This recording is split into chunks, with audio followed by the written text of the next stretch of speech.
Hello everyone, I'm the Creep's Cabin. I know you use these videos to fall asleep. So before that, like the video and subscribe to the channel. Also, where are you from and what time are you watching? Now get comfortable and relax.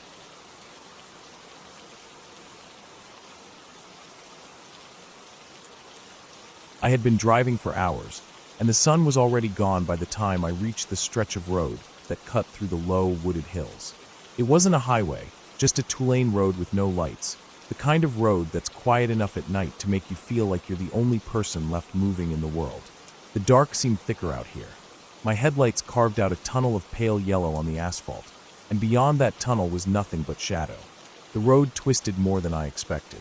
I slowed down on the curves, my tires crunching lightly over gravel that had spilled from the shoulder.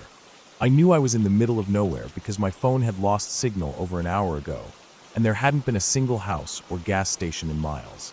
Just black woods and the thin ribbon of road under my tires. The air inside the car was warm, almost stuffy, but every time I thought about opening a window, the idea of the cold night air rushing in made me hesitate. I kept both hands on the wheel, feeling how the tires gripped with each bend. The darkness outside the glass had a weight to it, the kind that made it impossible to see where the trees ended or how deep the forest went. I hadn't seen another vehicle since the last town. No headlights in the rearview mirror, no glow on the horizon ahead of me. It was so quiet that the sound of my engine was the only thing keeping me from noticing just how still the night was. The kind of stillness that makes you wonder if the world has gone silent except for you. I came around another curve, slower this time, because I had a bad habit of overthinking sharp bends in the dark. My high beams washed over a shape on the right side of the road, and my stomach tightened instantly. It was a vehicle, pulled off onto the dirt shoulder. A sedan, maybe 15 years old, dark in color, but with a thin layer of dust that dulled its paint. One of the rear tires looked flat. There were no lights on inside, no hazard lights flashing, and the windows looked black in the glare of my headlights. As I passed it, I caught the faint outline of the driver's door hanging open just a few inches. That bothered me more than it should have. If someone had broken down, they'd either wait inside with the door closed or walk somewhere to get help, not leave it sitting open to the cold night air.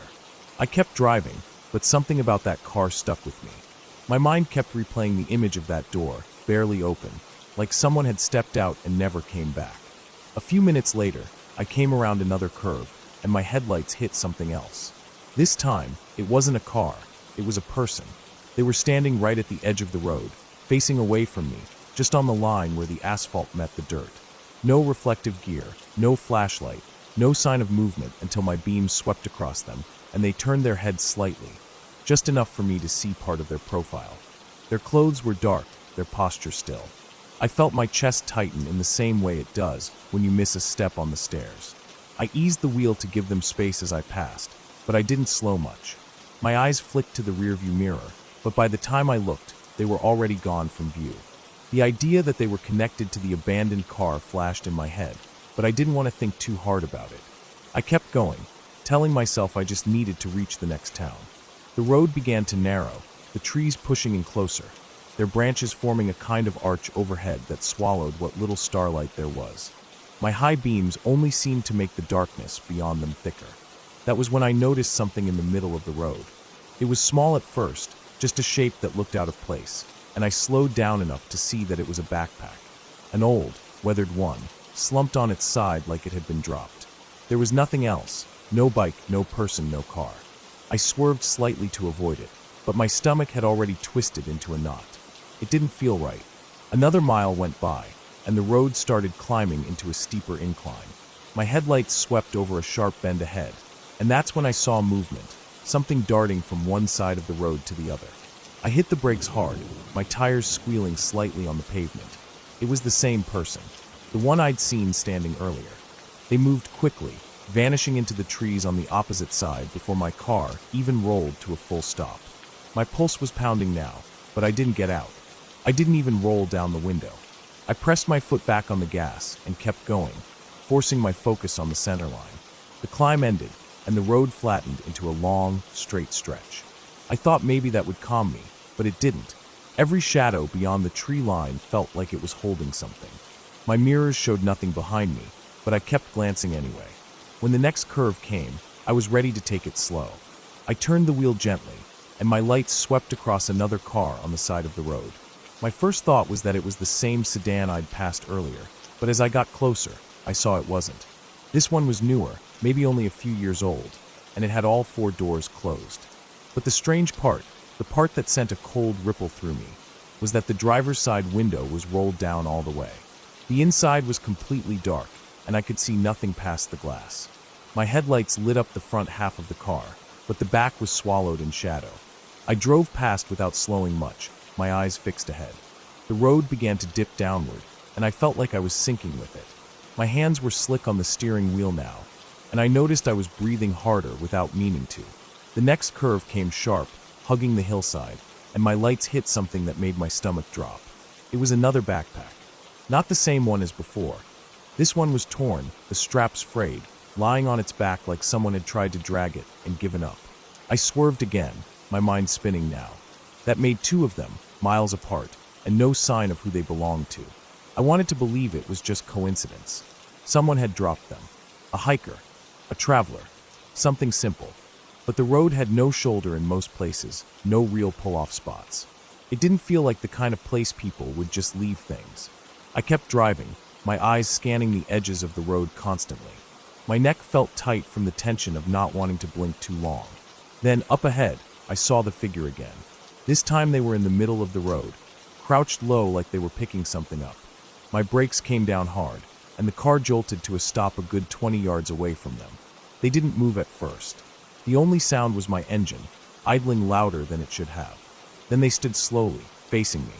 I couldn't see their face in detail, just the pale oval where it caught the light. We stayed like that for a moment, both of us still. Then they stepped backward into the trees, vanishing into the dark without a sound. I didn't wait. I pressed the gas and went forward, keeping my eyes locked ahead.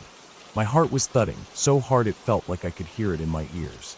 The road began to slope upward again, winding in long, slow turns.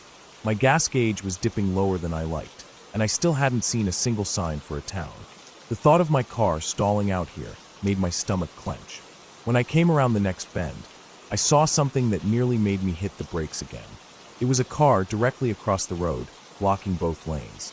Its headlights were off, and its paint was dark enough to blend almost perfectly into the night. The only reason I saw it in time was because my beams caught the gleam of its windshield. I slowed, but I didn't stop completely. There was just enough space on the shoulder for me to creep past without scraping. As I inched forward, I kept glancing at the car, half expecting someone to step out from behind it. But no one did. Once I cleared it, I pressed harder on the gas. My tires crunched over the gravel edge before finding pavement again, and I didn't look back. For another 20 minutes, I drove without seeing anything else unusual. The trees thinned out, and eventually, faint lights appeared ahead of me. Streetlights, dim and far apart, marking the start of a small town. Only when I reached the first gas station did I pull over.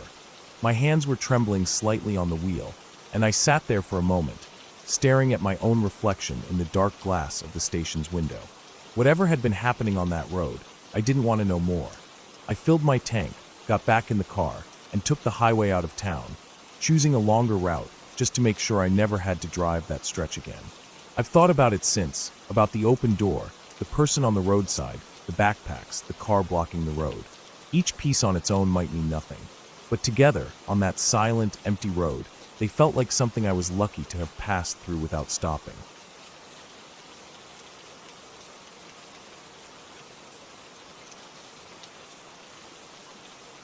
It started on a late summer afternoon, the kind where the air feels heavy and still, as if it's holding something back.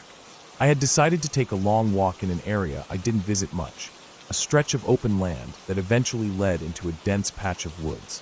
The place was far from town, with no houses in sight and only a narrow dirt road leading in. I had been there a few times before, but only during the day and never for more than an hour or two. It wasn't a place people visited often. There were no official trails, just faint paths left by deer or the occasional hiker who had wandered off the beaten track. The sun was beginning to sink lower, and I could feel the light starting to shift, that slow dimming that makes shadows stretch longer and colors turn muted.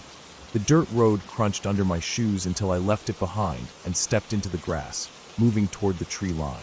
The grass here grew tall and uneven, brushing against my legs, carrying the smell of dry earth and faint traces of wild plants.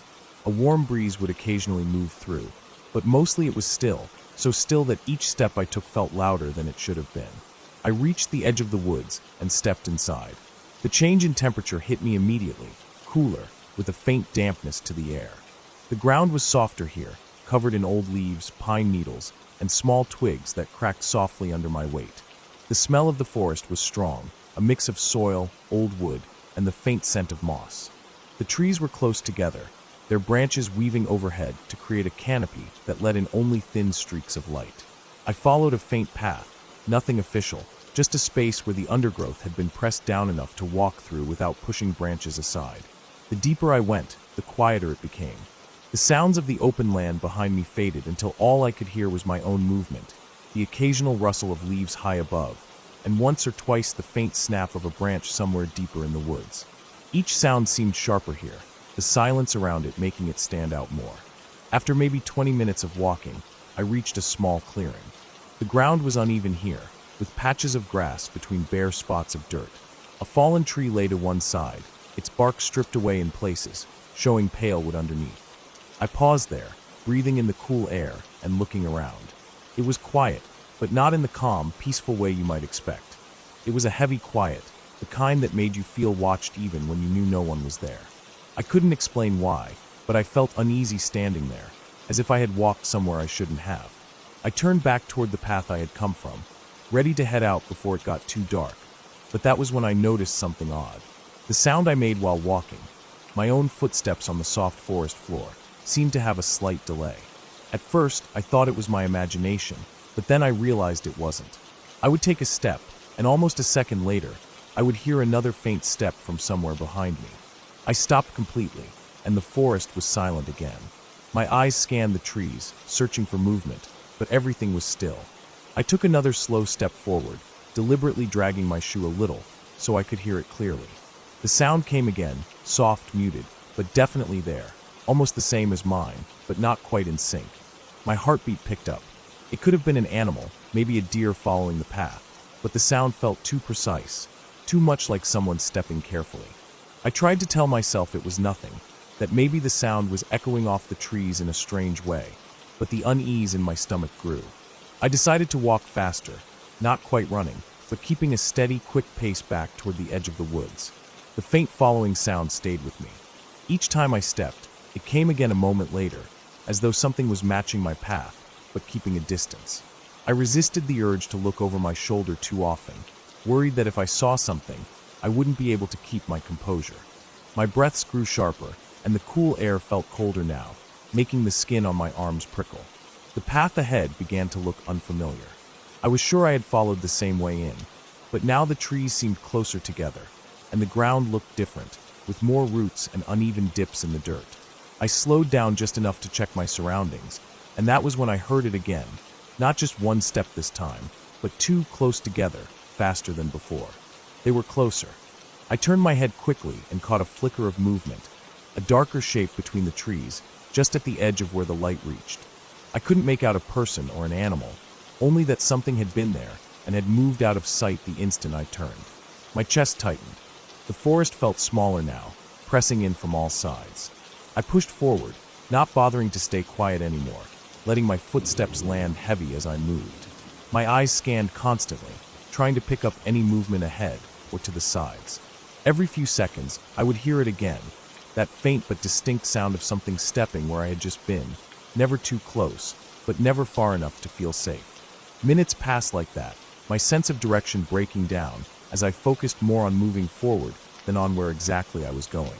The light in the forest had dimmed further, and the air felt colder still. I could feel sweat at the back of my neck, mixing with the cool air to make me shiver. Then I saw it, the faint light between the trees ahead. It wasn't the open field I had entered from, but it looked like a break in the woods, somewhere I could get out of the dense cover.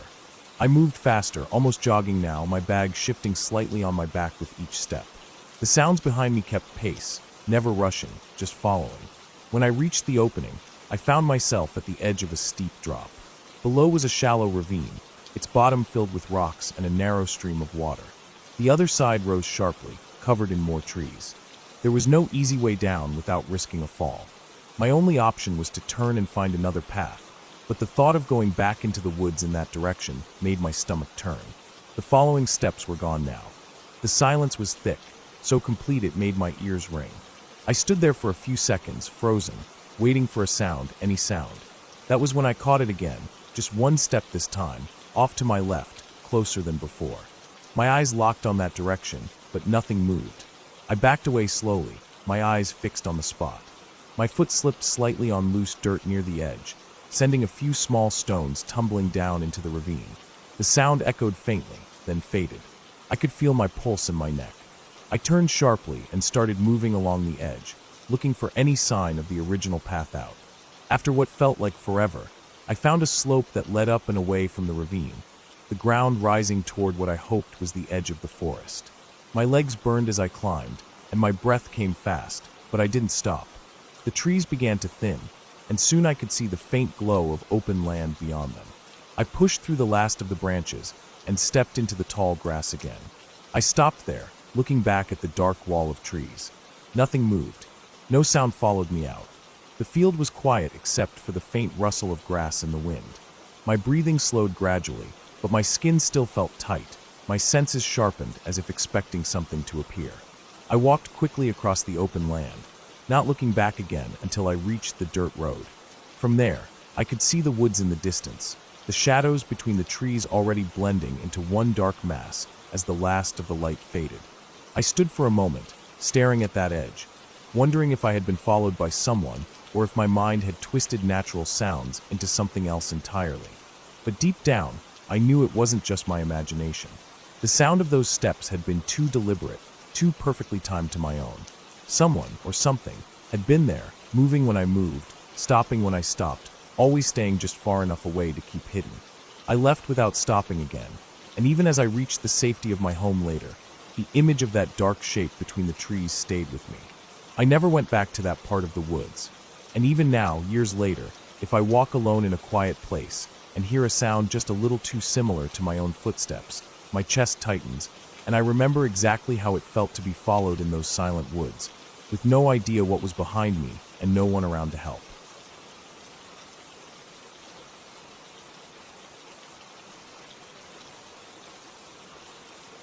It started as a normal day, nothing strange at all. I woke up late that morning and spent most of the afternoon at home, cleaning up, making food, and scrolling on my phone. The weather was calm, slightly overcast, but not threatening rain.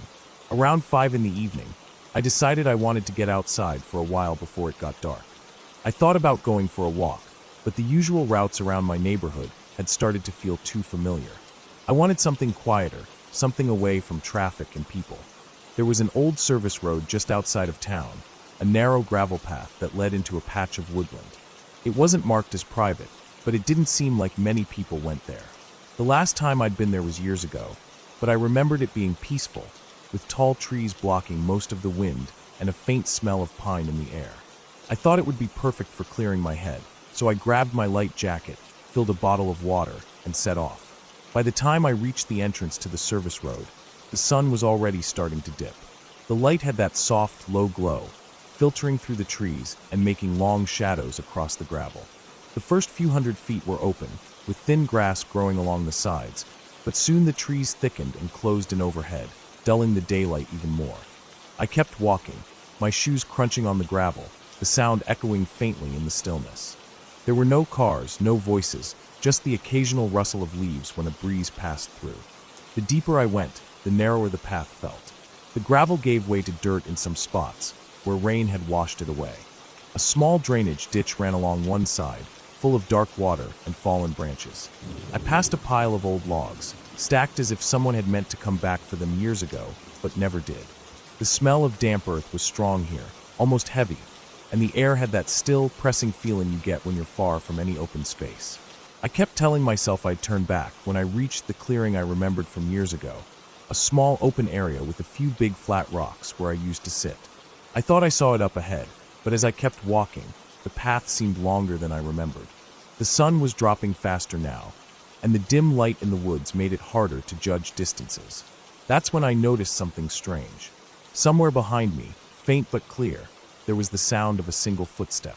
Not the crunch of a squirrel or the snap of a twig under an animal's paw. This was slower, heavier. It came from somewhere back along the path I had just walked, but when I stopped and turned, there was nothing there. Just the trees, the ditch, and the winding path disappearing into shadow. I told myself it could have been anything. Maybe a branch falling. Maybe my own foot kicking a loose stone that rolled a little too far. Still, the sound had been too distinct. I tried to shake it off and kept walking, but I found myself glancing over my shoulder more often now. The path bent slightly, and the clearing finally came into view. Relief washed over me. The rocks were there, just as I remembered, with a bit of moss growing on them. I stepped into the open space, set down my water bottle, and took a deep breath. I thought I might sit for a moment before heading back, but as I crouched down, I heard it again, this time clearer. A slow, deliberate step. Then another. The sound was closer now. I stood up quickly and scanned the trees, my heartbeat already picking up. The space between the trunks was dense, but not so dense that I couldn't see a fair distance. Yet there was no movement. No flash of an animal darting away. No person stepping into view. Just stillness. I told myself I wasn't going to panic.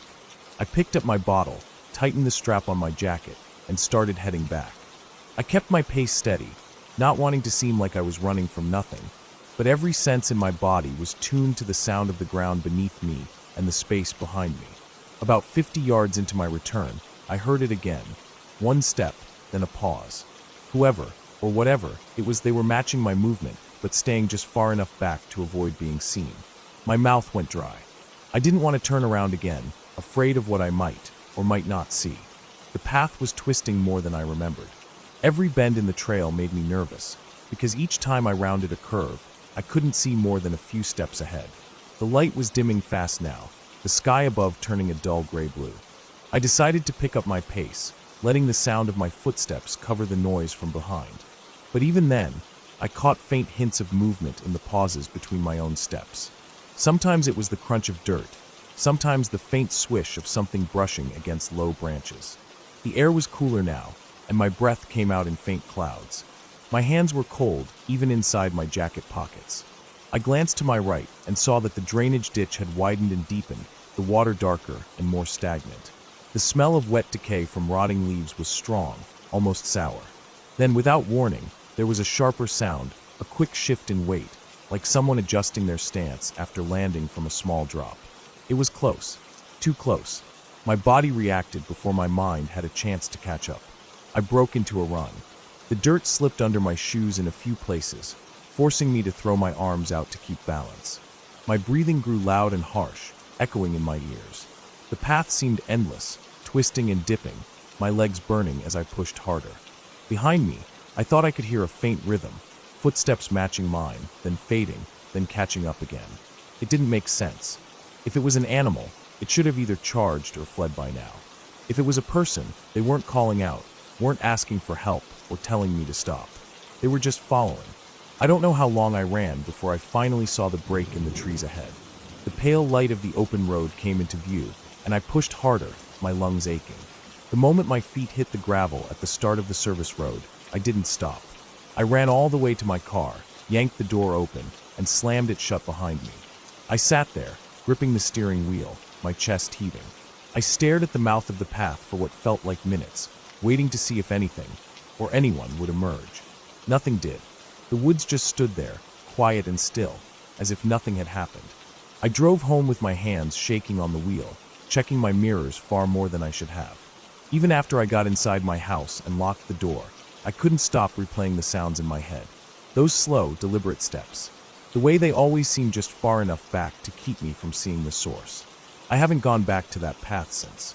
I still don't know who, or what, was behind me that evening. Maybe it was just someone else walking the same trail, keeping their distance for their own reasons. But deep down, I know it wasn't that simple.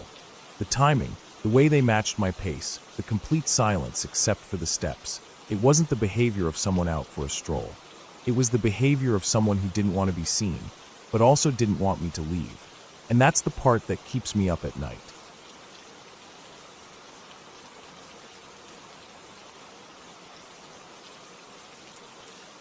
It was the middle of summer, and the heat had been unbearable for days. I had taken some time off work to get away from the noise and routine, deciding to spend a few days in a remote place I knew about. A friend had told me about an old and used ranger station deep in the hills, miles away from the nearest small town. It wasn't locked up, and no one seemed to care if someone stayed there. It was basic, just 4 wooden walls, a roof, and an old cot inside, but it was quiet, far from anyone, and surrounded by endless forest. That was all I wanted.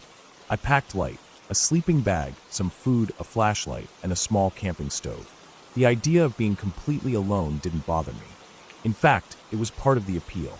The road to the place was little more than a dirt track, and I had to park my car nearly 2 miles away where the path became too narrow and overgrown for vehicles.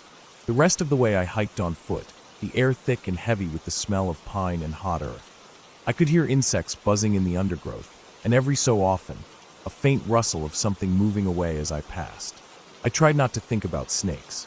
My boots crunched over dry twigs, the sound sharp in the quiet. After about 40 minutes, I reached the small clearing where the station stood. The wood was weathered and gray, the roof sagging a little at one corner, but it looked solid enough. I stepped inside and was hit by a strong smell of dry dust and old wood. It was cooler inside, shaded from the sun. There was nothing much to the interior. One room, an old cot with a thin mattress against the wall, and a couple of shelves with a few rusted cans that I wouldn't dare eat from. I dropped my pack and stood there for a moment, listening. Nothing but the low hum of insects outside. No cars, no people, not even the sound of wind. It was so still that I could hear my own breathing. I unpacked my gear slowly, trying to adjust to the stillness. The quiet had a weight to it. The first day passed without much happening. I walked the trails nearby, boiled some water for tea, and watched the sun set through the trees. When night came, the heat dropped fast, and I zipped myself into my sleeping bag. Lying there in the dark, I could hear the occasional snap of branches outside, probably deer, I told myself. Every sound seemed sharper in the silence. I drifted in and out of sleep, waking a few times to the sound of something moving around in the clearing. I told myself it was just animals, but each time, I found myself holding my breath until the noise faded away. The second day, I decided to explore farther from the station. I followed a trail that wound up into higher ground, giving me a view of the endless forest below. I saw no one, not a single hiker, no distant voices, no sign of anyone. When I came back in the late afternoon, I noticed something odd near the clearing. There were boot prints in the dirt, fresh ones. They were coming from the direction of the trail I had taken, leading toward the station. My first thought was that maybe someone had been passing by while I was gone, maybe a hunter or another hiker. But the track stopped just a few feet from the door, and there were no prints leading away. I crouched down, looking closely. The prints were sharp, the edges of the tread still clean. Whoever it was had been there not long ago. I told myself it didn't matter, but the thought stuck in my head. That night, I lay awake longer than before, listening harder. The forest seemed quieter than usual, like the insects had pulled back. At some point, I thought I heard the faint sound of footsteps outside, slow and deliberate, circling the station. I didn't move. My heart pounded so hard I could feel it in my throat. I waited for the sound to pass, but it didn't. It just stopped. The silence after was worse than the sound itself. Eventually, I must have drifted into a light, uneasy sleep. The next morning, I stepped outside to find more footprints in the dirt, fresher than before, right under the window. I hadn't heard anyone walk away. The forest was the same as ever, calm, still, pretending nothing had happened. I walked the perimeter, checking the tree line, but saw nothing. I thought about packing up and leaving right then, but it was early, and the rational part of me told myself I was overreacting. I tried to distract myself with small chores, boiling water, sweeping out some of the dust inside. That afternoon, I heard something from the trees. It wasn't an animal sound, it was too rhythmic. It came in short bursts, like someone moving carefully, but not fast. I froze, my hand resting on the edge of the table inside. The sound stopped as soon as I stilled. Minutes passed. Then, from much closer, I heard a faint scraping, like metal against wood. I turned slowly toward the window. Nothing there. The sound came again, this time from the other side of the station, but when I stepped toward the door, it stopped. The stillness after made my skin prickle. When night fell, I couldn't shake the feeling of being watched. The air outside seemed heavier, the forest darker than before. I kept the flashlight close, but I didn't want to use it too much. It made me feel more visible. I lay in my sleeping bag, eyes open, barely breathing. Hours passed. Then I heard it, slow steps in the dirt just outside. This time, they didn't circle. They stopped right at the wall beside my cot. I could hear the faint shift of weight in the boards of the porch outside. Whoever it was just stood there. I didn't move. My breathing was shallow, my hands clenched tight under the blanket. The steps started again, moving toward the door, pausing there for what felt like forever. Then nothing. I stayed awake the rest of the night, ears straining for the smallest sound. When morning came, I stepped outside to see the prints again. The same tread pattern, now more of them, all around the station. They were spaced in a way that told me whoever it was had been moving slowly, stopping often. The thought of them standing there in the dark, so close to me, made my stomach turn. I decided I wasn't going to spend another night there. I packed my things quickly, my eyes flicking constantly to the tree line. The hike back to my car felt longer than before. Every sound from the forest made me turn my head. Once I thought I saw movement between the trees, just a brief flicker of something pale, like a face, but when I stopped, there was nothing. I walked faster, my hands damp with sweat. When I finally reached the car, I threw my pack inside and locked the doors before starting the engine. I looked up at the trail one last time. The forest stood there, still and silent, hiding whatever had been out there. I drove away without stopping until I was back on the main road. I never saw another car the whole time. By the time I reached town, my shoulders ached from how tense I had been. Even now, I can't explain who it was or why they had been there watching me. I just know that if I had stayed one more night, something worse than footprints might have been left behind. And the thought that whoever it was is still out there, somewhere in those woods, keeps me from ever wanting to go back.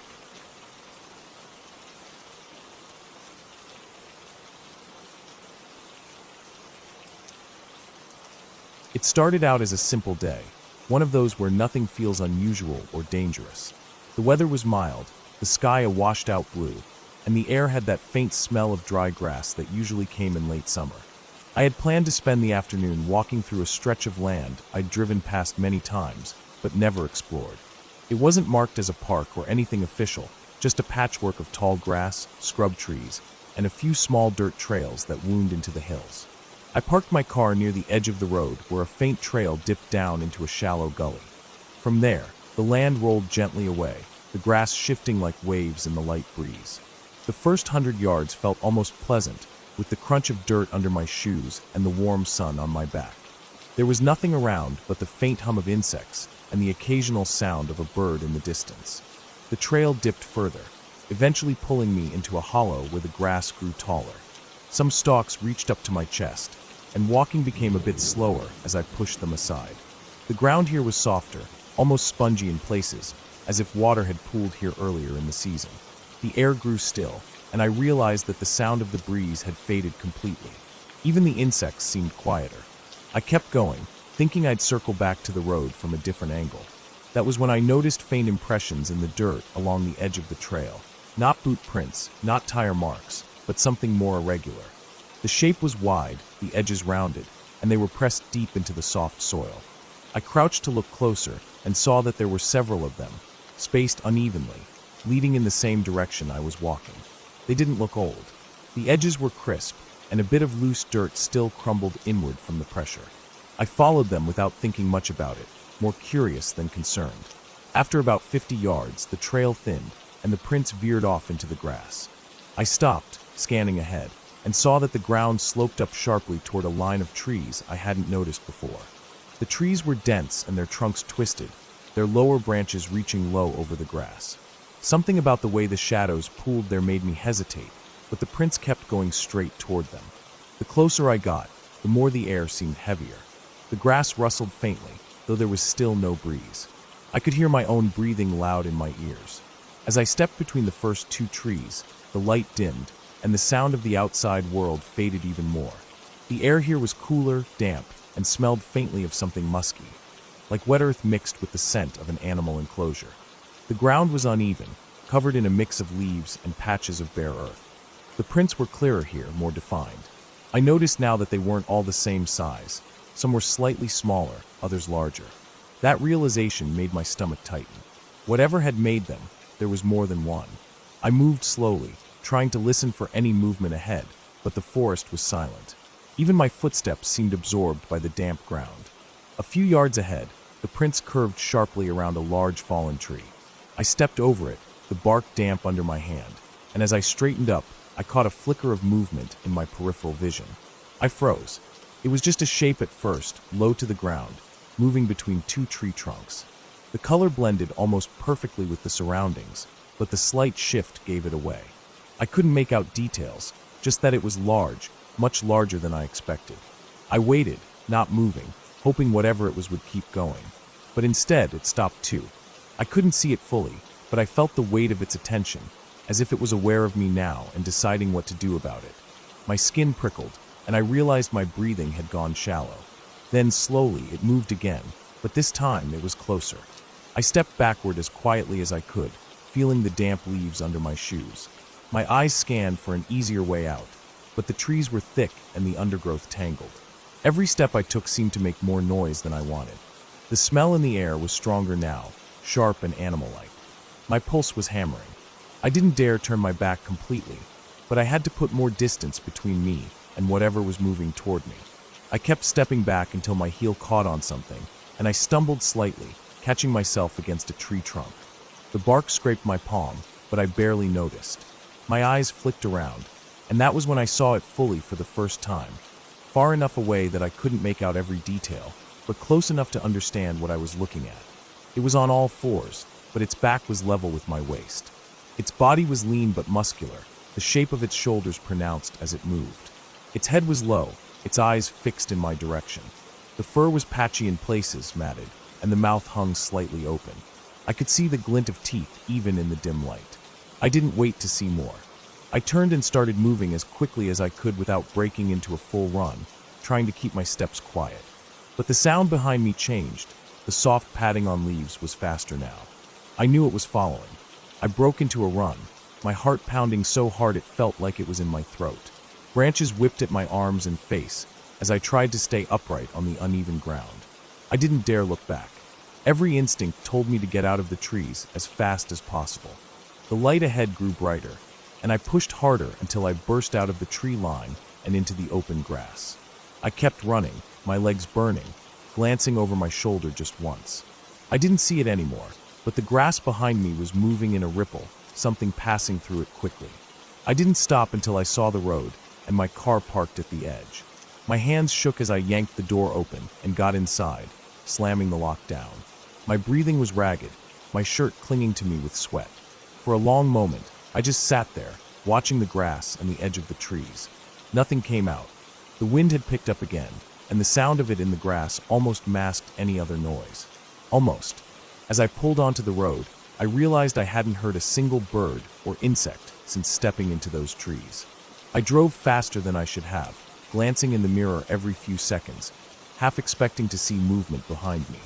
By the time I reached a busier stretch of road, my hands had stopped trembling, but the smell of that musky air still lingered in my nose. It stayed with me the rest of the day, faint but constant, as if I'd carried some part of that place back with me. That night, when I finally lay down, my mind replayed the sight of it, low to the ground, shoulders shifting, eyes locked on me. I told myself it was just an animal, something that lived out there, and didn't mean to cross paths with me. But even now, weeks later, when I pass that stretch of land, I keep my eyes on the road and my windows up. The grass still sways in the wind the same way, but I can't help imagining the ripple of something moving beneath it, waiting for the right moment to step into view.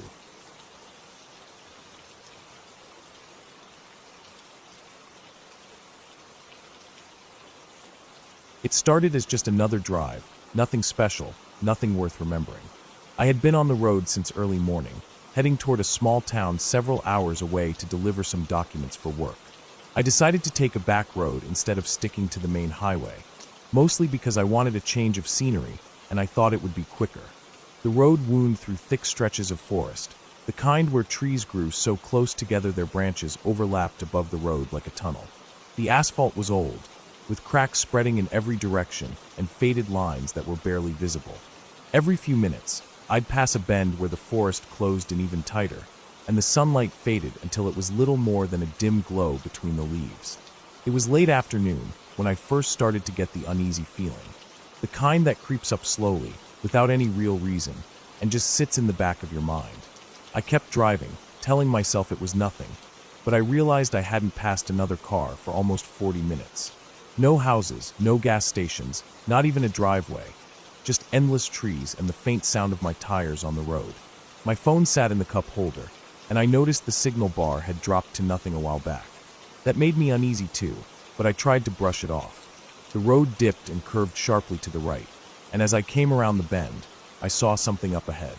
At first, I thought it was an animal, maybe a deer, standing near the edge of the road. But as I got closer, I realized it was a man. He stood just inside the tree line, half hidden in the shadows, facing the road. His clothes looked dirty, like he'd been outside for days. He didn't move as I passed, just stood there watching. I didn't slow down. I didn't want to. My eyes flicked to the mirror as soon as I cleared the bend, but by the time I looked back, he was gone. For a few miles, I kept scanning the sides of the road, half expecting to see him again. The feeling in my gut was heavier now, an instinctive warning that something wasn't right. I wanted to drive faster, but the road was narrow, and I didn't know how sharp the turns would be ahead. The air inside the car felt warmer, heavier, like the windows were locked shut even though they were open an inch. A few minutes later, I saw a small pull-off on the right side of the road, a patch of gravel just wide enough for one car. I slowed, thinking I could stop for a moment to stretch my legs and drink some water. As soon as I put my foot on the brake, I caught sight of something in the mirror. Far behind me, maybe 100 yards back, someone was walking along the edge of the road. I didn't know if it was the same man from before, but my chest tightened at the sight. He wasn't walking toward me. He was walking in the same direction I was going, slow and steady, like he had all the time in the world. I pressed the gas again and kept moving. My water bottle stayed untouched on the seat. I didn't look back for several miles, but when I finally did, there was no one there. Still, I couldn't shake the thought of him, and every shadow between the trees seemed deeper, darker, like something could be hiding in them. The sun had dropped lower now, and the road was even dimmer. In the fading light, everything looked different, less familiar, even though I'd just passed it. I checked the clock on the dash. I should have been out of the forest by now, or at least close, but it felt like I was going in circles. The same cracked asphalt, the same leaning pine trees, the same long stretches without a single sign of life. My stomach knotted tighter. Then my low fuel light came on. The orange glow on the dash felt like a warning I couldn't ignore. I hadn't seen a gas station since before I turned onto this road, and now I started to realize how deep into nowhere I really was. I slowed at each curve, hoping I'd see a driveway, a building, anything, but there was nothing. Just trees, shadows, and the sound of my engine. I came around another bend and saw something that made my skin crawl. Off to the side, in a small clearing, there was an old truck. Its paint was faded, and it sat at an angle like one of its tires was flat. The hood was open, and the driver's door hung wide. It didn't look abandoned, not completely. The air felt different as I passed it, like the forest was holding its breath. I kept my eyes forward, but in my peripheral vision, I thought I saw movement in the shadows beyond the truck. My foot pressed harder on the gas without me thinking about it. The next 10 minutes felt longer than the whole drive so far. Every bend looked the same. Every hill dropped into another stretch of empty road. My fuel gauge kept sinking, and I started to realize I couldn't keep going forever. I needed to stop somewhere, but stopping out here felt like the worst possible thing I could do. Finally, I saw a break in the trees ahead. It wasn't a town, just a small dirt road branching off to the right. I slowed down, thinking maybe it led to a farmhouse or a cabin. The turn was sharp, and as soon as I started down it, I knew it was a mistake. The road was little more than 2 ruts in the dirt, the trees pressing in even closer than before. Branches scraped the sides of the car, and the ground was uneven. I drove for maybe half a minute before realizing it didn't open up at all. There was no sign of any building, just more woods. I stopped and put the car in reverse, my eyes flicking to the mirrors. That's when I saw him. He was standing at the mouth of the dirt road, back on the pavement, blocking the way out. I couldn't see his face in the dim light, but I could see the shape of him, tall, shoulders slightly hunched, not moving. My hands clenched the steering wheel. I didn't know how long he'd been standing there, but the thought that he might have followed me sent a cold wave through my chest. I didn't move. Neither did he. The forest around us was silent, no birds, no insects, just the faint tick of my cooling engine. My heart thudded so loud I could feel it in my neck. I tried to tell myself I could just wait, that maybe he'd leave, but every second felt heavier, pressing me to act. Without thinking it through, I threw the car into drive and jerked the wheel to the left, aiming straight toward the trees off the dirt road. Branches snapped against the hood as I forced my way through, the car bouncing over roots and rocks. I kept going until I couldn't see the road anymore. My hands shook on the wheel, my breath coming fast. When I finally stopped, I turned off the headlights. The forest swallowed me whole. I sat there in the dark, listening, waiting. For a long time, there was nothing, just the sound of my breathing and the occasional creak of the cooling engine. Then, faintly, I heard it. Footsteps. Slow, deliberate, moving somewhere behind me. I stayed still, every muscle locked, gripping the steering wheel as if that would keep me safe. The footsteps stopped. Minutes passed. I didn't move. I didn't start the car. I just waited, the darkness pressing in, knowing that somewhere out there, he was still standing in the trees, waiting too. By the time I finally worked up the nerve to drive out, hours had passed, and the forest was completely black. I never saw him again, but every mile I put between myself and those woods felt like I was escaping something I wasn't supposed to survive. Even now, I don't know if it was all in my head, or if he was really following me. But I do know this: when a place makes every instinct you have screamed to leave, you should listen. Because out there, in the empty stretches where no one can hear you, there are things worse than getting lost.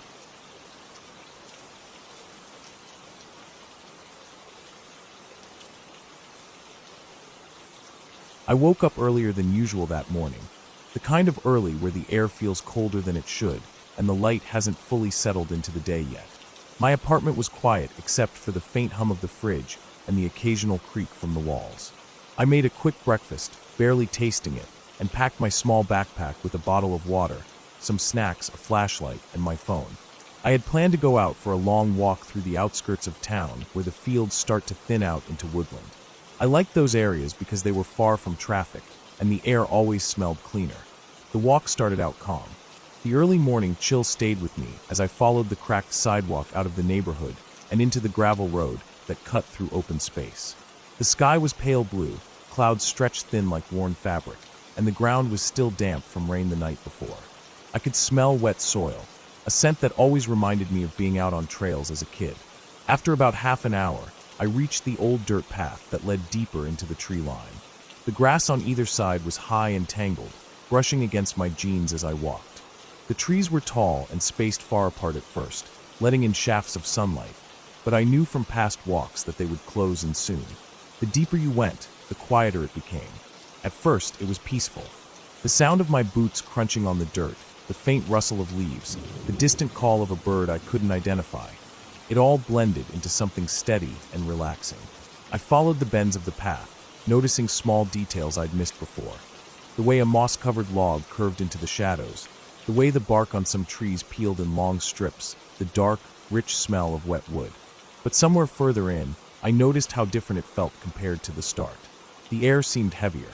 The path looked narrower, though I knew it was just the trees closing in.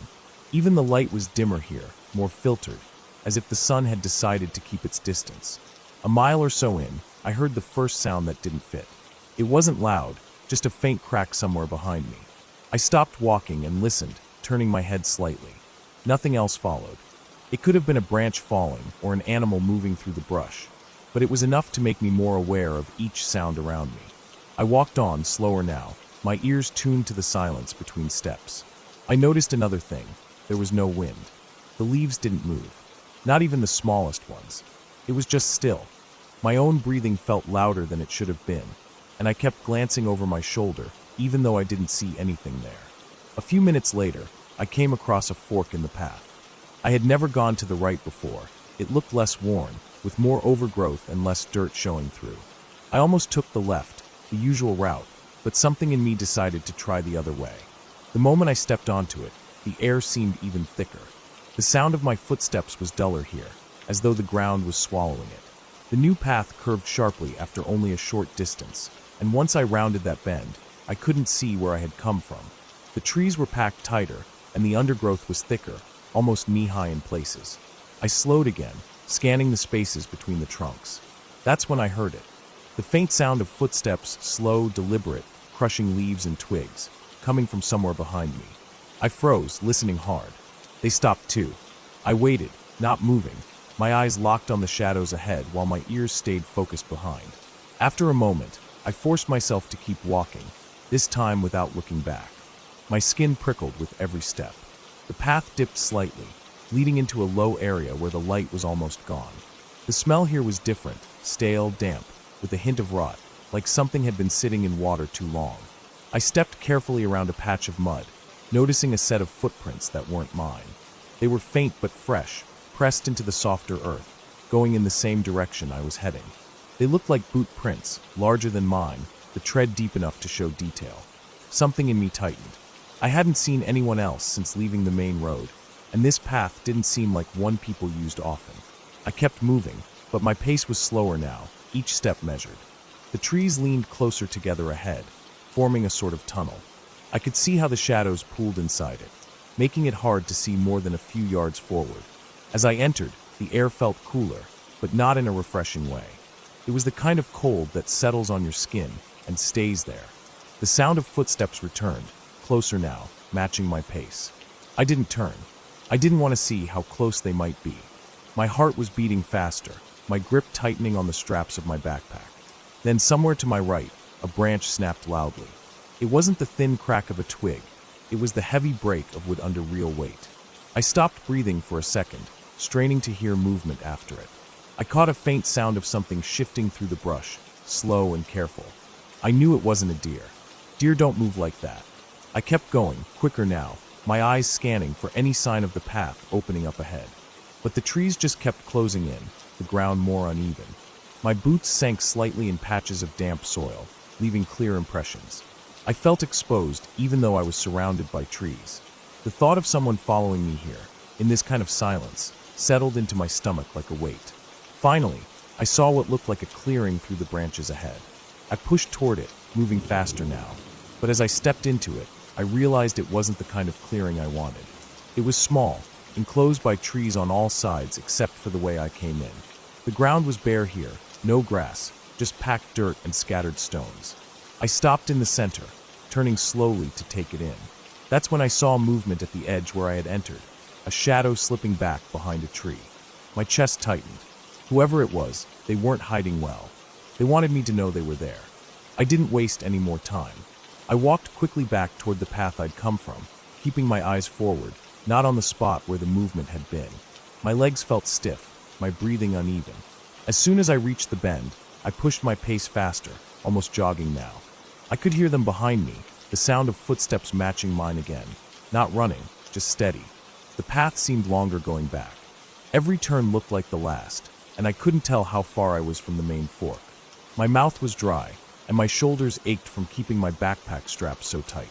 When I finally saw the original fork, relief hit me, but I didn't slow down. I took the left path, the one I knew, moving fast. My boots kicked up dirt and small stones, my breath loud in my ears. The trees started to thin after a while, letting in more light, and I could see the faint outline of the open fields ahead. I didn't stop until I was out of the trees and back on the gravel road. Only then did I glance behind me, but there was nothing, just the narrow path disappearing into the shadows. I stood there for a while, catching my breath, listening for any sound that didn't belong. Nothing came. No movement. No footsteps. Just the quiet hum of the open air around me. I walked the rest of the way home without looking back again. But even after I locked my door and sat down in my apartment, I couldn't shake the feeling. Whoever had been out there hadn't been lost, hadn't been wandering. They had followed me on purpose, staying just close enough to let me know they were there. And the worst part was knowing that they never tried to catch me. They didn't need to. They'd seen me, and now they knew I'd been there too.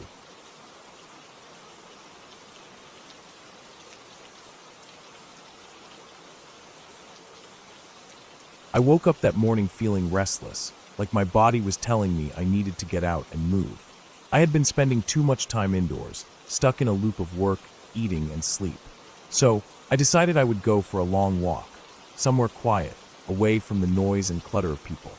I drove out of the city until I found a rural road that ran along a stretch of woods I had never explored before. It wasn't an official hiking spot, just a thin dirt pull-off on the side of the road where I could park my car. There was a rough-looking trail leading into the trees, probably made by hunters or locals who knew the area better than I did. I figured I could just walk until I felt I had gone far enough, and then turn back. The air smelled damp the moment I stepped into the shade of the forest. The ground was soft from recent rain, and small puddles reflected patches of gray sky where the trees opened up above me. The path was narrow and overgrown in some spots, with ferns brushing against my legs and the occasional vine hanging low enough that I had to duck. I could hear nothing but the sound of my own footsteps and the faint rustle of leaves overhead. There was no wind, but every now and then a drop of water from the last rainfall would fall from a branch, landing with a soft tap on my jacket or in the dirt beside me. The deeper I went, the less I could hear the distant hum of cars from the road. Eventually, it faded completely, leaving only the forest sounds. Small birds calling to each other, the dry crack of a branch somewhere far off, and the faint buzzing of insects. The stillness was calming at first, almost peaceful, but after a while it started to feel a little too quiet, like I had stepped somewhere I wasn't supposed to be. The trail was barely visible now, broken up by patches of mud and fallen leaves that made it hard to tell where it actually went. I had to keep scanning ahead to spot where the ground looked the most worn down by feet. I don't know how far I had gone when I started noticing the subtle changes. The trees here seemed taller and closer together, their trunks darker, their branches tangled high above, blocking out more of the sky. The air felt heavier, cooler. The smell of damp earth was stronger, mixed with something faintly metallic. I told myself it was probably just the scent of wet leaves rotting on the ground. I kept walking, trying to convince myself that I'd turn back soon, but every time I thought about it, I saw another stretch of trail ahead and wanted to see where it led.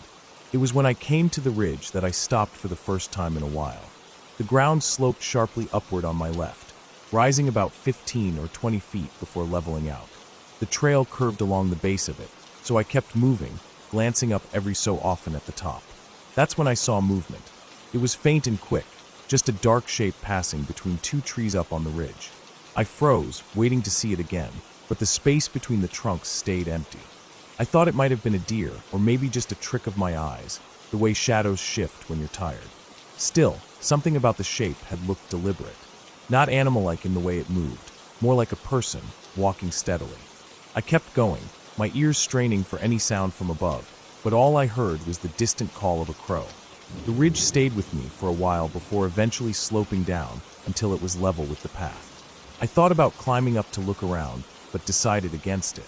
The light in the forest was already dim, and I didn't want to lose my sense of direction. A little later, I decided to gather some fallen branches to bring home for the fire pit in my backyard.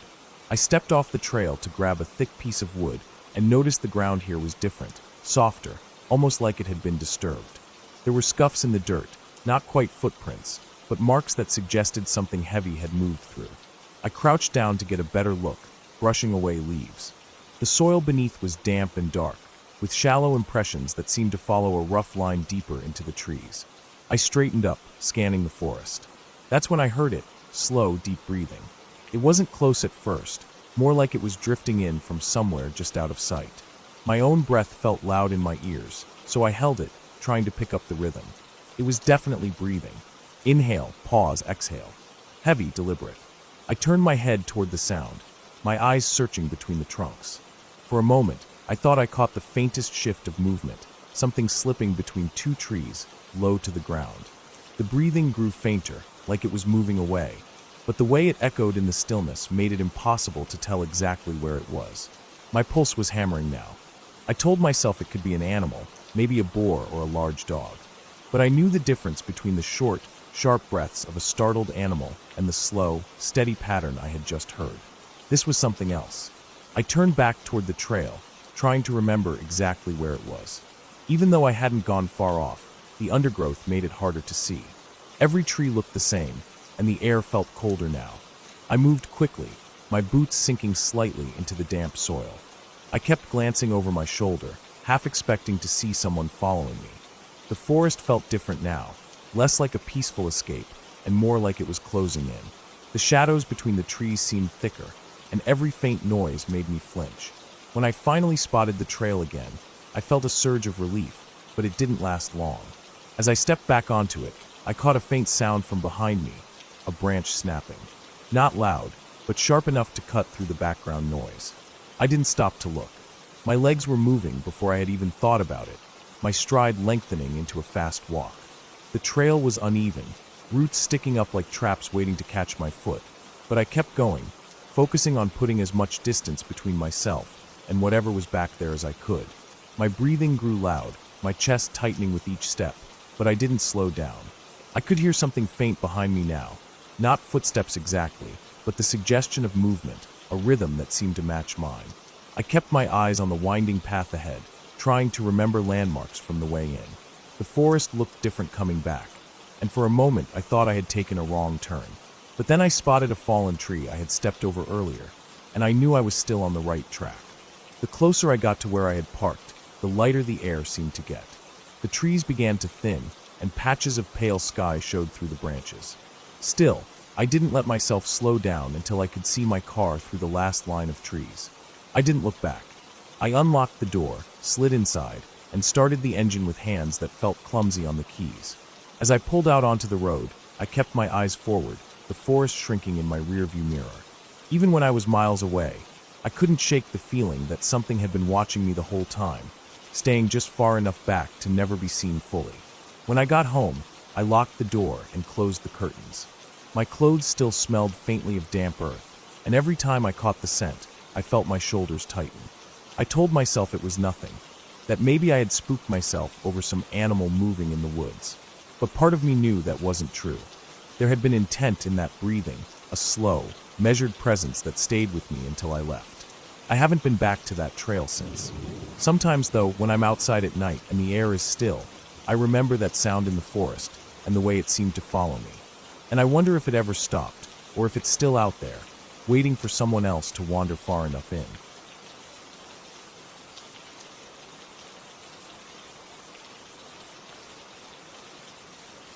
It was late in the afternoon when I left the small roadside diner.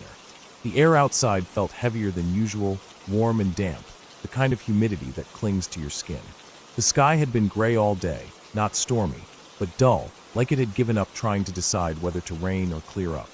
My plan was simple: drive a few hours north to reach a cheap motel I had looked up the night before. I was behind schedule, though. The detour for lunch had taken longer than I expected, and my phone battery was already low. I didn't have a car charger.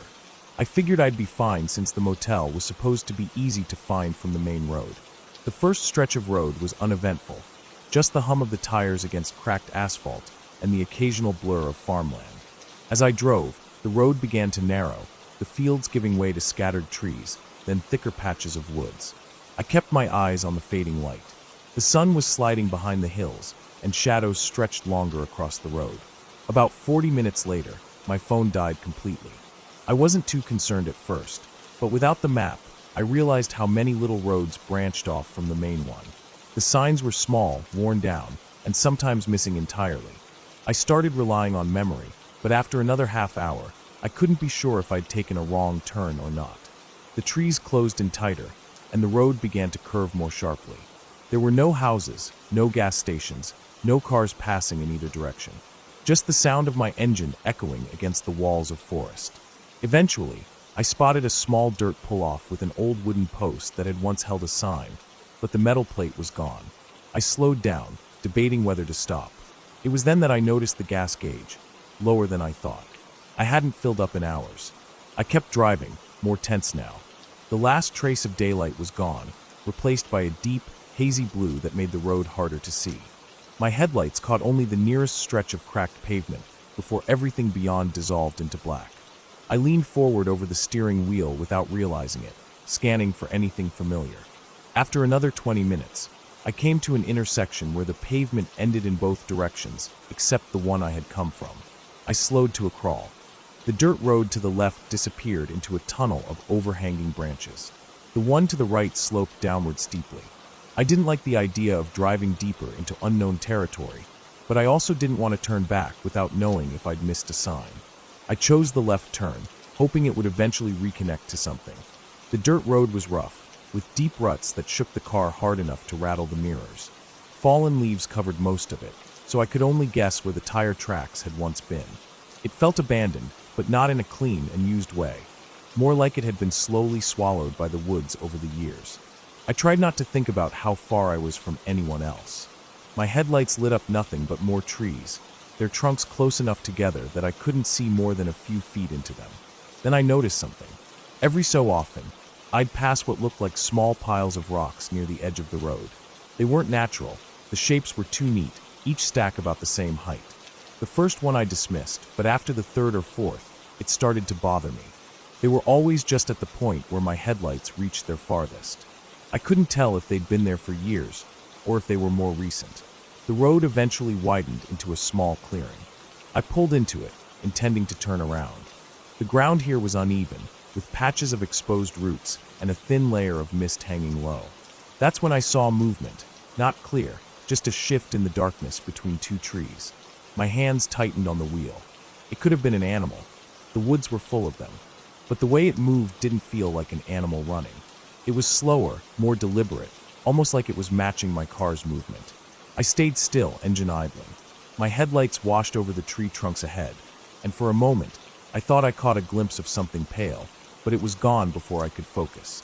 I told myself it was probably just bark or a patch of lichen catching the light. Still, the air felt different now, heavier, colder. I decided to leave. I shifted into reverse, keeping my eyes on the space where I'd seen the movement. As I backed up, the car jolted over a root, and for a split second, my headlights angled upward into the trees. That's when I saw it again. Something there, taller than I expected, partially hidden behind a trunk. I didn't stop to think about it. I straightened the wheel and pressed harder on the gas, bumping back down the dirt road. The drive out felt longer than the way in. Every turn looked the same, and I kept glancing in the mirrors, half expecting to see something behind me. I didn't, but the sense of being watched stayed. My gas gauge was even lower now, the needle close to empty. I pushed the car faster than I should have over the uneven ground, desperate to get back to the main road. Finally, I saw the intersection again and turned back the way I'd come. The relief didn't last. A few minutes later, I noticed the first rock pile again, this time on the opposite side of the road. Then another. They were spaced exactly the same as before. I hadn't seen them on my way in, but now they felt like markers. The road felt narrower than before, my headlights barely keeping up as I took each curve. My eyes kept darting to the trees, searching for more movement, and I thought I saw it a couple more times, quick, shadow-like motions that disappeared before I could focus. My hands were starting to ache from gripping the wheel so tightly. Eventually, the trees began to thin, and I saw the faint glow of what might have been a streetlight far ahead. My chest eased a little. I reached the light, which turned out to be hanging over a small gas station, the first building I'd seen in hours. It was old, with only one pump, but it looked like salvation. I pulled in fast, but when I stepped out of the car, the first thing I noticed was how quiet it was. There were no insects buzzing, no wind in the trees, nothing. Just a heavy, still silence. The pump was outdated, the kind where you had to flip a metal lever before the gas would flow. As I started fueling up, I caught myself glancing toward the tree line across the road. It was pitch black beyond the edge of the light, and the longer I looked, the more certain I became that something was there, just far enough back to be hidden. I finished fueling quickly, got back in the car, and drove toward the nearest sign for a highway.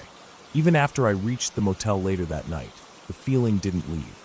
I kept thinking about that pale shape between the trees, the rock piles, and how the movement always seemed to stay just at the edge of my vision.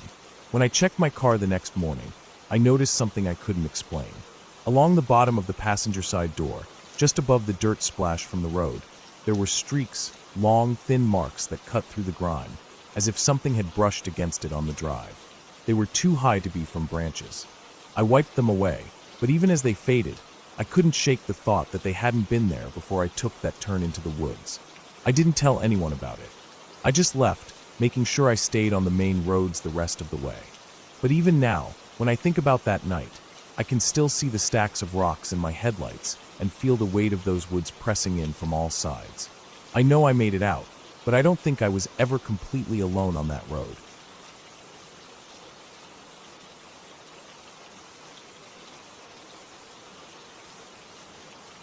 It was supposed to be just another quiet evening, one of those days where nothing much happens, and you're almost bored of how calm things are. I'd had a long week, and all I wanted was some air away from the noise of town. I decided to take a drive out past the edge of the city, into an area I knew well, quiet fields, some patches of woods, and a stretch of old service roads that hardly anyone used anymore. I'd been there plenty of times, even at night, and never had a reason to feel uneasy. It wasn't like it was a dangerous area. But that night, something about the air felt different even before I got there, though I didn't realize it until much later. I remember parking my car on the side of the narrow road where the asphalt ended and gravel took over. The sun had already set, and the last light was fading fast.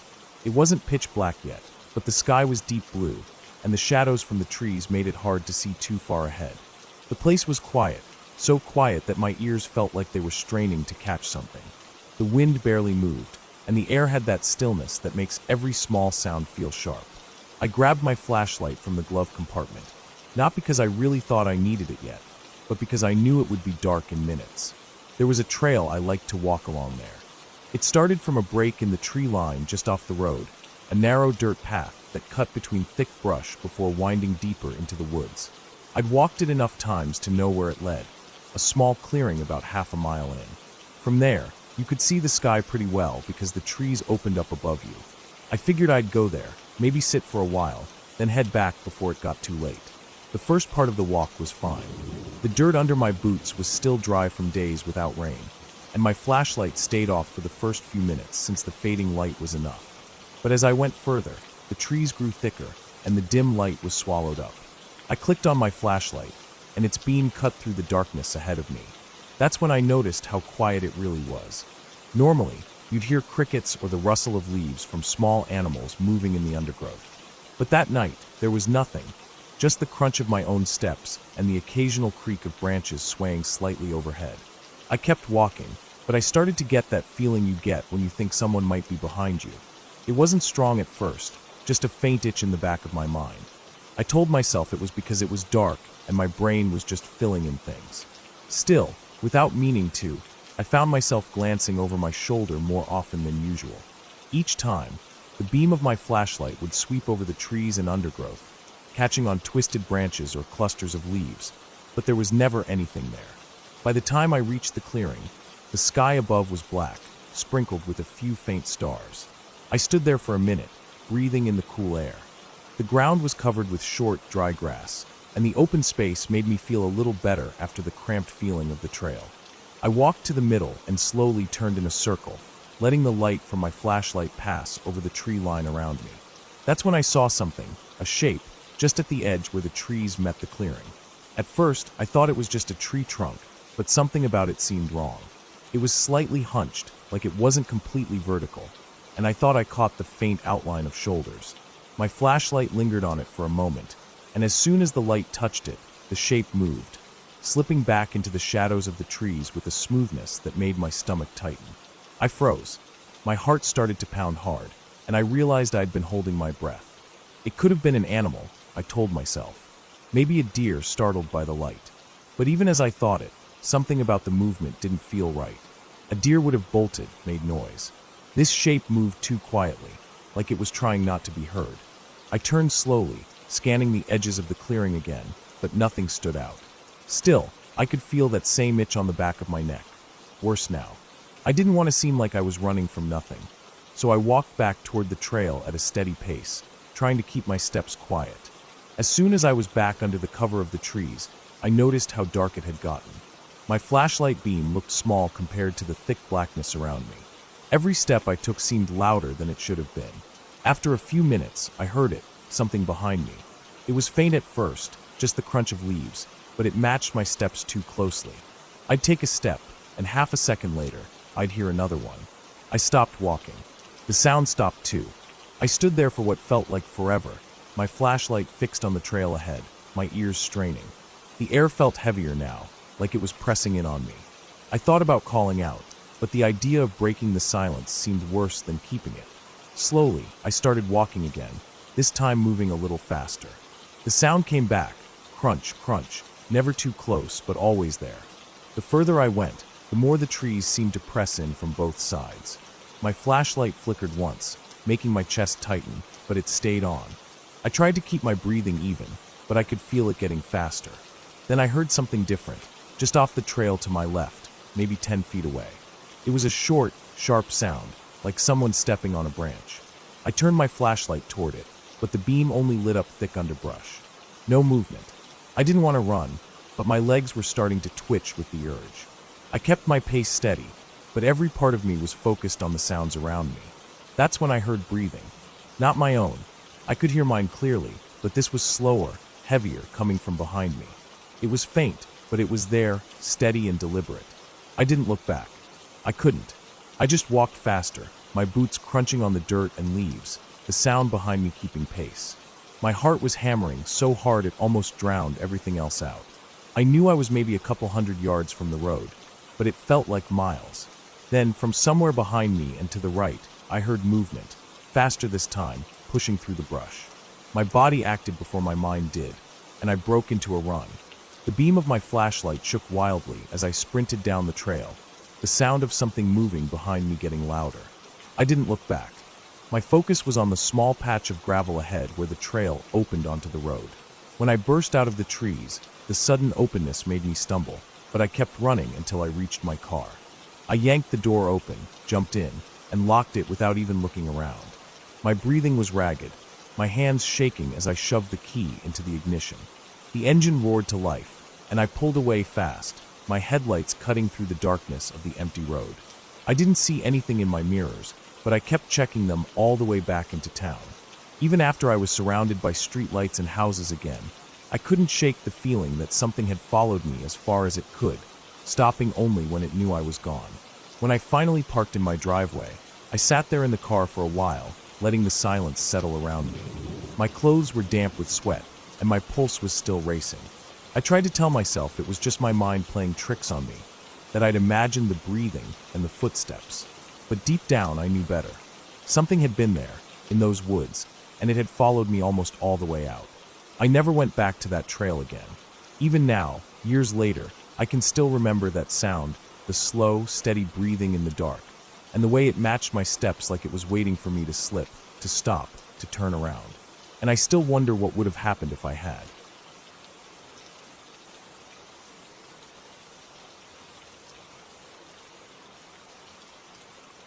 I woke up earlier than usual that day, the kind of morning where the air feels different before anything has even happened. My plan was simple: take the old dirt road behind my uncle's place and follow it deep into the hills, just to see how far it went. I'd walked that road plenty of times before, but never more than a few miles. This time, I packed enough to last the entire day. Water, a couple of sandwiches, a flashlight even though I didn't plan to stay past sunset, and a small folding knife that I usually carried when hiking. I didn't tell anyone I was going. My uncle had gone into town early, and I figured I'd be back before anyone even noticed I was gone. The dirt road started out wide and familiar, with dry grass spilling over from the edges and little rocks scattered in the tire ruts. There were no houses this far out, just stretches of scrubby land with patches of pine and oak. The sun was still low enough that the air had that cool, damp feel, and every sound seemed sharper. I could hear the crunch of gravel under my shoes and the occasional rustle in the brush from small animals I never saw. The first couple of miles went by quickly, the road climbing and bending between low hills. After an hour, I reached a fork. To the right, the road continued as I remembered, eventually leading toward the old cattle range. To the left, a narrower track I'd never taken before disappeared between two steep, tree-covered slopes. Something about that left path caught my attention. The dirt was darker there, as if shaded most of the day, and the air felt still, like the trees were blocking not just the wind, but some of the outside world. I stood there for a while, debating whether to stick to the route I knew, but curiosity won out. I stepped onto the left trail, and immediately felt the temperature drop. The trees here grew closer together, their branches meeting above in tangled arches that blocked much of the sunlight. The ground was littered with fallen needles and damp leaves, muffling my footsteps. I noticed the smell too, earthy, almost heavy, like wet soil after a storm. The deeper I went, the less I heard. The breeze that had followed me along the main road was gone. Even the birds seemed scarce. About a mile in, the path narrowed further, forcing me to step over roots and duck under low limbs. It didn't feel like a road anymore, more like a trail no one had used in years. I started wondering if maybe it was a logging path, abandoned after the work was done. A fallen tree blocked part of the way, its bark stripped and pale. I climbed over it, careful not to slip on the slick moss covering the trunk. It was somewhere after that tree that I noticed something strange. Faint impressions in the ground, spaced out in a way that didn't look like deer tracks. They were too long, too narrow. The kind of shape a heavy boot might make in soft dirt. I crouched down to look closer. They weren't fresh, but they hadn't been there long either. Maybe a day or two at most. It struck me as odd because this was a dead-end area as far as I knew. Nobody had reason to walk out here. I kept moving, telling myself it wasn't unusual. People explored all kinds of places for no reason. Still, I found myself glancing over my shoulder every so often. The light kept shifting as the sun climbed higher, but here in the shade it stayed dim, and I started to lose track of time. My phone had no signal, which I'd expected, but the little clock on the screen told me it was already late morning. I stopped to drink some water and eat half of a sandwich before pressing on. The trail dipped suddenly, leading down into a small ravine where a narrow creek ran. The water was clear but sluggish, and the rocks along the banks were slick with algae. I followed the trail as it crossed a crude wooden plank bridge, just two logs laid side by side. On the other side, the ground began to rise again, and the trees seemed older here, thicker trunks, deep bark grooves, roots twisting above the soil like ropes. That's when I heard it. Not loud, but enough to make me stop. A single, deliberate crack of wood somewhere behind me. It wasn't a branch falling from a tree. It had that sharp, quick sound like someone stepping on a dry stick. I stood perfectly still, holding my breath, ears straining. The silence that followed was heavier than before. I turned slowly, scanning the trail behind me, but saw nothing but trees and the shadowed path winding back toward the bridge. I told myself it could have been an animal. Out here, even a squirrel can make a noise that seems too big for its size. But I didn't move right away. I stayed there for a good minute, listening. When nothing else happened, I forced myself to keep walking, though I found myself speeding up without meaning to. The trail began to climb more steeply, and my breathing grew heavier.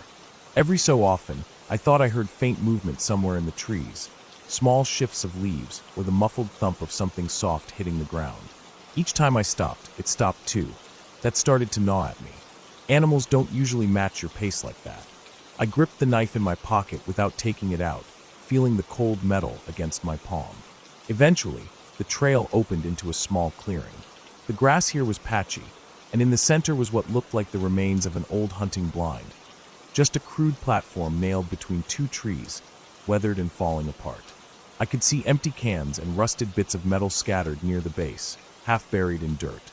I took the chance to rest for a moment, keeping my back to one of the trees so nothing could come up behind me. That's when I caught movement to my left. Not big, not obvious, just a shape slipping between two trees about 30 yards away. It was gone as soon as I saw it, but my heart kicked hard in my chest. Whatever it was upright. That much I was sure of. I waited, straining my eyes at the spot where it had been. Nothing. I decided right then that I'd gone far enough. I didn't want to turn this into something I couldn't get out of. I started back down the trail, moving quickly, but trying not to make it obvious that I was hurrying. My ears felt tuned to every sound now, and the forest seemed alive in a way it hadn't before. Not with birds or insects, but with small, almost imperceptible movements. Halfway back to the bridge, I heard that crack again. Closer this time. I didn't stop to look. My pace quickened into something between a fast walk and a jog. I could feel the sweat under my shirt despite the cool air. When I reached the bridge, I crossed it in 2 long steps, the logs creaking under my weight. On the other side, I paused just long enough to glance back. For a split second, I thought I saw a figure standing at the edge of the trees where the bridge ended, but the light was playing tricks through the branches, and I wasn't sure. From there, I didn't stop. The trail seemed longer going back, each bend revealing only more distance. The urge to run was strong, but I forced myself to keep it to a brisk walk, not wanting to trip over roots or rocks in my haste. My mouth felt dry despite the water I'd had earlier, and my legs ached from the steady climb. When I finally reached the fork where the left trail met the main road, the light was glaring and hot, the air moving again. I didn't look back this time. I kept walking until the trees thinned, and I could see the outline of my uncle's property in the distance. Only when I stepped onto the gravel of his driveway did I let out the breath I didn't realize I'd been holding. That night, I kept thinking about those footprints and the shape I'd glimpsed in the clearing. Maybe it was nothing. Maybe it was just another hiker who'd taken a different route, someone I never properly saw. But the way the sounds followed me, the way I never caught a clear look, it sat wrong in my mind. I decided I wouldn't go down that left trail again, not alone, not without telling anyone. Even now, when I pass that fork, I feel that same drop in temperature, that same stillness hanging in the air. And I keep walking straight, without even glancing left. Whatever's down there, it can stay there. I don't need to find out.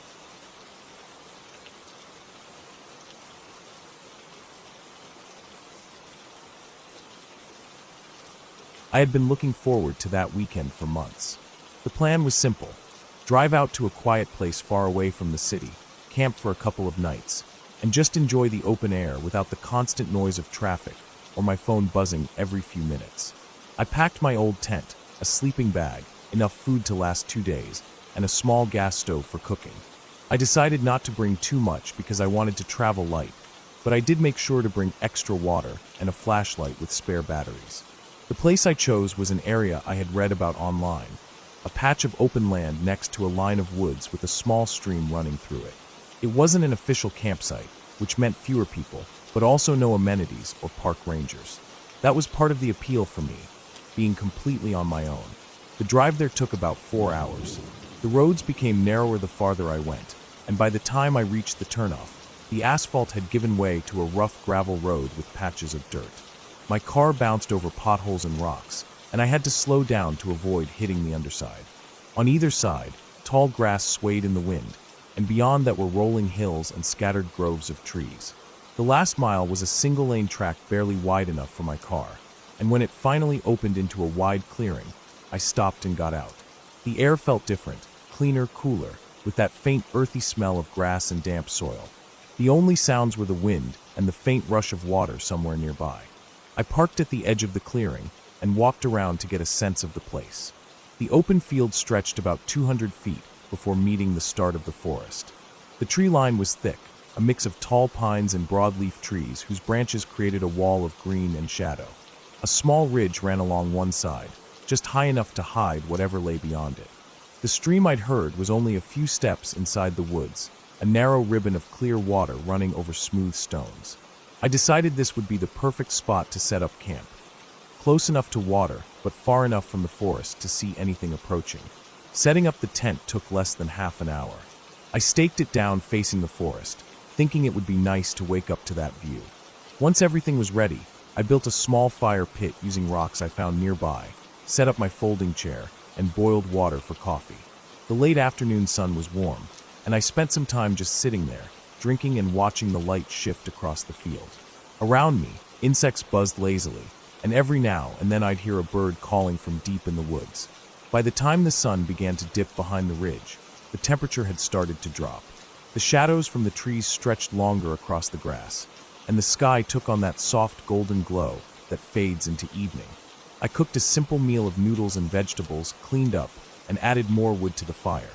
It was peaceful, so quiet that every small sound carried far. I could hear the occasional rustle from the forest, probably small animals moving through the undergrowth, and the steady flow of the stream.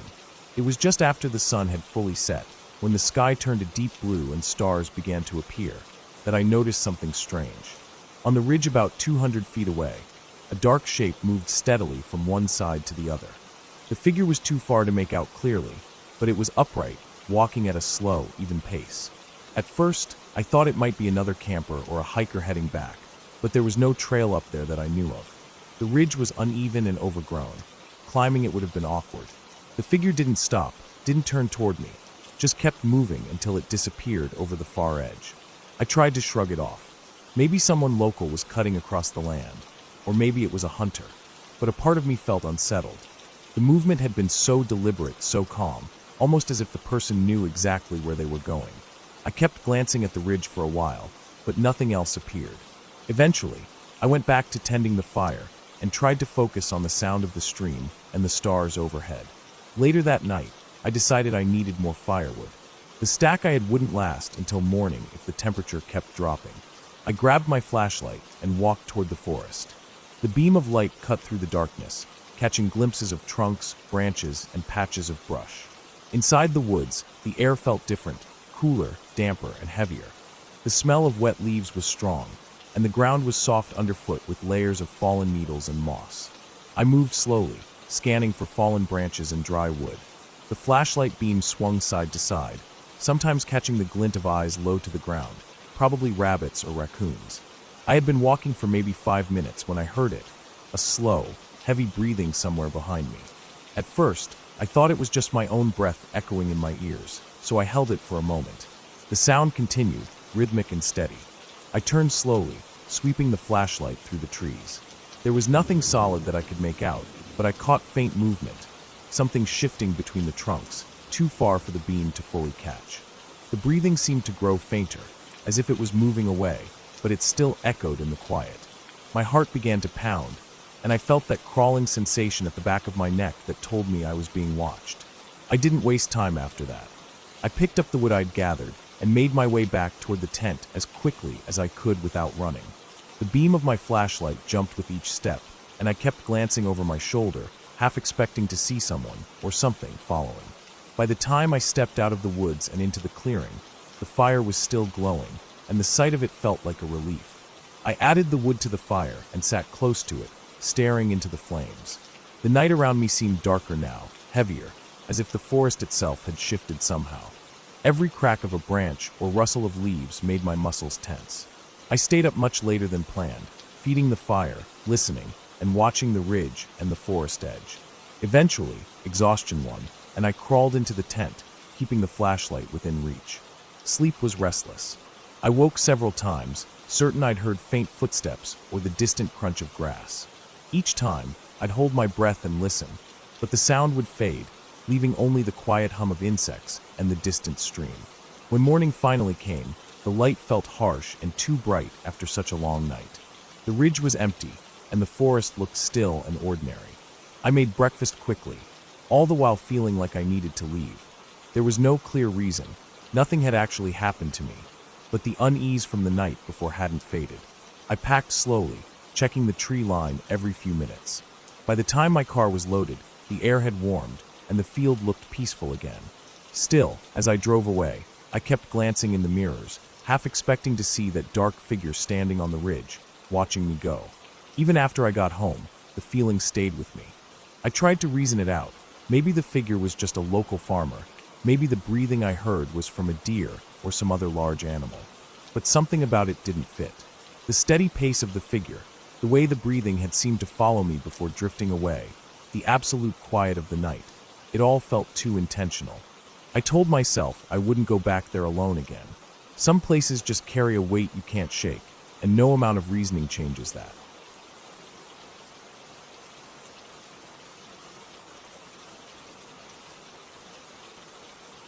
It started as just another normal day, though I realize now how quickly a normal day can turn into something I'll remember for the rest of my life. The sun had been bright that morning, the kind of light that makes everything look clean and open. I had taken my car out for a long drive, partly because I needed some quiet, and partly because I wanted to explore some back roads I'd never been down before.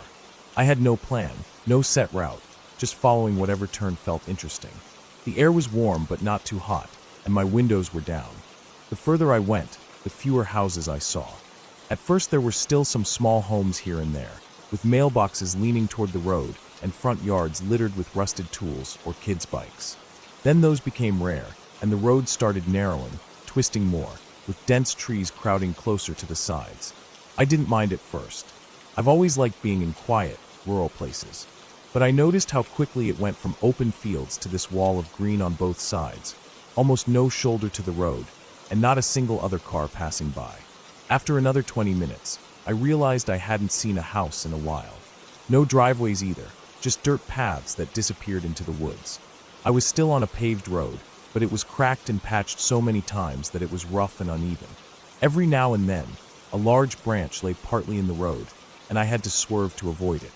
I told myself I'd turn around soon, but the road kept curving, and I kept thinking maybe just around the next bend I'd see something interesting. When I finally decided to turn back, I realized there wasn't a good spot to do it. The road was too narrow, and the ditches on either side were deep enough that trying to pull in and reverse could easily get me stuck. I figured I'd just keep going until I found a wider area, but the road didn't widen. In fact, It started to feel like it was closing in even more. The trees were so thick now that their branches hung over the road like a canopy, blocking out most of the sun. The light had shifted to that dim greenish shade you get in the woods, and I had to turn on my headlights even though it wasn't evening yet. I checked my phone, no signal. That was the first moment I felt that little knot of unease in my stomach. Still, I told myself it was fine. I'd been in plenty of places without service before. I just needed to keep driving until I found an intersection or a wider space to turn around. It must have been another 10 minutes before I saw something that made me slow down. Up ahead, the road bent sharply, but right before the bend, there was a dirt turnout on the right. It wasn't much wider than my car, but it looked like it led to an old logging path, or maybe a hunting trail. I slowed and was about to pull into it when I noticed something strange in the dirt. Tire tracks. Fresh ones. The dirt wasn't dusty. It was soft, like it had rained here recently, and the tread marks were deep crisp. Whatever vehicle made them had come through not long ago. That in itself wasn't alarming, but next to the tire tracks were footprints. Not boot prints like you might expect out here, but what looked like bare feet. Large ones. The toes were clearly visible, pressed deep into the soft earth. They led off the turnout and into the trees. I sat there with my foot on the brake, staring at those prints. They didn't look like someone just walking casually. They were spaced unevenly, some deeper than others, like whoever it was had been moving quickly. I couldn't explain why, but it gave me an odd, unsettled feeling. I decided not to stop after all and kept driving. But I found myself checking the mirrors more often than usual, half expecting to see someone coming up the road behind me, even though I hadn't seen a single other car in nearly an hour. The road eventually began to slope downward, winding tightly between steep banks. The trees on the banks leaned in so much I couldn't see the sky anymore, just patches of dull light filtering through leaves. That feeling of isolation was stronger now. The silence inside the car was so complete that I could hear the faint ticking of the cooling engine when I stopped at one point. I was coming out of another sharp bend when I saw movement ahead. My foot hovered over the brake before I even registered what it was, a figure crossing the road. It was a man, tall, broad-shouldered, wearing dark clothing that didn't match the warm weather. He wasn't hurrying. He just walked straight across from one side to the other, disappearing into the trees on the far side. He never looked at me, but something about his posture felt wrong. Too rigid, almost deliberate, like he wanted to make it clear he wasn't concerned about a car coming. I slowed nearly to a stop when I reached the spot he'd crossed.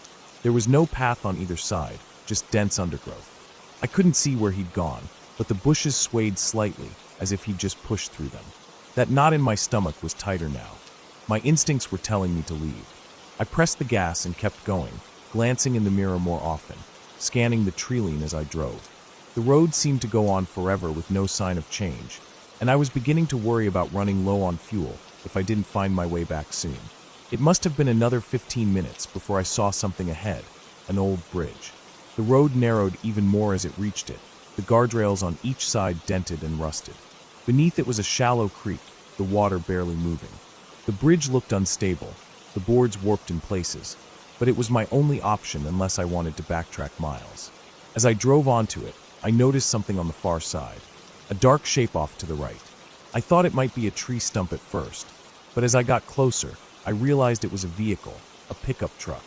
It was parked at an odd angle, half in the ditch, its driver's door hanging open. I slowed, heart thumping. There was no one inside. The paint was scratched deeply along one side, like it had scraped against something solid. The windshield had a crack running across it, and the front bumper was bent inward. I passed it slowly, glancing into the trees beyond it. The undergrowth was trampled in places, and I thought I saw more of those deep, bare footprints in the soft earth. My hands tightened on the steering wheel. I didn't want to be here anymore. From that point on, I drove faster, taking the curves harder than I normally would. My eyes kept darting between the road ahead and the mirrors, expecting movement. It was maybe 10 more minutes before I finally saw a sign, just a small, bent metal one with faded letters.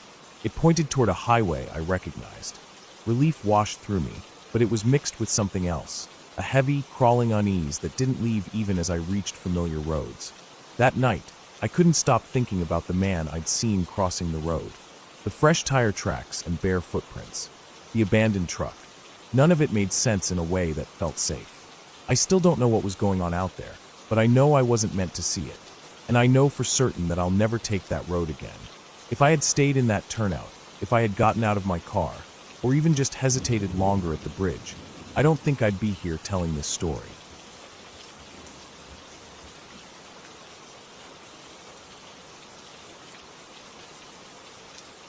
It was late in the afternoon when I decided to take the back road home. I had been working in town all day, and instead of following the main highway like everyone else, I thought I'd try the narrow country route. It was longer in distance but quieter, with rolling fields on either side and long stretches of forest. The air felt cooler out here, away from the noise and fumes of the city. The sun was sinking low, casting a dim orange glow across the tops of the trees. I figured I'd be home before dark, but I didn't realize just how quickly that light would vanish once the road dipped between the thick woods. The road was barely wide enough for 2 cars, cracked and worn from years of weather. Every so often, I'd hit a patch where the asphalt had crumbled away, leaving exposed gravel. On both sides, thick forest pressed in close, with towering trees that blocked most of the light. It wasn't the kind of place you wanted to break down, but my car was in good shape, and I had fuel. I didn't think twice about it. I rolled down the window, letting the cool evening air drift in. It smelled damp, like wet leaves and soil. I could hear the occasional bird call deep in the forest, but otherwise it was quiet, too quiet. No other cars passed me, and I didn't see any houses.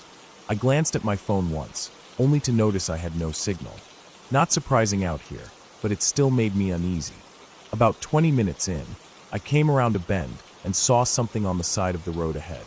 At first, I thought it was an animal, maybe a deer, but as I got closer, I realized it was a bicycle, lying half in the ditch with its back wheel still spinning slowly. There was no rider in sight. I slowed down, scanning the trees on either side. The forest here was so dense that you couldn't see more than a few feet in before shadows swallowed everything. The bike looked like it had been dropped suddenly, not laid down carefully. The handlebars were crooked, and the chain hung loose, like it had slipped off mid-ride. I drove past slowly, checking my mirrors, but I didn't see anyone. I considered stopping, but something in my gut told me to keep going.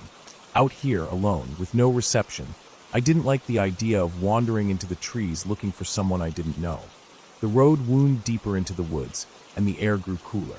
The sun had dropped behind the hills now, and the orange light had faded into a dull gray. My headlights cut a narrow path ahead, but the darkness beyond them felt heavier than normal, like the forest was absorbing the light.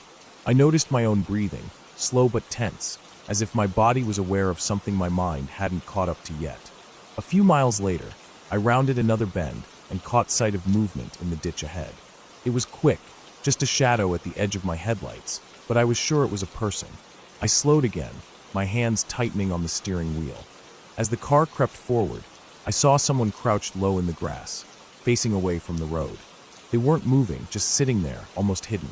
I couldn't see their face, but they were wearing dark clothes, and their posture looked tense, like they were waiting. I passed them slowly, resisting the urge to look directly. My skin prickled as I realized they hadn't turned their head at all to watch me pass. I checked my rearview mirror. Nothing. The person was gone. The ditch was empty. My first thought was that they had dropped flat to the ground to hide.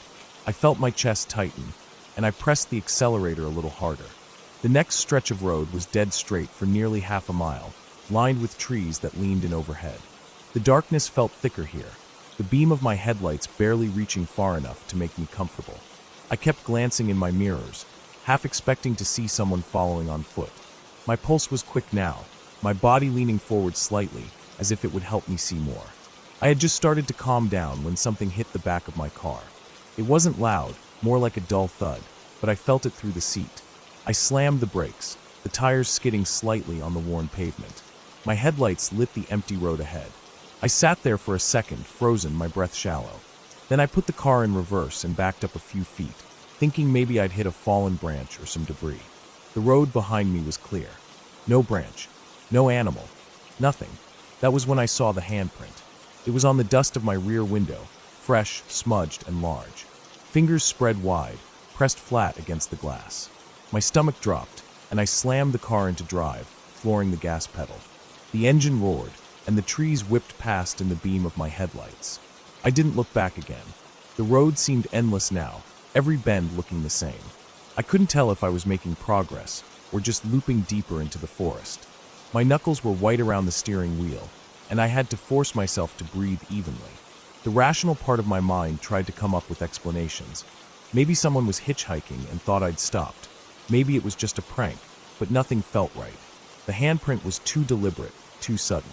After what felt like half an hour, I saw the faint glow of a streetlight ahead. Relief hit me so hard I almost laughed. The road opened up into a small intersection with an old, shuttered gas station on one corner. The windows were boarded, the sign faded, but the light above the lot still worked, buzzing faintly. I pulled in and parked under it, letting the brightness wash over me. I got out, walking quickly to the back of the car. The handprint was still there, clear as before, but now I noticed something else. Thin streaks running down from the palm, like someone's fingers had been wet. The streaks had dried into the dust, leaving faint, uneven trails. I reached up without thinking and touched them. They were sticky. I wiped my hand on my jeans and got back in the car, locking the doors. I sat there for a long minute, trying to steady my breathing. I wanted to keep going, but the thought of re-entering that dark stretch of forest made my stomach twist. Eventually, I pulled out, following the side road instead of the main one, even though it would take me longer. The rest of the drive was quiet, but I kept checking the mirrors, half convinced I'd see someone crouched in the back seat. When I finally reached my driveway, I left the car parked outside and went straight in, locking the door behind me. I didn't go back out until morning. In daylight, the handprint was gone, as if the dew had washed it away. But I couldn't stop thinking about how far into the forest I had been, with no signal, no traffic, and someone close enough to touch my car without me seeing them. That bike in the ditch, the figure crouched in the grass, the quiet, patient way they seemed to wait. I still take the long way home sometimes, but never through those woods. And when I drive at night, I keep my eyes forward and my doors locked, because I know how easy it is for someone to step out of the dark and put their hand on the glass.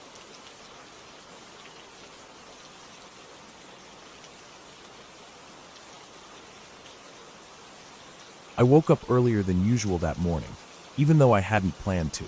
The air in the room felt heavy, not in a way that suggested anything strange, just in that dense, almost damp way that mornings can feel after a long night of rain. I could hear the quiet dripping of water from somewhere outside, probably from the trees that bordered the property.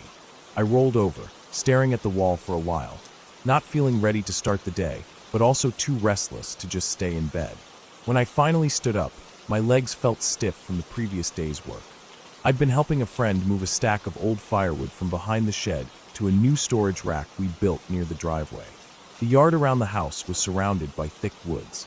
It wasn't the kind of place where you could see your neighbors. In fact, you couldn't even hear them most of the time.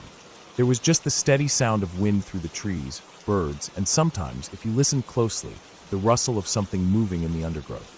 By the time I'd made some coffee and eaten breakfast, the rain had mostly stopped.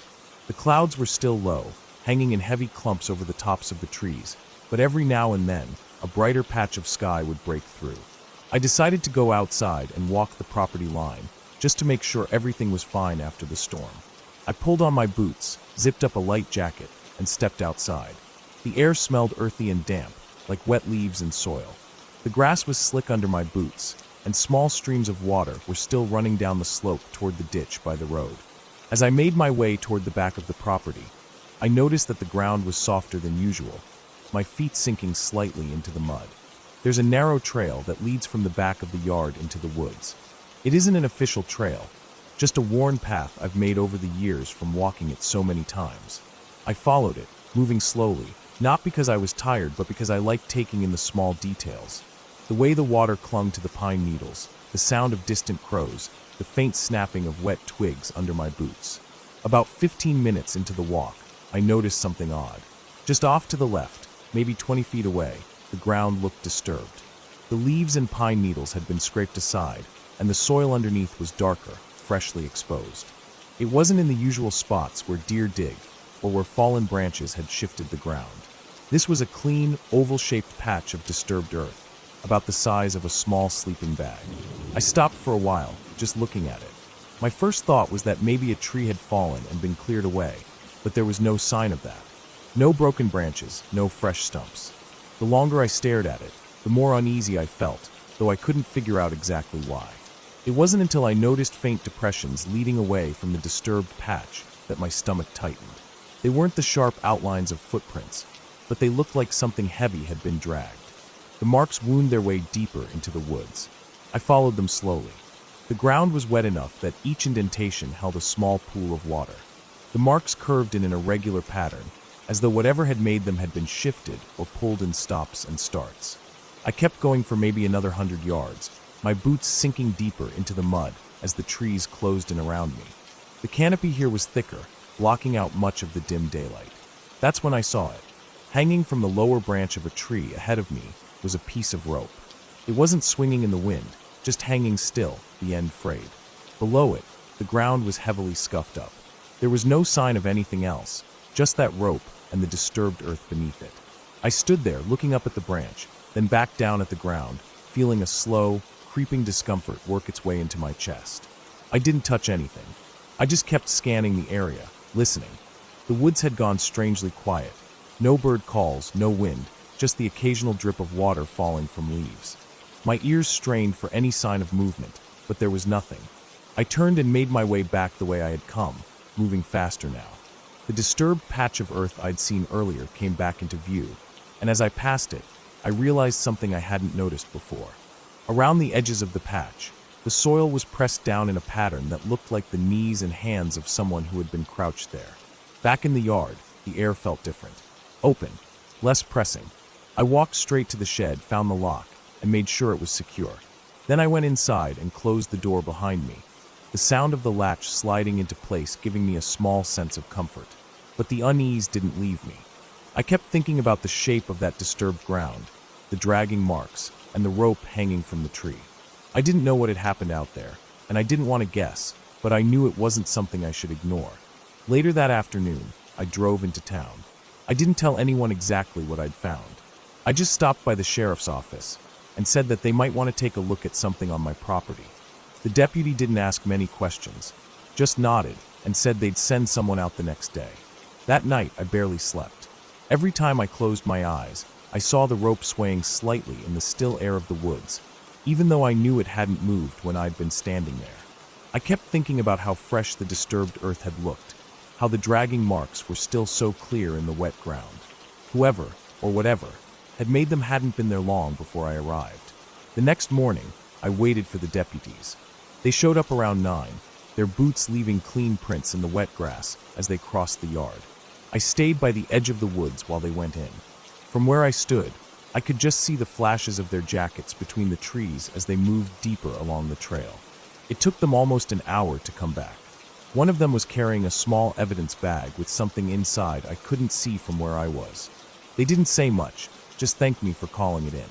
The way they looked at each other before they left told me they'd found something important. I never asked what it was. I didn't want to know. But from that day forward, I stopped walking that trail alone. I kept to the open parts of the yard, where I could see the house and the road. The woods that had always felt quiet and peaceful now seemed different, like there was something just out of sight, watching, waiting. And even though I never went back to that rope, I sometimes imagine it's still there, fraying a little more with each passing season. The ground beneath it holding a story I don't want to understand.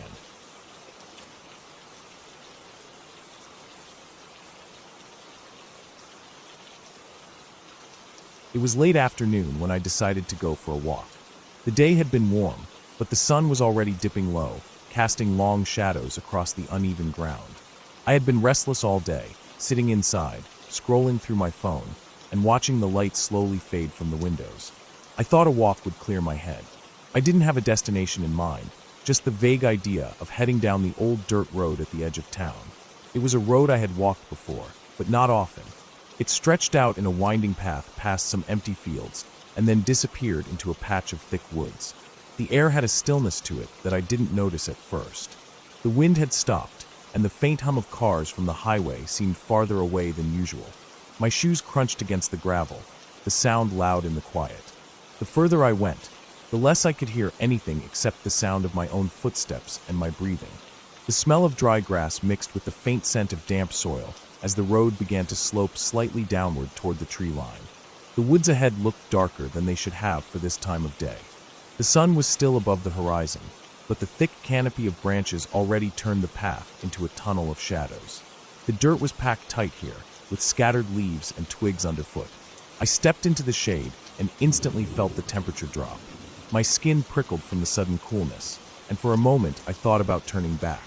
But I kept walking, convincing myself I'd just go a short distance in, maybe to the bend I could see ahead. The deeper I went, the more muffled the world became. Even my own footsteps seemed quieter.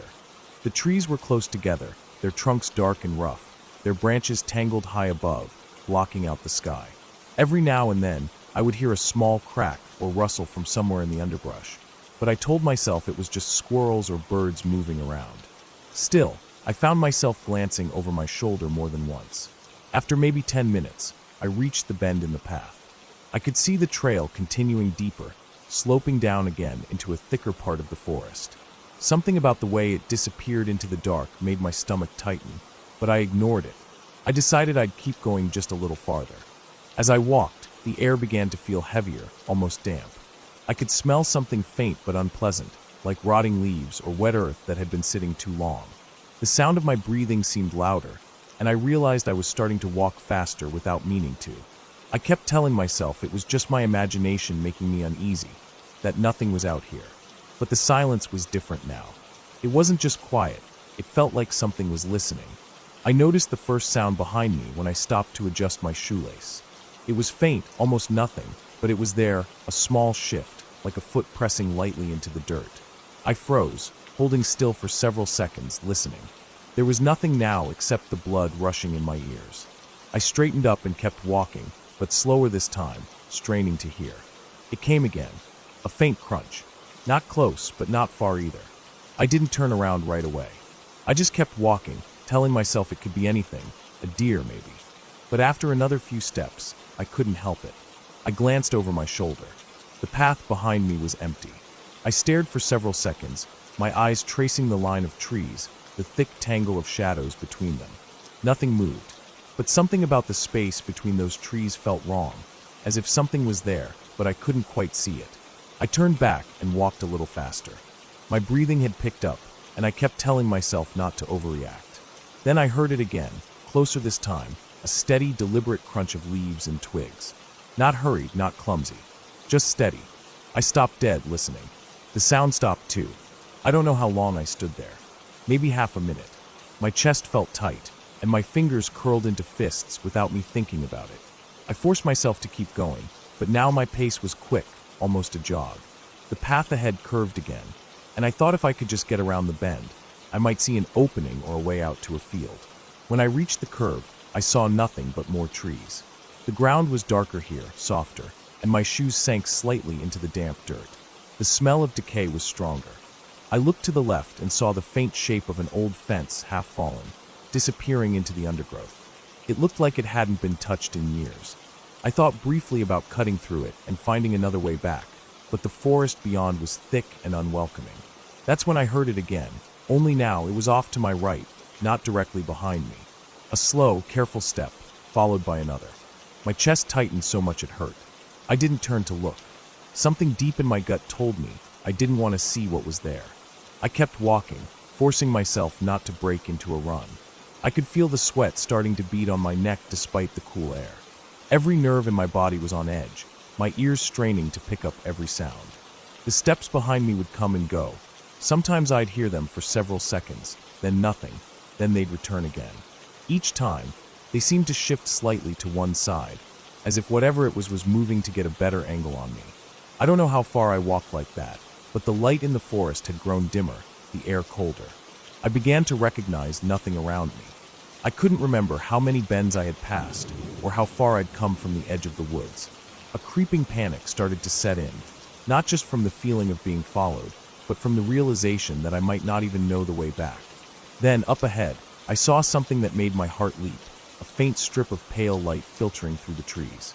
It looked like the edge of the forest.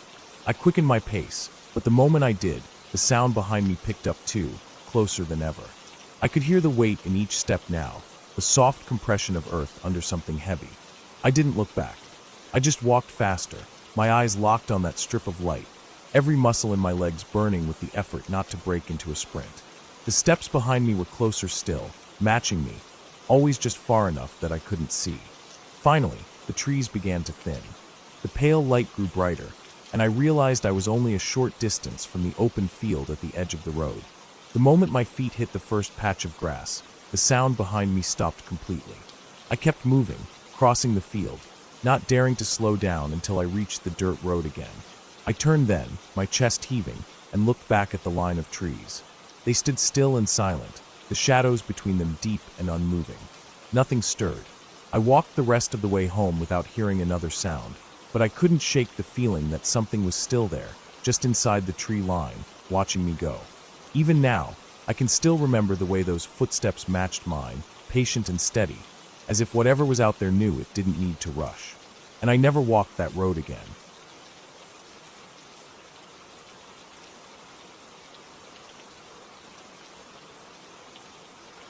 It started the same as most days do when you live alone in a quiet place far from town. The air was cold when I woke up, my breath faintly visible in the dim light coming through the thin curtains. I could smell the dampness left over from the rain the night before, the kind of smell that seeps into the wood of the cabin and lingers for hours.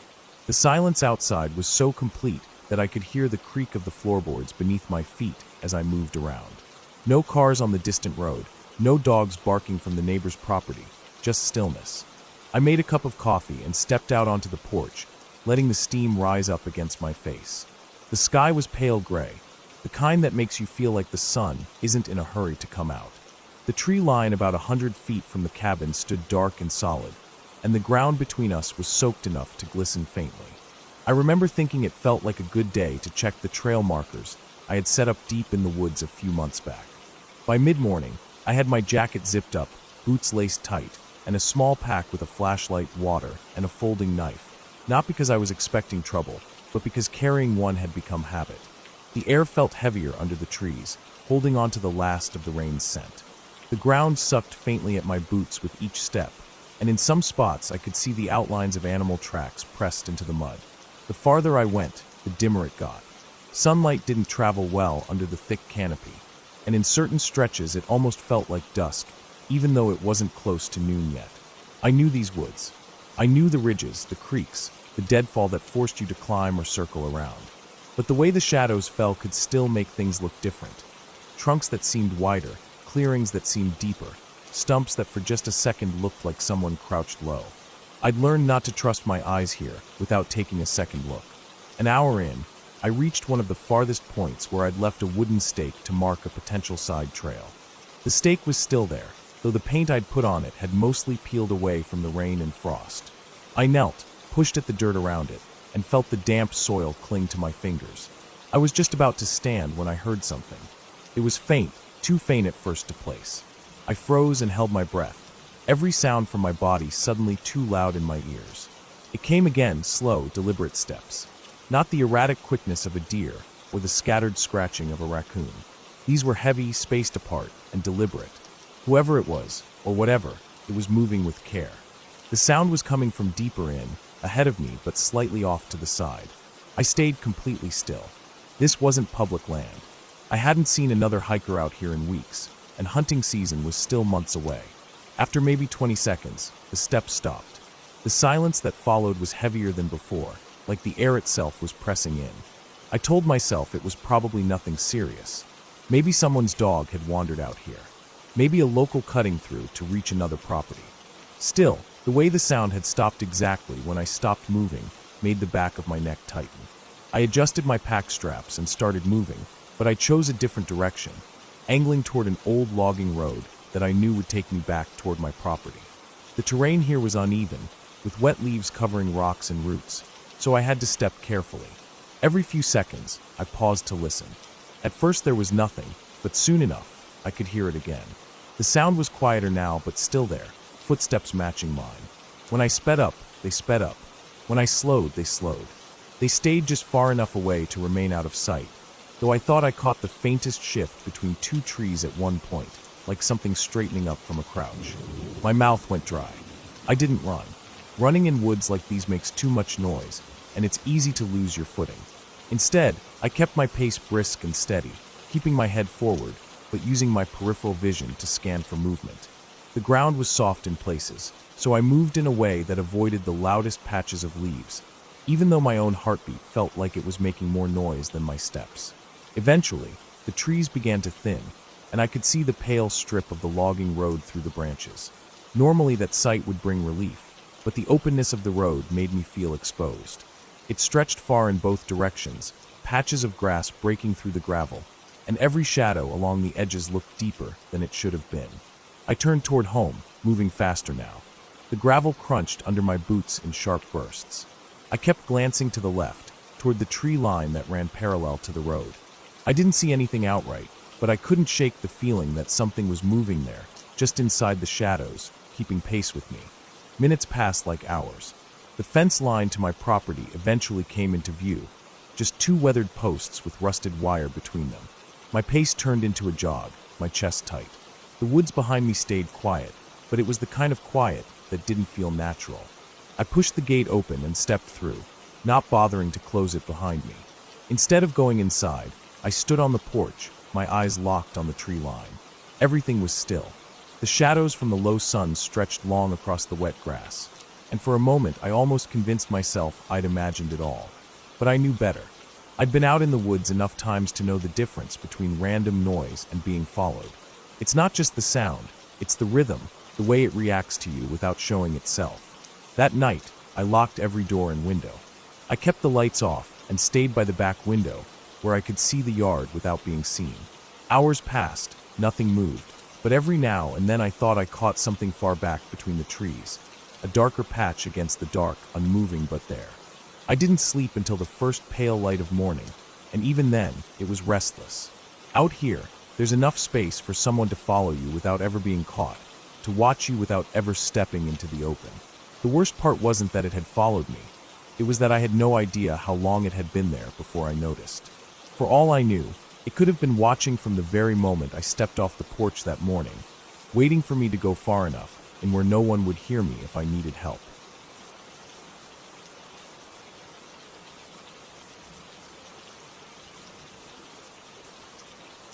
I woke up that morning with a strange sort of restlessness in my body. It wasn't the kind that comes from too much caffeine or a bad night's sleep. It was deeper, like my mind was itching for movement and quiet at the same time. I'd been stuck in the same loop for weeks. Work, eat, sit around, scroll through my phone, sleep, and repeat. It felt like I hadn't really breathed fresh air in ages. I didn't plan anything. I just grabbed a jacket, some water, my phone, and my keys, got in the car, and started driving without a real destination in mind. The roads outside the city got narrower and emptier the farther I went. I passed long stretches of farmland, old weathered barns, and fields where nothing was growing this time of year. Eventually, I spotted a thin dirt pull-off on the side of a quiet rural road. There was no sign, no parking area, nothing official, just enough space to park the car without blocking the road, and a faint track leading into a thick patch of woods. The entrance wasn't inviting. It was narrow and shadowed, with tangled undergrowth creeping toward the path. But something about it drew me in. I parked, turned off the engine, and stepped out. The moment I stepped into the shade of the trees, the air felt different. It was cooler, damp, and smelled strongly of wet leaves and soil. The ground underfoot was soft from recent rain, the kind that makes each step sink just enough to leave a faint print. Ferns brushed against my legs, and thin vines hung low from the branches, forcing me to duck now and then. I could hear my boots crunching through leaves and the occasional drip of water from branches above, but nothing else. No cars, no voices, no mechanical sounds in the distance. The quiet wasn't the soft kind you get in a park. This was heavier. The deeper I went, the more it pressed in on me. Bird calls came less often, and when they did, they sounded far away, like the birds themselves were keeping to the edges of the forest. Even the air felt still, as if the whole place was holding its breath. The trail itself was barely a trail at all. In some spots it was clear, a thin strip of packed dirt weaving between the trees. In others, it all but vanished under a blanket of wet leaves. I had to keep scanning ahead for signs of it, subtle dips in the ground, places where the weeds were a little more trampled, the faint marks left by shoes or maybe boots. I don't know how long I walked before I first noticed the ridge. It rose to my left, a steep wall of earth maybe 15 feet high, covered in roots and moss. The trail curved alongside it, and I followed it without thinking, my eyes drawn upward every so often. That's when I saw movement. It was just a flicker, something dark slipping between two trees up on top of the ridge. The motion was too smooth and too deliberate to be a falling branch or a trick of the wind. I stopped, craning my neck to get a better look, but nothing else moved. I told myself it was probably a deer, or maybe a stray dog wandering through. Still, there was something about the way it had moved, steady, unhurried, that didn't sit right. I kept going, though more aware now. The trail stayed alongside the ridge for a while before the ground on my left sloped down again, the higher ground vanishing from view. I tried to shake off the unease, but I found myself glancing over my shoulder more often. After a while, I decided to step off the path to collect some dry branches for the fire pit I had at home. I moved into a patch of thinner trees where the ground was littered with broken limbs. As I bent to pick one up, I noticed the soil here looked different, looser, darker, and faintly disturbed. Leaves had been pushed aside in a way that didn't look natural, like something heavy had moved through recently. I crouched down and brushed away some of the leaves. The ground beneath showed faint impressions, not clear enough to call them footprints, but long, shallow depressions, as if someone or something had been dragging their weight. They led deeper into the forest, away from the trail. That's when I heard it. Slow, heavy breathing. It came from somewhere ahead of me, not close, but not far enough away for comfort. Inhale. A long pause. Exhale. There was a weight to the sound, like the lungs making it were large. I froze, my own breath locked in my throat. My ears strained to pinpoint the direction, but the sound seemed to hang in the air, just far enough away to make it unclear. I stood still for what felt like a full minute. Then, faintly, I caught the suggestion of movement between the trees, a darker shadow moving in the dimness, slipping behind a trunk before I could focus on it.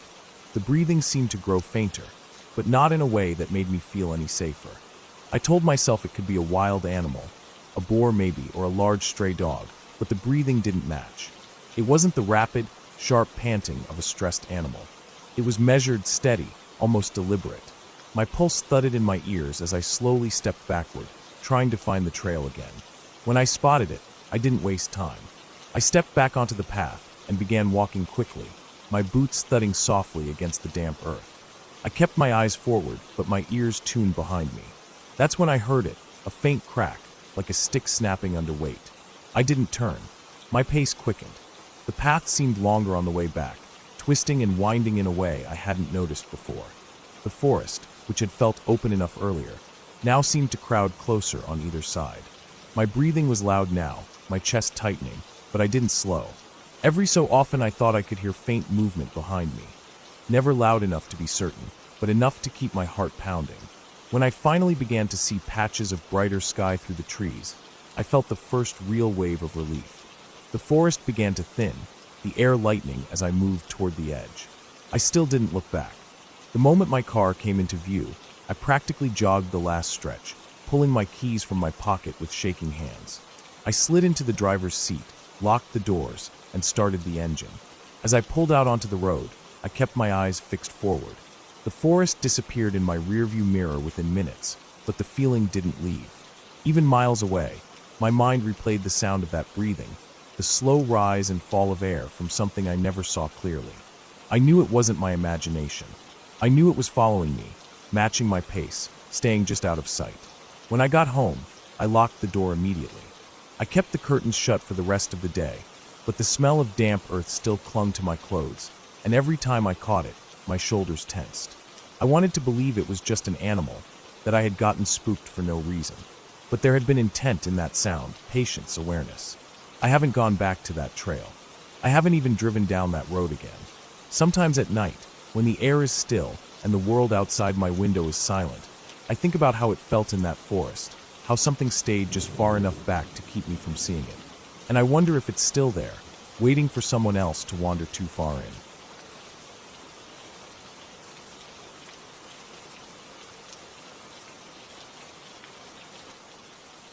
It started out like any other quiet day. I woke up before sunrise, the air still heavy with the damp smell of night. The world outside my small cabin was calm, still, and so silent that I could hear the distant rustle of leaves far off in the woods.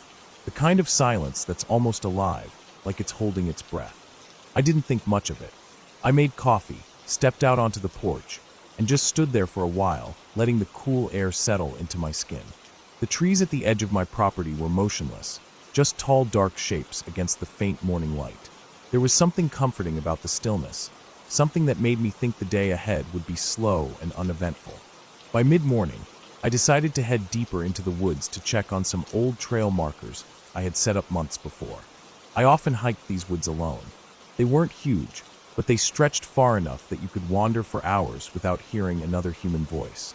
The ground was soft under my boots, still wet from the rain the day before, and the earthy smell of soil and rotting leaves was strong. I followed the narrow path, stepping over exposed roots and ducking under low branches. The deeper I went, the dimmer it got.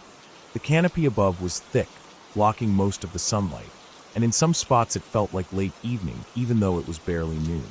I knew these trails well, but even then, the shadows could make everything look different. A fallen log might seem like something crouching, or a tangle of branches could look like a figure standing still until you got close enough to see it clearly. I had learned not to let my eyes trick me out here. After about an hour of walking, I reached a part of the woods I didn't visit often. It was denser here, with no real trail, just patches of open ground between thick clusters of trees. I slowed my pace and listened. There was no wind, no birds, nothing. The silence was strange. Usually there were at least faint rustles from squirrels or the distant tapping of a woodpecker. Here, there was nothing at all. It was so quiet that I could hear the faint hum of blood in my ears. I crouched down to check one of the wooden stakes I had driven into the ground months ago to mark a potential route. The wood was weathered, the paint chipped away, but it was still there.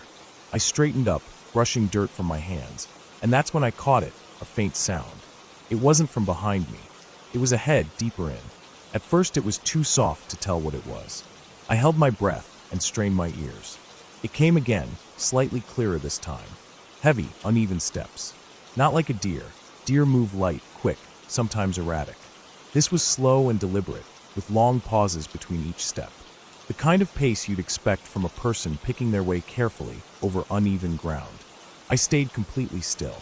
There was no reason for anyone else to be this deep in these woods. It wasn't hunting season, and the land was private. I kept my eyes fixed in the direction of the sound, waiting for movement. Nothing. Just the slow steps, then silence. I told myself it was probably nothing serious. Maybe someone from farther down the road had wandered too far. Maybe it was a lost hiker. But something about the way the steps had stopped the moment I stopped moving didn't feel right. I started walking again, slowly, but I chose a different direction, heading toward a more open area I knew led to an old logging road. After about 10 minutes, I glanced over my shoulder.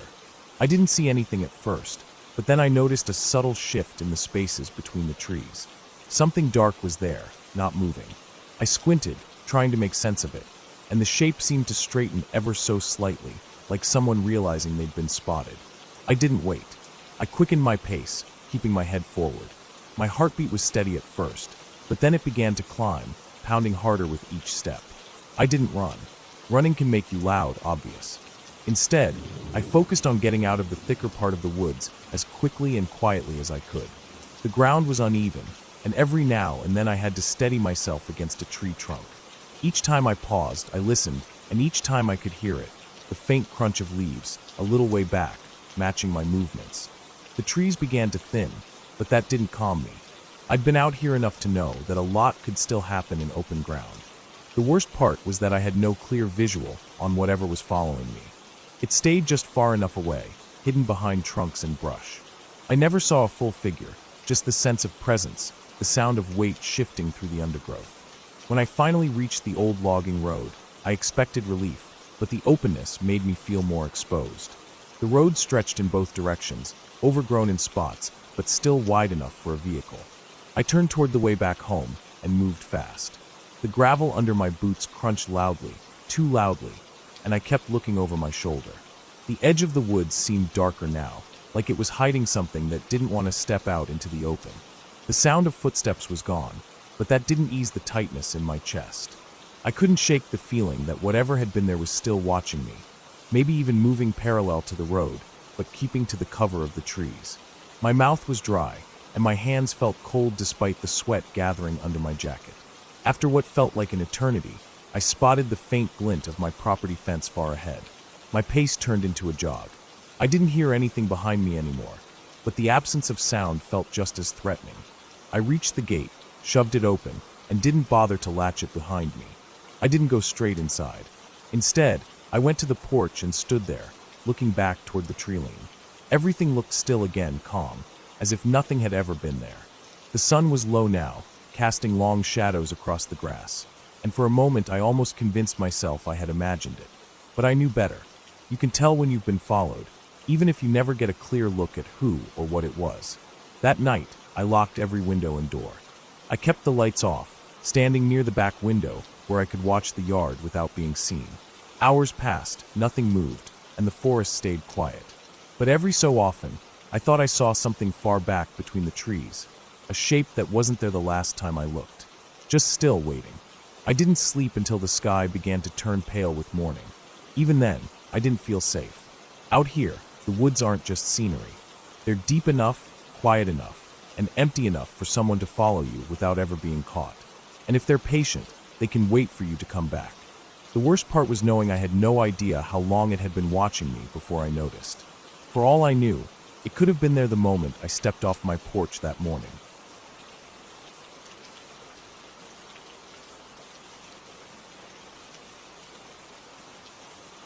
It was late September when I decided to take a solo trip out to the old fishing cabin my uncle used to use when I was younger. The place sat deep in the woods, miles from the nearest paved road. I had been there a few times in the past, but always with someone else. This time, I wanted the quiet. I wanted to get away from the noise of everything: work, people, city life. I packed up my truck with enough supplies to last 3 or 4 days, figuring I'd fish in the mornings, hike in the afternoons, and spend the evenings by the small wood stove in the cabin. The drive was longer than I remembered, and the dirt road was rougher. My tires kicked up clouds of dust, and branches scraped against the sides of the truck. Every so often, I had to slow almost to a crawl to get over deep ruts or avoid large rocks that had rolled into the road. By the time I reached the small clearing where the cabin sat, the sun was already dipping low in the sky. The building was exactly how I remembered it: weathered wood siding, a tin roof dulled by years of rain, and a single window looking out toward the lake that stretched out beyond the tree line. I carried my gear inside and took stock of the place. It was simple: one room, a cot against the wall, a small table, a chair, and the wood stove. A pile of firewood was stacked neatly outside, though most of it looked old and dry enough to splinter. There was a faint smell of dust and old pine inside, the kind of scent that instantly takes you back in time. I opened the window to air it out while I unpacked. The first night passed quietly. I made a small fire in the stove, cooked some food on my camp burner, and listened to the crickets outside. The lake was calm, the moonlight shining across it like a pale silver path. It was so quiet that every small sound carried: a splash from a fish breaking the surface, the creak of tree branches, even the faint rustle of leaves in the wind. The second day, I woke early and decided to fish. The lake was still and glassy, the water so clear I could see the shadows of fish moving just beneath the surface. I spent hours out there, catching a few small ones, but nothing worth keeping. By the time I returned to the cabin, the sun was high, and the woods around me seemed alive with movement. Birds darting between trees, squirrels chasing each other along the branches, the occasional snap of a twig somewhere deeper in the forest. It wasn't until that afternoon, while hiking a trail I hadn't been on in years, that I first got the uneasy feeling. The path wound uphill through thick pines, and the further I went, the quieter it seemed to get. It wasn't the peaceful kind of quiet I'd felt at the lake.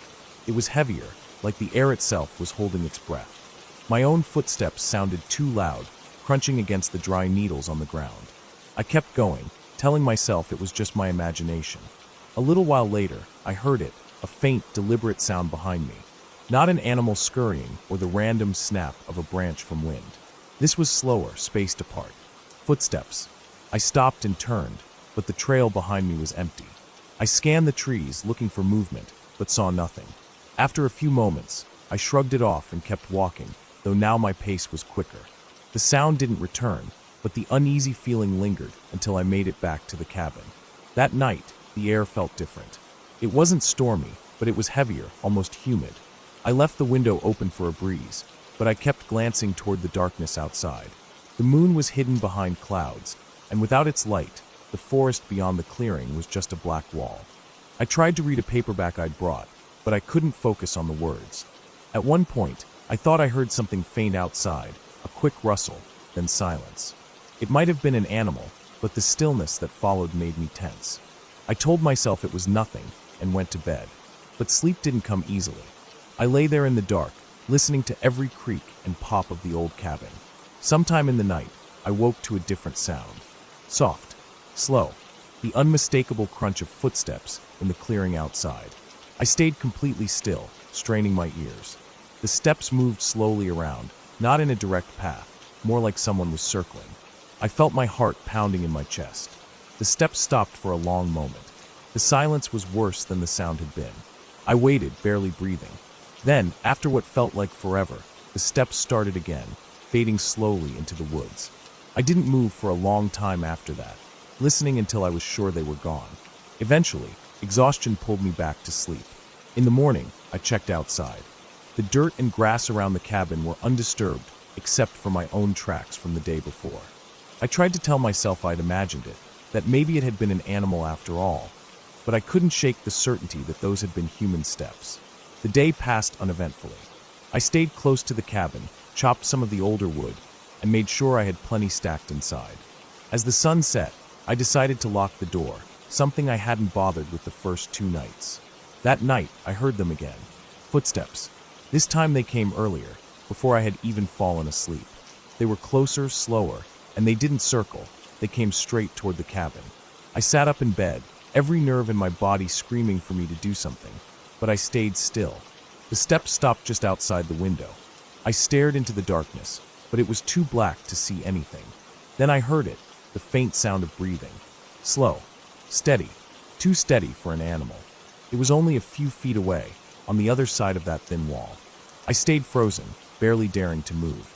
After a long minute, the breathing stopped, and the steps moved away again, disappearing into the forest. I didn't sleep the rest of the night.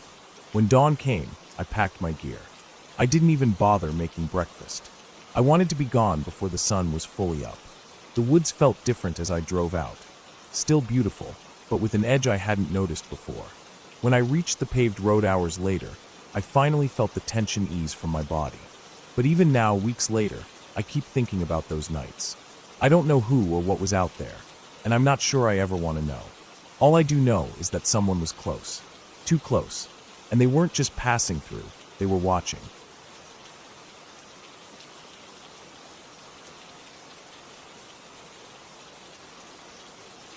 It was a late summer afternoon when I decided to take a long drive out of the city and into the back roads I hadn't been down in years. I didn't have any real plan, just wanted to get away from the noise and the constant rush of traffic. The sky was heavy with thick gray clouds, the kind that seemed to hang lower as the day went on. The air was humid but cool in the shade, with that faint smell of wet earth and plants, like it had rained somewhere nearby. The road narrowed as I drove, turning from smooth asphalt to uneven, cracked pavement, then to a rough gravel track that wound its way between overgrown fields and patches of woods. My phone signal had already dropped to 1 bar, then none, and I realized I hadn't seen another car in nearly an hour. It was quiet enough that when I turned off the radio, the only sound was the crunch of gravel under my tires and the occasional chirp of crickets in the tall grass. I wasn't looking for trouble. I wasn't even looking for adventure. But as I drove farther, I saw something off to the side, a narrow dirt path that cut into the trees. It wasn't marked, no sign, no gate, just a break in the brush where 2 deep tire ruts disappeared into the woods.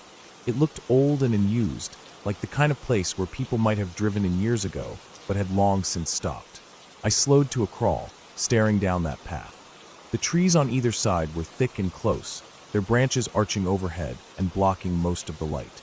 The ground was littered with damp leaves and fallen branches. Something about it made me curious in a way I couldn't explain. I stopped the car right at the edge and thought about just turning around, but the idea of seeing where it went got stuck in my head. The ruts were just wide enough for my car, so I eased onto the path. Branches scraped along the sides, and leaves brushed against my windshield.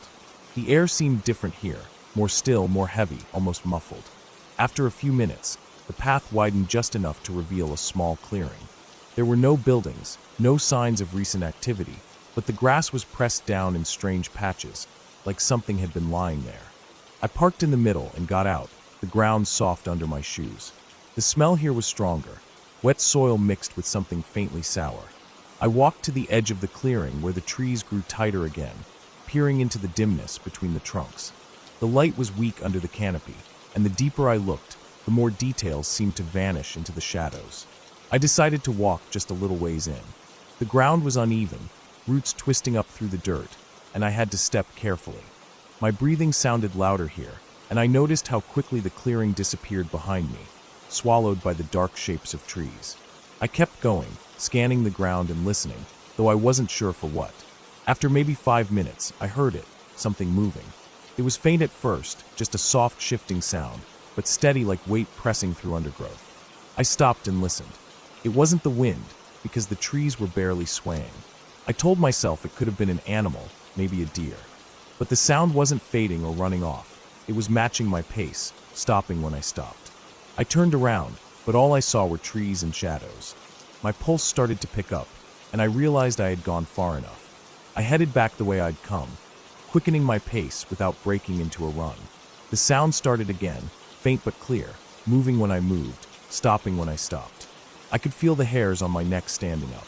The moment the clearing came into view, I walked faster, almost breaking into a jog.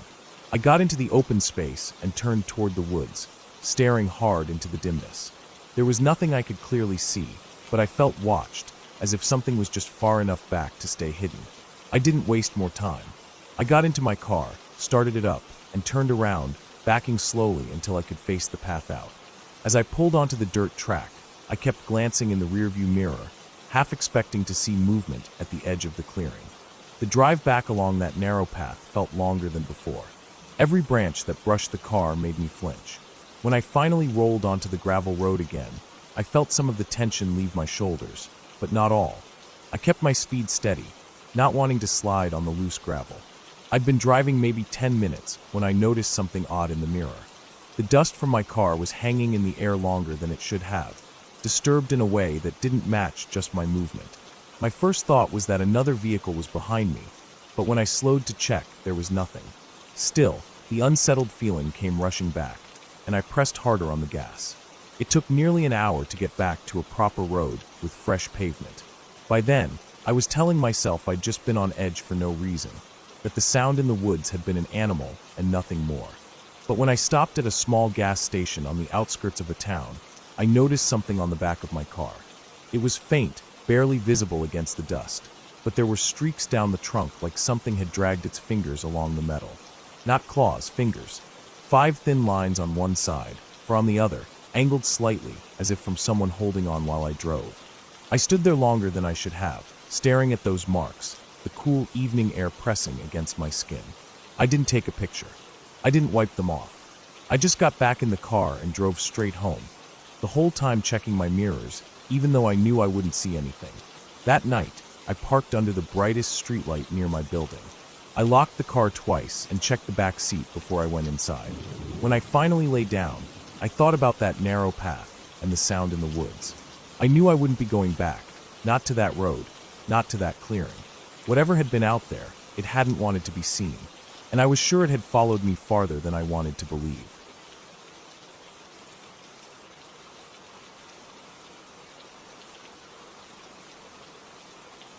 It started with a plan I didn't think much about. I had a free weekend, and I wanted to get away from everything for a while. I drove out toward the hills, taking the long road that wound through farmland and scattered patches of forest until it reached an old trail I had read about online. The trail was hardly used anymore, but it was supposed to cut through a stretch of remote woodland and eventually open onto a clearing where you could camp. It wasn't an official campsite, so there'd be no one else around. Exactly what I wanted. I parked my car on a patch of dirt just off the road, where the trail began. The late afternoon light was golden, and the air was still. The place was quiet in a way that made you feel like you were far from anything human. I strapped on my pack, locked the car, and started walking. The trail was narrow, with tall grass brushing at my legs and branches hanging low enough that I had to duck under them. The woods thickened quickly, shutting out more and more of the light as I went. The first hour was calm. I walked at an easy pace, listening to my boots crunch over the dirt and small twigs. The trees were dense, but the trail was just visible enough to follow. I stopped once to take a sip of water and check my phone, but there was no signal. That didn't surprise me. I kept going, and after another 20 minutes, I reached the clearing I'd been heading for. It wasn't big, just a flat space surrounded by pines, with a patch of bare ground that looked perfect for a tent. I set up camp slowly, taking my time to find a spot where the ground wasn't too uneven. I unpacked my sleeping bag, laid out my gear, and gathered some dead branches for a small fire. As the sun dipped lower, I lit the fire and watched the flames flicker, feeling the quiet sink in around me. Out here, there was no hum of traffic, no distant voices, just the sound of the fire popping and the occasional rustle of wind in the trees. As the light faded, the temperature dropped fast. I pulled on an extra layer, sat by the fire, and ate a simple dinner from the food I'd brought. When it got dark fast, like someone had turned off a light switch. The firelight made the surrounding trees look even blacker. I didn't linger outside too long. I banked the fire so it wouldn't burn too hot and slipped into my tent. I lay in my sleeping bag listening to the forest. At first, it was peaceful, the occasional chirp of a night insect, the faint groan of tree branches swaying. But as I drifted towards sleep, I noticed something. The sound seemed to stop. It was sudden, like the woods had frozen. I held my breath without meaning to, my ears straining for any sign of movement. There was a sound then, a faint rhythmic crunch. Leaves and twigs breaking, spaced out evenly, like footsteps. At first I thought it might be an animal. Out here, deer or maybe a fox wouldn't be unusual. But the steps sounded heavy, too deliberate. They were slow, like someone was taking careful steps just outside the glow of the fire. I stayed still. My tent wasn't far from the fire, but I couldn't see outside without unzipping it. The footsteps continued for a while, moving in a slow circle around the camp. Then they stopped. Minutes passed. I told myself it was probably an animal sniffing around, and that I was overthinking it. Eventually, I must have dozed off. When I woke, it was still dark, but the fire had burned low. My watch said it was just past 3 a.m. At first I didn't know why I'd woken up, but then I heard it again, movement. Not close this time, but not far either. A steady, dragging sound, like something being pulled along the ground. I sat up in my bag, my heart beating faster. I unzipped the tent just a few inches and peeked out. The clearing was barely lit by the dying fire. At the far edge of the light, something moved between the trees. I couldn't make out a shape, just the faint outline of something tall that shifted in and out of sight. It didn't rush away like an animal would. Instead, it seemed to stand there for a moment, and then the dragging sound came again before it slipped deeper into the woods. I didn't sleep after that. I sat there, every sense on high alert, until the first pale light of dawn. When the sun finally rose, I stepped out of the tent, scanning the trees. I didn't see anything unusual at first, but when I walked to the edge of the clearing, I noticed something on the ground. A narrow path of disturbed leaves and broken twigs led off into the woods, almost like something, or someone, had dragged something heavy through there during the night. I debated following it, but my gut told me not to. Instead, I packed up my gear quickly, more focused than I'd been in a long time. I kept glancing toward the trees as I worked, feeling watched. The hike back felt longer than it had the day before. Every little sound in the woods made me tense. I kept looking over my shoulder, but the trail stayed empty. It wasn't until I saw my car through the trees that I felt the knot in my chest loosen. I loaded my gear, started the engine, and got back on the road without looking back. It wasn't until I was several miles away, back on the main highway, that I realized something. On the hike in, I'd passed a fallen tree about halfway along the trail. It had been covered in moss and looked like it had been there for years. But on the way out, that same tree had fresh cuts along the trunk, as if someone had been hacking at it with a blade. I don't know who or what was out there that night, but I know I wasn't alone, and I know I won't be going back.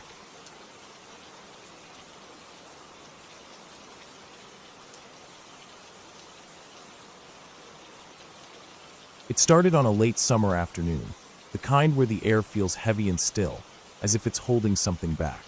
I had decided to take a long walk in an area I didn't visit much, a stretch of open land that eventually led into a dense patch of woods. The place was far from town, with no houses in sight and only a narrow dirt road leading in. I had been there a few times before, but only during the day and never for more than an hour or two. It wasn't a place people visited often. There were no official trails, just faint paths left by deer or the occasional hiker who had wandered off the beaten track. The sun was beginning to sink lower, and I could feel the light starting to shift, that slow dimming that makes shadows stretch longer and colors turn muted. The dirt road crunched under my shoes until I left it behind and stepped into the grass, moving toward the tree line. The grass here grew tall and uneven, brushing against my legs, carrying the smell of dry earth and faint traces of wild plants. A warm breeze would occasionally move through, but mostly it was still, so still that each step I took felt louder than it should have been. I reached the edge of the woods and stepped inside. The change in temperature hit me immediately, cooler, with a faint dampness to the air. The ground was softer here, covered in old leaves, pine needles, and small twigs that cracked softly under my weight. The smell of the forest was strong, a mix of soil, old wood, and the faint scent of moss. The trees were close together, their branches weaving overhead to create a canopy that let in only thin streaks of light. I followed a faint path, nothing official, just a space where the undergrowth had been pressed down enough to walk through without pushing branches aside. The deeper I went, the quieter it became. The sounds of the open land behind me faded until all I could hear was my own movement, the occasional rustle of leaves high above, and once or twice the faint snap of a branch somewhere deeper in the woods. Each sound seemed sharper here, the silence around it making it stand out more. After maybe 20 minutes of walking, I reached a small clearing. The ground was uneven here, with patches of grass between bare spots of dirt.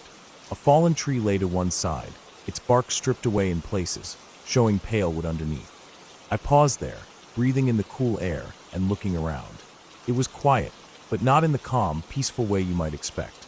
It was a heavy quiet, the kind that made you feel watched even when you knew no one was there. I couldn't explain why, but I felt uneasy standing there, as if I had walked somewhere I shouldn't have. I turned back toward the path I had come from, ready to head out before it got too dark, but that was when I noticed something odd.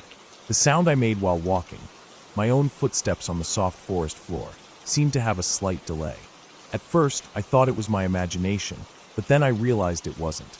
I would take a step, and almost a second later, I would hear another faint step from somewhere behind me. I stopped completely, and the forest was silent again. My eyes scanned the trees, searching for movement, but everything was still. I took another slow step forward, deliberately dragging my shoe a little, so I could hear it clearly.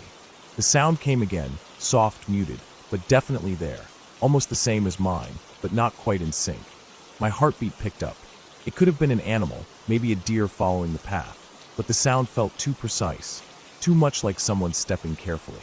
I tried to tell myself it was nothing, that maybe the sound was echoing off the trees in a strange way, but the unease in my stomach grew. I decided to walk faster, not quite running, but keeping a steady, quick pace back toward the edge of the woods. The faint following sound stayed with me. Each time I stepped, it came again a moment later, as though something was matching my path, but keeping a distance. I resisted the urge to look over my shoulder too often, worried that if I saw something, I wouldn't be able to keep my composure. My breaths grew sharper, and the cool air felt colder now, making the skin on my arms prickle. The path ahead began to look unfamiliar. I was sure I had followed the same way in, but now the trees seemed closer together, and the ground looked different, with more roots and uneven dips in the dirt.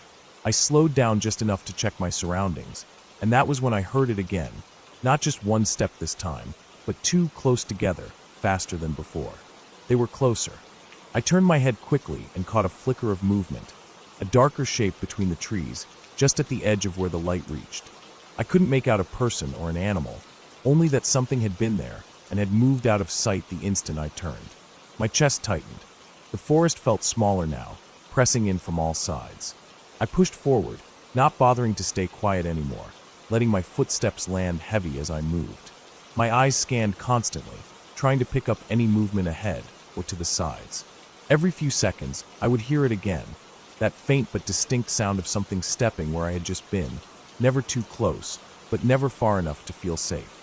Minutes passed like that, my sense of direction breaking down as I focused more on moving forward than on where exactly I was going. The light in the forest had dimmed further, and the air felt colder still. I could feel sweat at the back of my neck, mixing with the cool air to make me shiver. Then I saw it, the faint light between the trees ahead. It wasn't the open field I had entered from, but it looked like a break in the woods, somewhere I could get out of the dense cover. I moved faster, almost jogging now, my bag shifting slightly on my back with each step. The sounds behind me kept pace, never rushing, just following. When I reached the opening, I found myself at the edge of a steep drop. Below was a shallow ravine, its bottom filled with rocks and a narrow stream of water. The other side rose sharply, covered in more trees. There was no easy way down without risking a fall. My only option was to turn and find another path, but the thought of going back into the woods in that direction made my stomach turn. The following steps were gone now. The silence was thick, so complete it made my ears ring. I stood there for a few seconds, frozen, waiting for a sound, any sound. That was when I caught it again, just one step this time, off to my left, closer than before. My eyes locked on that direction, but nothing moved. I backed away slowly, my eyes fixed on the spot. My foot slipped slightly on loose dirt near the edge, sending a few small stones tumbling down into the ravine. The sound echoed faintly, then faded. I could feel my pulse in my neck. I turned sharply and started moving along the edge, looking for any sign of the original path out.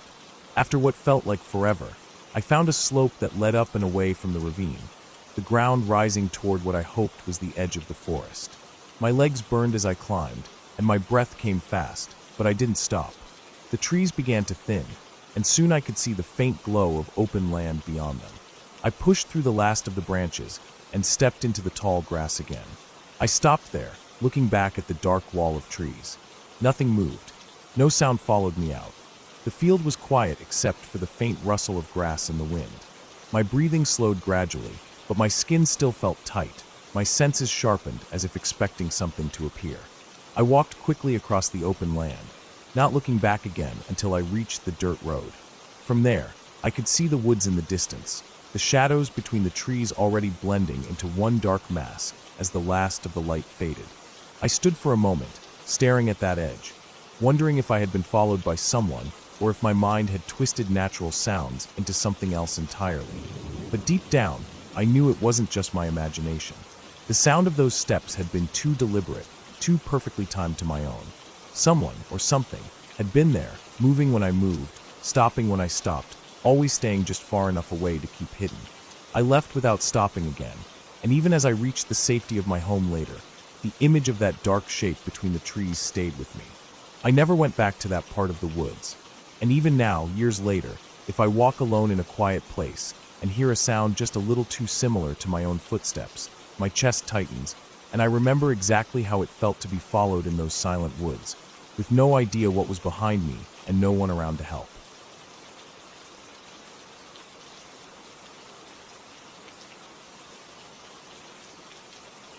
It started as just another drive, nothing special, nothing worth remembering. I had been on the road since early morning, heading toward a small town several hours away to deliver some documents for work. I decided to take a back road instead of sticking to the main highway, mostly because I wanted a change of scenery and I thought it would be quicker. The road wound through thick stretches of forest, the kind where trees grew so close together their branches overlapped above the road like a tunnel. The asphalt was old, with cracks spreading in every direction and faded lines that were barely visible. Every few minutes, I'd pass a bend where the forest closed in even tighter, and the sunlight faded until it was little more than a dim glow between the leaves. It was late afternoon when I first started to get the uneasy feeling, the kind that creeps up slowly, without any real reason, and just sits in the back of your mind. I kept driving, telling myself it was nothing, but I realized I hadn't passed another car for almost 40 minutes. No houses, no gas stations, not even a driveway. Just endless trees and the faint sound of my tires on the road. My phone sat in the cup holder, and I noticed the signal bar had dropped to nothing a while back. That made me uneasy too, but I tried to brush it off. The road dipped and curved sharply to the right, and as I came around the bend, I saw something up ahead. At first, I thought it was an animal, maybe a deer, standing near the edge of the road. But as I got closer, I realized it was a man. He stood just inside the tree line, half hidden in the shadows, facing the road. His clothes looked dirty, like he'd been outside for days. He didn't move as I passed, just stood there watching. I didn't slow down. I didn't want to. My eyes flicked to the mirror as soon as I cleared the bend, but by the time I looked back, he was gone. For a few miles, I kept scanning the sides of the road, half expecting to see him again. The feeling in my gut was heavier now, an instinctive warning that something wasn't right. I wanted to drive faster, but the road was narrow, and I didn't know how sharp the turns would be ahead. The air inside the car felt warmer, heavier, like the windows were locked shut even though they were open an inch. A few minutes later, I saw a small pull-off on the right side of the road, a patch of gravel just wide enough for one car. I slowed, thinking I could stop for a moment to stretch my legs and drink some water. As soon as I put my foot on the brake, I caught sight of something in the mirror. Far behind me, maybe 100 yards back, someone was walking along the edge of the road. I didn't know if it was the same man from before, but my chest tightened at the sight. He wasn't walking toward me. He was walking in the same direction I was going, slow and steady, like he had all the time in the world. I pressed the gas again and kept moving. My water bottle stayed untouched on the seat. I didn't look back for several miles, but when I finally did, there was no one there. Still, I couldn't shake the thought of him, and every shadow between the trees seemed deeper, darker, like something could be hiding in them. The sun had dropped lower now, and the road was even dimmer. In the fading light, everything looked different, less familiar, even though I'd just passed it. I checked the clock on the dash. I should have been out of the forest by now, or at least close, but it felt like I was going in circles. The same cracked asphalt, the same leaning pine trees, the same long stretches without a single sign of life. My stomach knotted tighter. Then my low fuel light came on. The orange glow on the dash felt like a warning I couldn't ignore. I hadn't seen a gas station since before I turned onto this road, and now I started to realize how deep into nowhere I really was. I slowed at each curve, hoping I'd see a driveway, a building, anything, but there was nothing. Just trees, shadows, and the sound of my engine. I came around another bend and saw something that made my skin crawl. Off to the side, in a small clearing, there was an old truck. Its paint was faded, and it sat at an angle like one of its tires was flat. The hood was open, and the driver's door hung wide. It didn't look abandoned, not completely. The air felt different as I passed it, like the forest was holding its breath. I kept my eyes forward, but in my peripheral vision, I thought I saw a movement in the shadows beyond the truck. My foot pressed harder on the gas without me thinking about it. The next 10 minutes felt longer than the whole drive so far. Every bend looked the same. Every hill dropped into another stretch of empty road. My fuel gauge kept sinking, and I started to realize I couldn't keep going forever. I needed to stop somewhere, but stopping out here felt like the worst possible thing I could do. Finally, I saw a break in the trees ahead. It wasn't a town, just a small dirt road branching off to the right. I slowed down, thinking maybe it led to a farmhouse or a cabin. The turn was sharp, and as soon as I started down it, I knew it was a mistake. The road was little more than 2 ruts in the dirt, the trees pressing and even closer than before. Branches scraped the sides of the car, and the ground was uneven. I drove for maybe half a minute before realizing it didn't open up at all. There was no sign of any building, just more woods. I stopped and put the car in reverse, my eyes flicking to the mirrors. That's when I saw him. He was standing at the mouth of the dirt road, back on the pavement, blocking the way out. I couldn't see his face in the dim light, but I could see the shape of him, tall, shoulders slightly hunched, not moving. My hands clenched the steering wheel.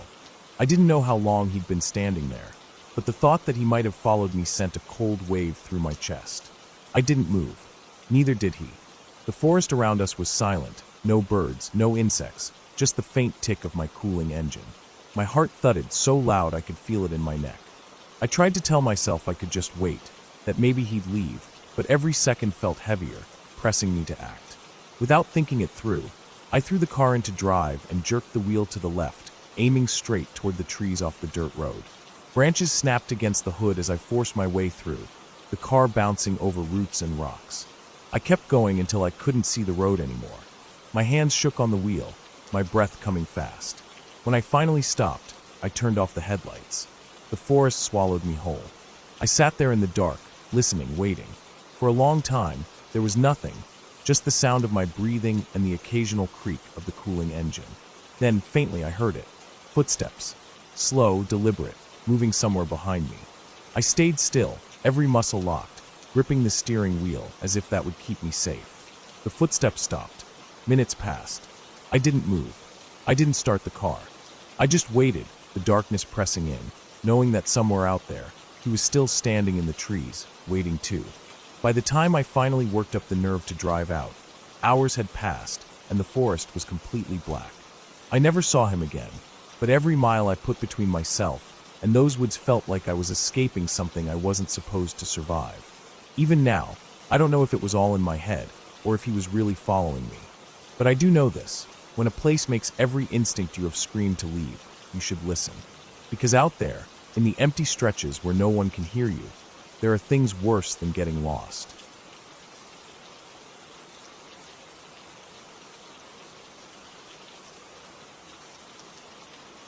It started with a plan I didn't think much about. I had a free weekend, and I wanted to get away from everything for a while. I drove out toward the hills, taking the long road that wound through farmland and scattered patches of forest until it reached an old trail I had read about online.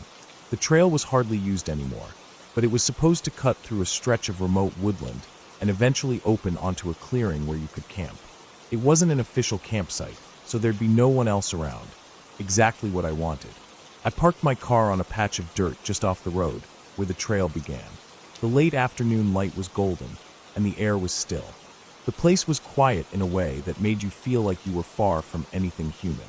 I strapped on my pack, locked the car, and started walking. The trail was narrow, with tall grass brushing at my legs and branches hanging low enough that I had to duck under them. The woods thickened quickly, shutting out more and more of the light as I went. The first hour was calm. I walked at an easy pace, listening to my boots crunch over the dirt and small twigs. The trees were dense, but the trail was just visible enough to follow. I stopped once to take a sip of water and check my phone, but there was no signal. That didn't surprise me. I kept going, and after another 20 minutes, I reached the clearing I'd been heading for. It wasn't big, just a flat space surrounded by pines, with a patch of bare ground that looked perfect for a tent. I set up camp slowly, taking my time to find a spot where the ground wasn't too uneven. I unpacked my sleeping bag, laid out my gear, and gathered some dead branches for a small fire. As the sun dipped lower, I lit the fire and watched the flames flicker, feeling the quiet sink in around me. Out here, there was no hum of traffic, no distant voices, just the sound of the fire popping and the occasional rustle of wind in the trees. As the light faded, the temperature dropped fast. I pulled on an extra layer, sat by the fire, and ate a simple dinner from the food I'd brought. When it got dark fast, like someone had turned off a light switch. The firelight made the surrounding trees look even blacker. I didn't linger outside too long. I banked the fire so it wouldn't burn too hot and slipped into my tent. I lay in my sleeping bag listening to the forest. At first, it was peaceful, the occasional chirp of a night insect, the faint groan of tree branches swaying.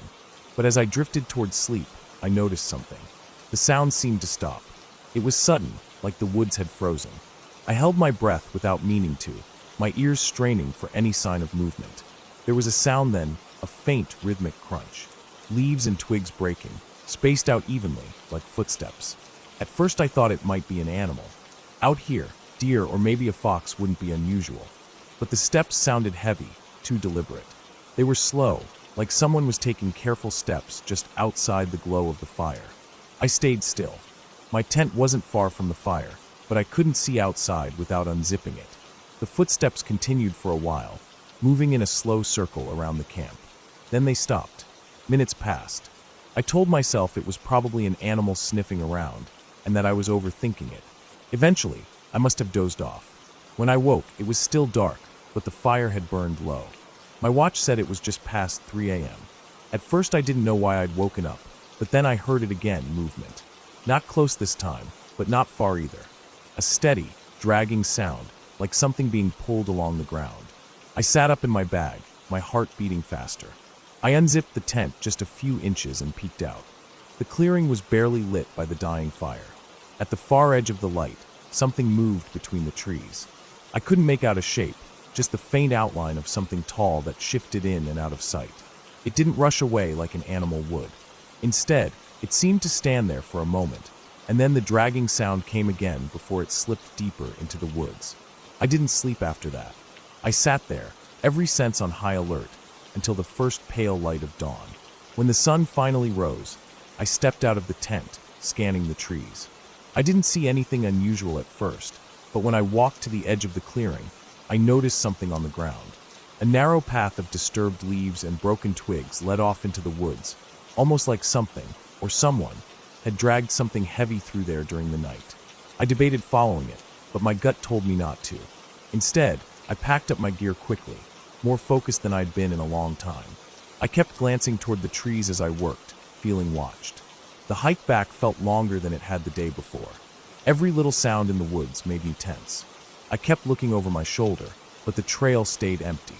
It wasn't until I saw my car through the trees that I felt the knot in my chest loosen. I loaded my gear, started the engine, and got back on the road without looking back.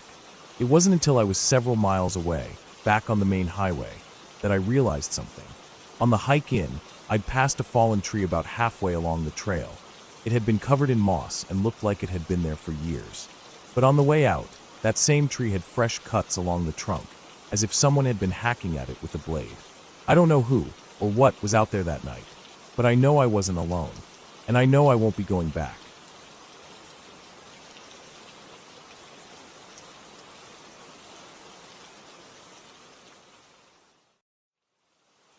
Hello everyone, I'm the Creep's Cabin.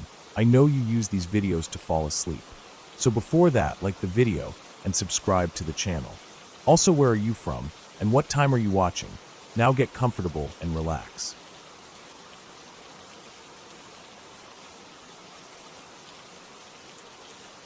I remember the day started like any other. The sky was a dull gray, heavy with the promise of rain, and the air smelled sharp, like it was about to snap. I was out hiking alone, something I'd done many times before. There was a trail I wanted to explore deep into the woods, a place most people avoided because it was thick, tangled, and a little wild. I wanted to see what was beyond the parts everyone else stuck to find a quiet spot, away from people and noise. I set off early in the morning, the ground wet and soft under my boots. The path was narrow, barely a worn line through the trees, and branches brushed my jacket as I moved slowly. The forest was quiet, except for the occasional rustle of leaves or the distant call of a bird. I felt calm at first, breathing in the cool, damp air. The trees stood tall and close, their trunks slick with moss. The sky was overcast, so the light that filtered down was weak and muted, casting long, uneven shadows. As I walked deeper, the trail got harder to follow. Fallen leaves covered the ground thickly, and small bushes started to creep across the path. I had to duck under low branches and step over roots that twisted like thick snakes. The quiet settled in again, but it felt different now, heavier, almost like the forest was holding its breath. I didn't see another soul, which was exactly what I wanted. I carried a small pack with water, a flashlight, some snacks, and a first aid kit. My phone was in airplane mode to save battery, but still kept close, just in case. Even so, I knew the signal would probably cut out soon, like it always did in places like this. Around midday, the rain started, light at first, just a few drops. I pulled my hood up and kept moving, the trail growing steeper. The woods began to close in tighter, trees leaning over the path, their branches knotting together to form a thick canopy that blocked most of the sky. The air felt colder, damper, and the ground got muddier, sucking at my boots. I crossed a small creek by stepping carefully on some slick stones. The sound of the water running was loud in the stillness. For a moment, I stopped and listened. The forest was oddly silent except for the creek. No birds, no insects, nothing but the water's flow and the soft thud of my boots on mud. That's when I noticed the first thing that made me uneasy. Off the path, a few feet into the trees, there was something strange, a pile of sticks and branches arranged in a rough circle, like someone had been trying to build a shelter or a trap. It looked crude, unfinished, and out of place. I didn't want to get too close, so I kept my distance but studied it carefully. The thought crossed my mind that maybe someone else had been out here recently. Maybe hunters, campers, or people who lived off the grid. I didn't see any footprints clearly because the mud had started to cover everything, but the arrangement seemed deliberate. I felt a tingle in my neck, a warning I didn't want to ignore. I decided to push on. The trail kept going uphill, steeper and more difficult. The rain grew heavier, and my jacket was getting soaked through. My boots were muddy and slippery, making each step more dangerous. I kept telling myself it was fine, that I just needed to reach the ridge I'd read about on an old map. After maybe another half hour of climbing, I reached a clearing at the top of a small hill. The trees opened up, and I could see the sky again, dark and thick with clouds. The wind was stronger here, cold and sharp. From the clearing, I could look out over the forest, an endless sea of dark green trees stretching far away. I wanted to stop and rest, so I sat down on a fallen log. My heart was pounding a bit harder now, but I tried to steady my breath. I looked around the clearing carefully, noticing that the ground here was trampled, like someone or something had been there recently. Broken twigs and flattened grass showed signs of movement. I felt watched. I looked deeper into the trees beyond the clearing, scanning the shadows. For a moment, something flickered in the corner of my eye, a movement too quick to catch. I strained to see, but only caught the shifting of leaves and branches. No figure, no clear shape. The feeling of being watched didn't go away. It grew stronger, heavier, pressing against my skin like cold hands. I got up quickly and started back down the trail, the rain now pouring hard enough to sting my face. The ground was slick and slippery, and I had to watch every step. On the way down, the forest seemed to change. The usual sounds of rain hitting leaves were drowned out by other noises. Soft cracking, rustling, something faint but steady. It was too slow to be wind, too rhythmic to be just animals. I kept moving, trying to tell myself it was nothing. But every few seconds, I caught that sound again, like branches snapping underfoot or twigs breaking. Sometimes it seemed to come from just behind me, other times ahead. I checked my phone to see how far I had left. No signal. Panic started to creep in. I quickened my pace, but the trail was getting worse. The rain had turned the path into a thick, slippery mess, and I slipped a few times, barely catching myself. The forest around me grew darker as the clouds thickened. I didn't want to look back, but the noise kept following, matching my steps. Then, just as the sun began to fade behind the clouds, I heard something sharp and sudden, a loud crack, like a branch breaking close by. I stopped dead and spun around, heart hammering, eyes darting through the wet trees. Nothing, just rain and shadows. I took a breath and tried to move again, but the feeling that something was out there, watching and moving with me, was overwhelming now. I kept my flashlight ready, clicking it on to cut a narrow beam through the gloom. The rain hit the light, making it hard to see far, but the beam caught shapes of trees and leaves. Suddenly, the light caught a glimpse of something, a figure, maybe, half hidden behind a tree. It was blurred and dark, but the shape was wrong, unnatural. It didn't look like an animal I knew. It stood still for a second, then vanished. I swallowed hard, fighting to keep calm. There was no way to call for help. I was alone, miles from the trailhead. My boots slipped again on the muddy ground. The rain felt like it was soaking me through to the bone. I started running. The noise behind me exploded, branches snapping, heavy footsteps pounding on the wet earth, breaking twigs. Whatever it was fast, bigger than me. I could hear it closing the distance. I ran harder, trying to find the trail. My legs burned, my lungs gasped for air, but I couldn't stop. The flashlight beam flickered as I stumbled over roots and stones. I barely saw where I was going. The path was gone. I was in thick forest, no trail, nothing but trees pressing in all around. The footsteps were closer now, loud and heavy, like something chasing me. I tripped and fell, hitting the ground hard. Mud covered my face, my hands scratched on wet bark and dirt. I scrambled up, terrified and desperate. The footsteps stopped. Complete silence. For a long, endless moment. Then a heavy breath, low and close. I didn't dare look. I ran again, blindly, crashing through the brush. The rain was a curtain in front of me. I heard nothing after that breath. No chasing, no footsteps. Just the pounding of my heart. Finally, after what felt like forever, the trees thinned. I burst through the edge of the forest into a small clearing, drenched and shivering. I looked back once. No sign of anything following. I stayed in that clearing, trembling, until the rain stopped. I waited until the sun started to peek through the clouds again before moving. Then, carefully, I found a nearby dirt road that led back to civilization. When I finally reached my car hours later, soaked, exhausted, and muddy, I locked the doors and sat in silence. I kept my eyes on the forest line, half expecting to see something watching me still. But there was nothing. That day changed something inside me. I never went back to that forest. I don't know what I saw or what followed me, but I know one thing. Some places aren't meant to be explored alone. The silence, the dark shapes, the footsteps, they are warnings. And ignoring them could cost you everything. I still think about it often. The feeling of being hunted, the cold breath close behind me, the rain blurring everything. It stays with me, a shadow on the edge of my mind, a reminder that sometimes the scariest things are not made-up stories or monsters from books, but real and silent, hiding just beyond the trees.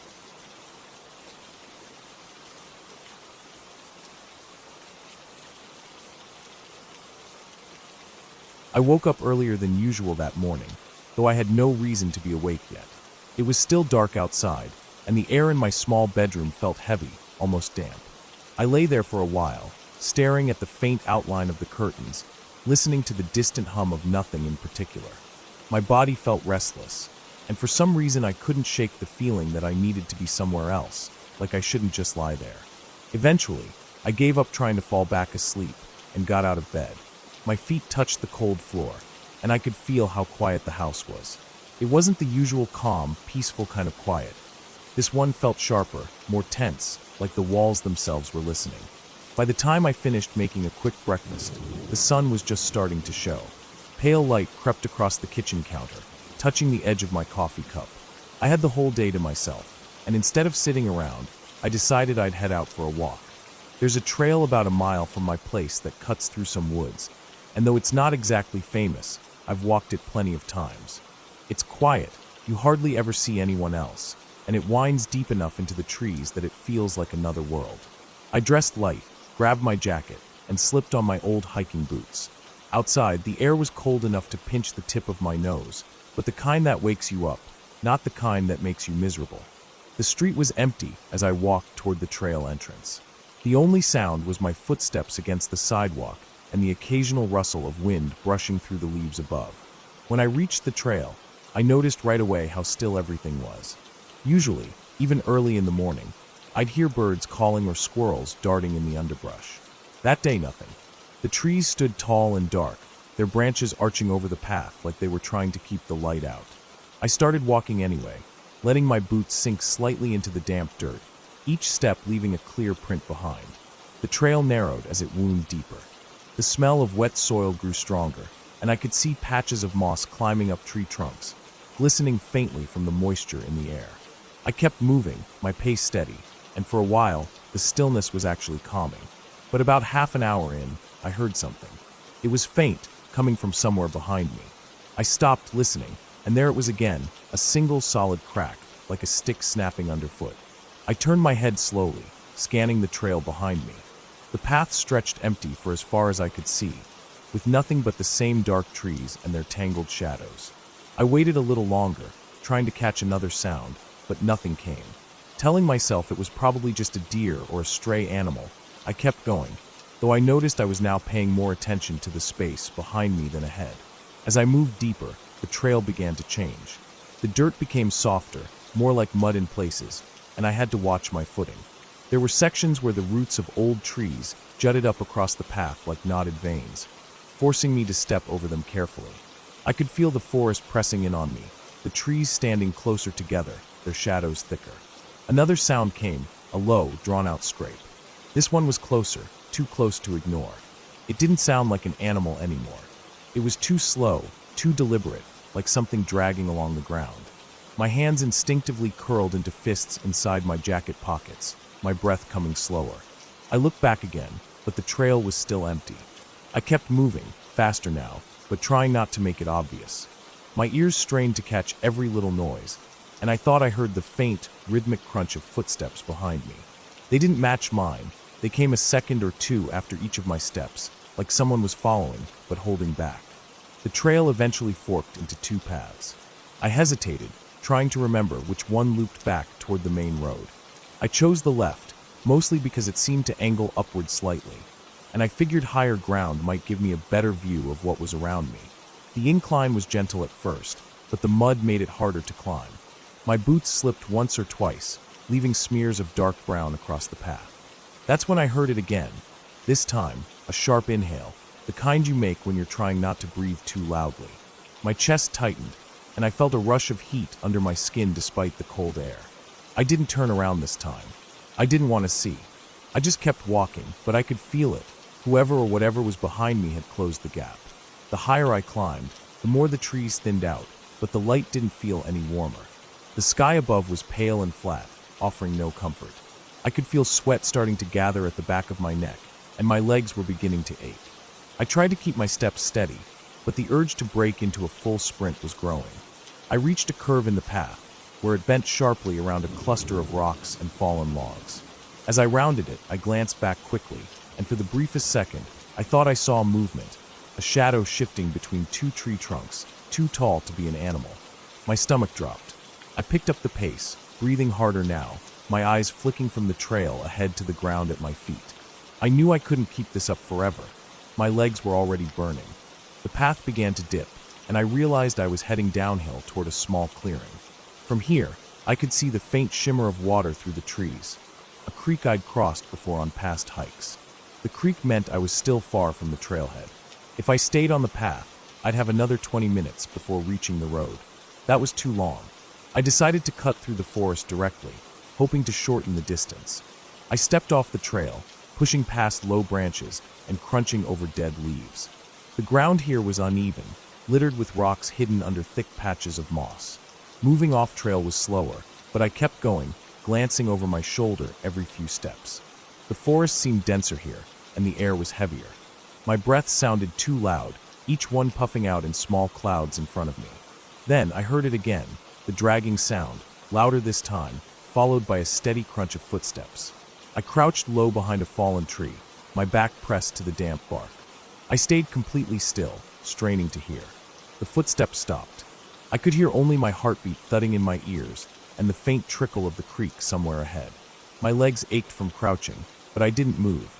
After what felt like forever, I slowly rose, keeping my head low, and started toward the creek. My boots sank into the soft earth near the water's edge, and I could smell the cold, mineral scent of it. I followed the creek upstream, hoping it would lead me closer to the road. The further I went, the more the sound of the water masked any other noise. But that also meant I couldn't hear if anything was behind me anymore. I risked a glance back and saw nothing, but the unease didn't leave me. My shoulders were tight, and every muscle in my body was on edge. After several minutes, I spotted a break in the trees ahead, where the creek curved sharply. Beyond it, I could see the faint glint of metal, maybe a guardrail along the road. Relief flooded me, but I didn't let myself slow down.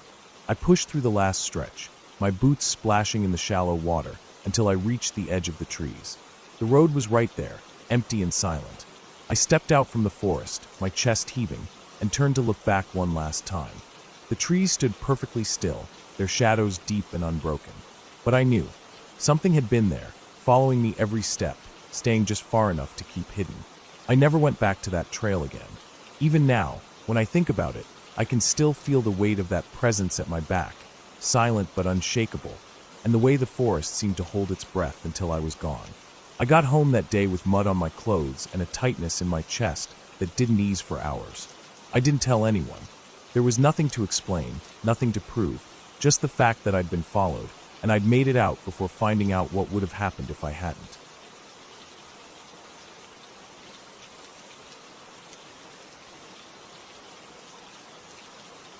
It started as just another day, nothing out of the ordinary, the kind of day where you never think you'll remember the details. I had been invited to help a friend clear some brush on a piece of rural property he'd recently bought, miles away from the nearest town. The land stretched for acres, a mix of open fields, overgrown trails, and patches of dense woodland. I had been out there once before during the day, but only near the main path. This time, the work would take us deeper in. We spent most of the morning cutting away tangled vines, hauling branches, and stacking piles of deadwood. The sky was clear, and the air felt warm but not oppressive.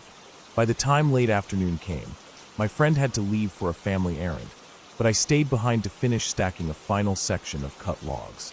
I wasn't worried. I had my phone, some water, and the trail back to the truck was straightforward enough, or so I thought.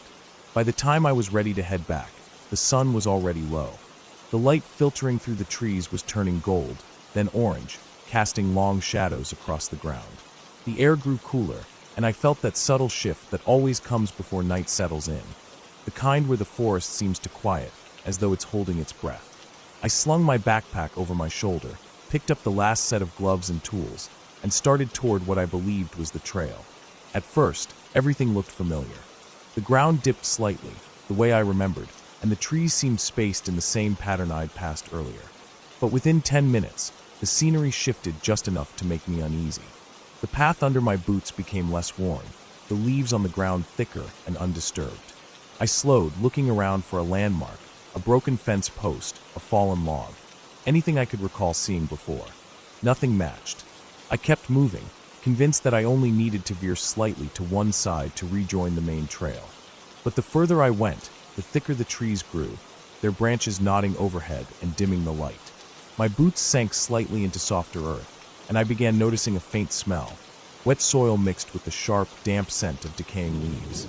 It wasn't panic yet, but the thought was there, tapping in the back of my mind. I pulled out my phone, only to see one bar of service flicker and vanish. The screen's map showed my location, but the signal kept dropping, and each time I zoomed in, it froze. I shoved it back in my pocket and kept moving, scanning the ground for any kind of trail. Minutes dragged on, and the light kept fading. I could hear my breathing now, loud and uneven in the stillness. Every so often, a branch cracked somewhere off to my left or right. At first, I told myself it was just squirrels or small animals, but the sound didn't match their usual quick scurrying. This was slower, heavier, with a deliberate pause between steps. I'd stop and listen, holding still for long seconds, but it would go silent until I moved again. The air felt heavier the deeper I went, as though the forest itself was closing in. I tried to keep track of my direction, turning my head to check the last stretch of ground behind me, but everything looked identical: thick trunks, moss-covered bark, scattered twigs. There was no clear way to mark where I'd been. I broke a few branches as I passed, thinking it might help, but the moment I glanced back again, the forest had already swallowed the signs. Eventually, I found what looked like a narrow game trail, thin, winding, barely visible under the layer of fallen leaves.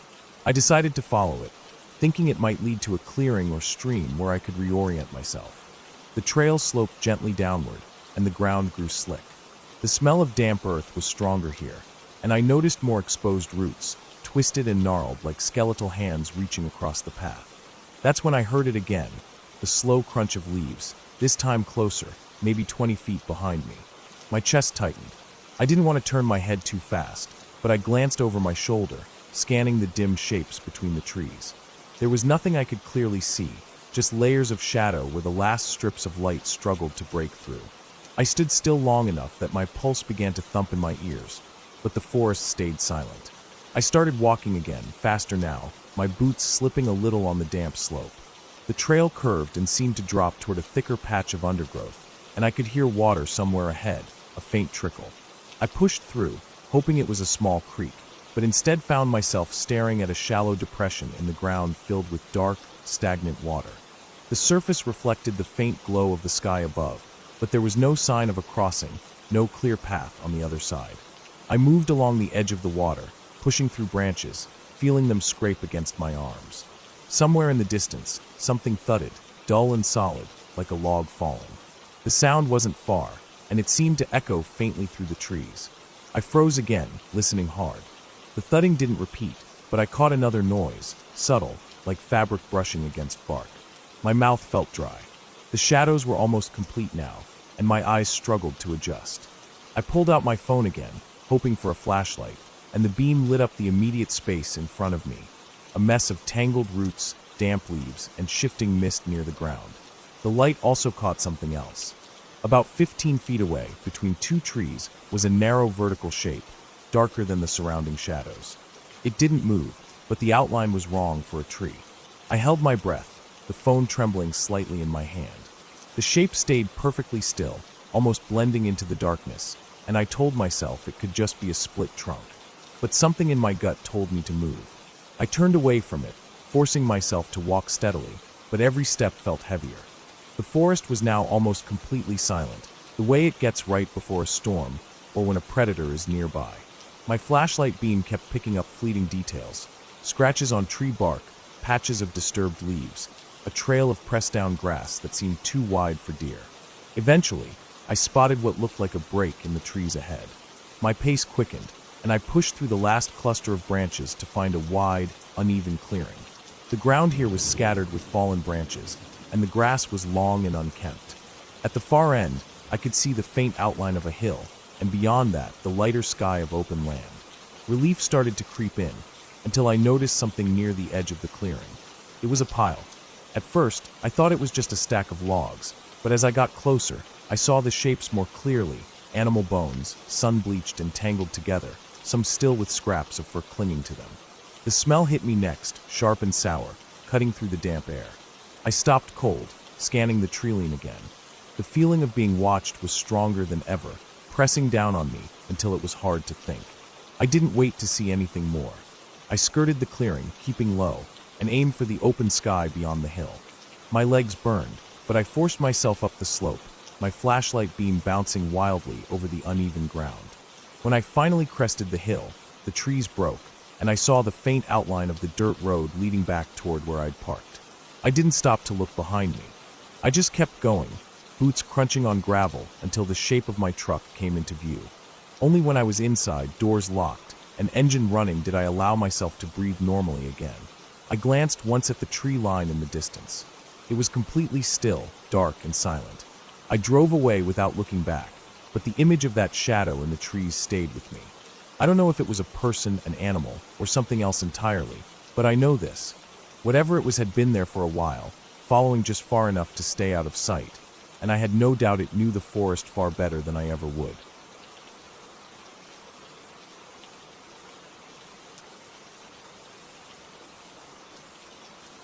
The night came on faster than I expected. I was out there alone, deep in the woods, far from any kind of trail or sign of civilization. I had set out earlier that afternoon, planning just a short hike to clear my head and enjoy some quiet. The sun was warm and the sky was clear, a perfect day for being outside. I left my phone off and my pack light, just a small bottle of water, some granola bars, a flashlight, and a pocket knife I carried out of habit. I told myself I didn't want to bring anything unnecessary. At first, the walk was peaceful. The forest around me was thick with tall pines and maples, their leaves whispering softly in the breeze. The ground was carpeted with pine needles and fallen leaves, soft under my boots. I could hear birds chirping, the occasional rustle of a squirrel in the branches, the distant sound of a creek flowing somewhere off to my right. The air smelled fresh, with a sharpness that only the woods can carry after a dry day. Everything felt calm and safe. As the afternoon slipped toward evening, I found a small clearing beside a shallow creek. The water was clear and cold, trickling over smooth stones. I sat on a fallen log and pulled out a granola bar. I watched the light change through the trees, turning the leaves golden, stretching long shadows across the ground. The peace settled over me again, and I almost forgot I was alone. But the woods don't stay peaceful once the light fades. I started back toward where I thought the trailhead was. I didn't want to be out here after dark. I figured it would be a quick walk back. The forest seemed denser now, the trees pressing in close as I moved deeper. The creek disappeared under the brush, and the sounds of water faded. The sun was dipping low, and soon the sky darkened, bleeding from gold into red, then purple. I switched on my flashlight. The beam cut a narrow circle of yellow light through the dark woods, but beyond that everything was black. The flashlight didn't make me feel safer. It made me realize how deep in the shadows I was, how easily something could be lurking just outside the reach of the light. I tried to keep my breathing steady, my footsteps quiet on the leaf-covered ground. Every snap of a twig underfoot or rustle in the bushes made my heart jump.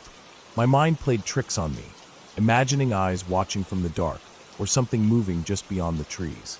I told myself it was just nerves, just my imagination. After a while, the trail seemed to vanish. I could no longer tell where I was heading. I stopped and looked around, shining the flashlight in every direction. The forest was a wall of trunks and branches, tangled roots and fallen logs. The path I had been following had disappeared under a thick covering of leaves and pine needles. I tried to retrace my steps, but nothing looked familiar. My heart sank. I realized I was lost. The temperature dropped quickly. The cold settled in my bones as I kept moving, trying to find something, a trail, a clearing, any sign of the way out. The flashlight battery was getting weak. The beam flickered now and then, forcing me to shake it or press the button repeatedly. Each time it dimmed, the darkness seemed to stretch closer. Then I heard it, a low noise, almost like a whisper. It wasn't wind. It wasn't an animal. It was something soft and steady, moving through the underbrush nearby. I stopped. The sound stopped. I held my breath, straining to listen. Then it started again, a slow crunch of dry leaves and twigs coming closer. I didn't want to turn around, but I couldn't move forward either. The sound was definitely approaching, slow and steady, like someone or something following me.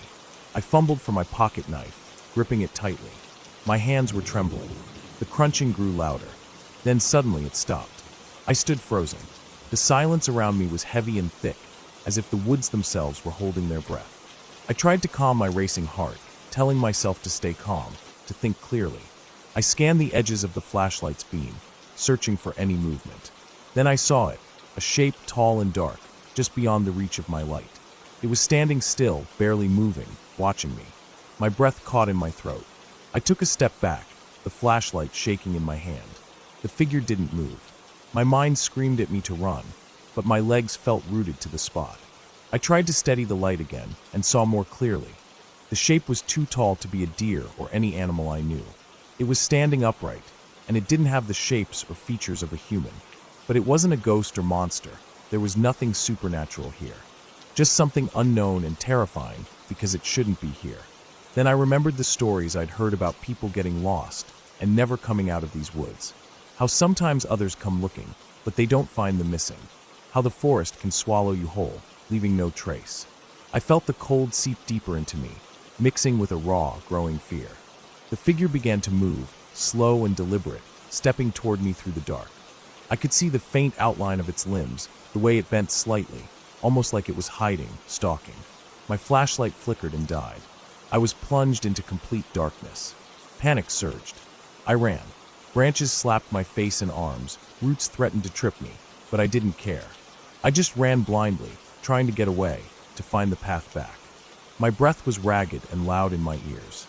I stumbled over a root and fell hard, scraping my hands and knees on the dirt and rocks. I forced myself up and kept going, guided only by the faint glow of the night sky through the canopy. The shape was behind me, I could feel it. I didn't look back. Then out of nowhere, I crashed through a thick wall of bushes and hit a slope. I slid down a short embankment and landed on a flat, open space. The moon was bright here, illuminating a small clearing. I collapsed, gasping, my heart pounding in my chest. There was no sign of the figure. I stayed there, shivering, listening. The forest was quiet again, except for the usual night sounds. The hoot of an owl, the rustle of small animals in the underbrush. The fear was still there, tight and heavy, but the worst seemed to have passed. After what felt like hours, I gathered my strength. I looked around the clearing and noticed a faint dirt road cutting through the trees, just a few feet beyond the edge of the clearing. It was narrow and barely visible, but it was there. I stood and took a careful step onto the road.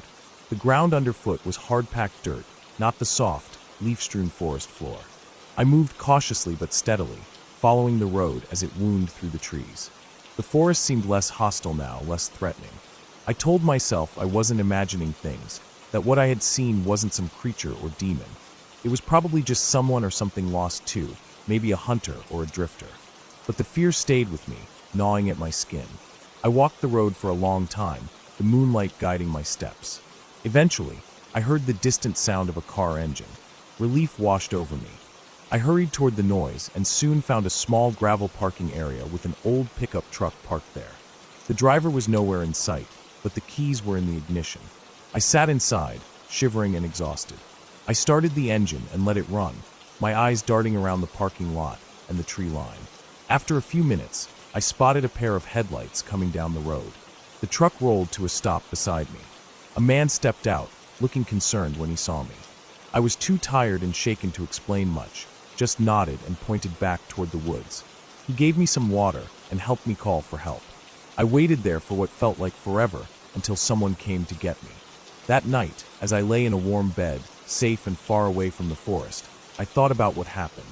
I realized how easily the woods could swallow someone whole, how quickly peace can turn into fear.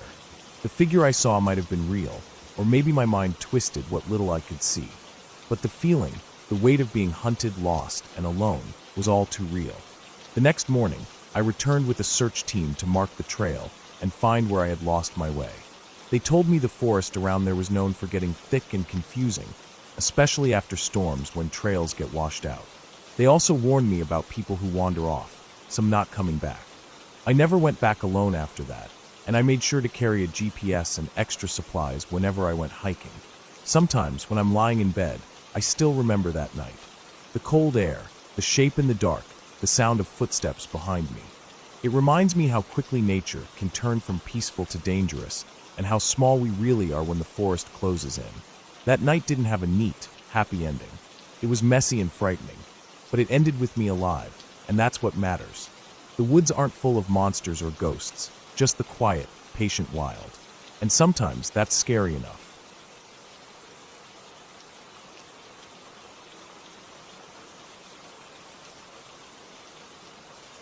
I didn't expect much when I agreed to go hiking alone that morning.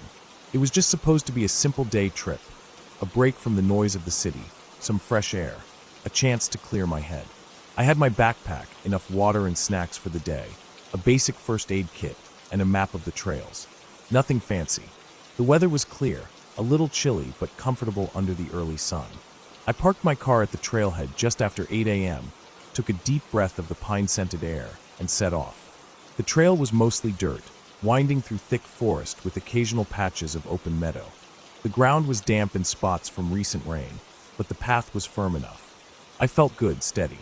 I kept an even pace, enjoying the quiet around me, only the rustle of leaves and distant bird calls breaking the silence.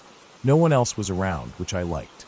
Sometimes, you need to be alone with your thoughts. The first few miles went by without incident. I stopped once to take a drink and eat a granola bar. The sun climbed higher, filtering down through the branches and warming the forest floor. The trail started to climb gently, leading me toward a ridge that offered views of the valley below. I looked forward to that, the kind of sight that makes the climb worth it. As I neared the ridge, I noticed something odd. A faint trail splitting off to the right, narrower and less worn, heading deeper into the woods. It wasn't marked on my map.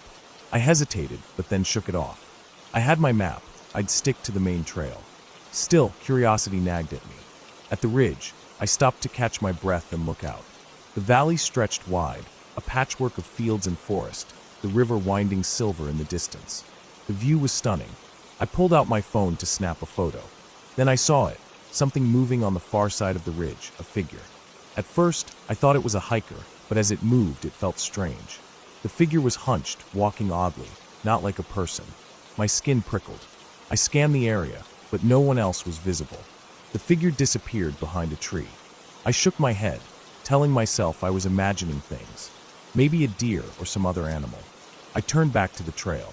That's when I realized my phone battery was dead. I hadn't checked it after taking that first photo. No signal either. Just the forest and me. I decided to continue along the ridge. The trail became steeper, the trees thicker. The air smelled fresher here, cooler. I felt the thrill of being so far from civilization, but also a small knot of unease. I reached a small clearing near the top, where a fallen log lay across the path. As I stepped over it, I heard something, a sharp crack from deeper in the woods. It wasn't the sound of branches breaking underfoot, more like a heavy thud. I froze, listening. Nothing else. I told myself it was just an animal, probably a deer or something bigger. Still, I was careful to keep moving. The trail looped around the ridge and began to descend into a denser section of forest. That's when things started to feel wrong. The path became less clear. The underbrush thickened, thorny branches scraping my arms and legs. I had to watch my step more closely. The daylight was fading faster than I expected, even though it was only mid-afternoon. I stopped to drink from my water bottle. The silence was too thick now. No birds singing, no wind stirring the leaves. Even my breathing sounded loud. I felt exposed and small in the middle of all those towering trees. Suddenly, I heard it again, a low, rhythmic thumping coming from behind me. At first, I thought it was my heartbeat, but it wasn't steady. It sounded like footsteps, heavy and slow, but I couldn't tell how far away. I picked up my pace. The trail wasn't straight anymore, curving and dipping, twisting around thick roots and moss-covered rocks. My boots slipped on wet leaves. I glanced back. Nothing. Just shadows between the trees. The thumping stopped. I slowed down, chest tight, trying to calm my nerves. Maybe I was just scaring myself. Maybe it was a branch falling or some animal moving far away. I told myself to focus. Then I tripped on a root and landed hard on my right knee. Pain shot through my leg, sharp and burning. I cursed softly, careful not to make too much noise. I sat still for a moment, feeling the sting, then wiped the dirt and leaves off my pants. I knew I should check for injury, but I was more worried about what might be behind me. I listened again. Silence. I got up slowly and tested my weight on my leg. It hurt, but I could walk. Good enough. I kept moving, slower now. The trail curved sharply, and the trees thinned a bit, revealing a faint light up ahead, maybe the end of the trail or an opening. Relieved, I headed toward it. As I stepped into the light, I found myself at the edge of a small clearing, maybe 20 feet across. The ground was muddy and uneven, scattered with broken branches and flattened grass. Then I saw the footprints. They were large, deep impressions in the mud, bigger than any bear or deer tracks I'd seen. They led into the woods from the opposite side and disappeared between the trees where the shadows were thickest. My heart hammered in my chest. These weren't animal tracks I recognized. They were too big, too heavy. I swallowed hard and took a step back, but my foot slipped in the mud and I almost fell again. The air felt colder, heavier. I glanced around, trying to find a way out, but the path back was blocked by fallen branches and thick bushes that hadn't been there before. Panic surged. I started moving faster, looking for another route.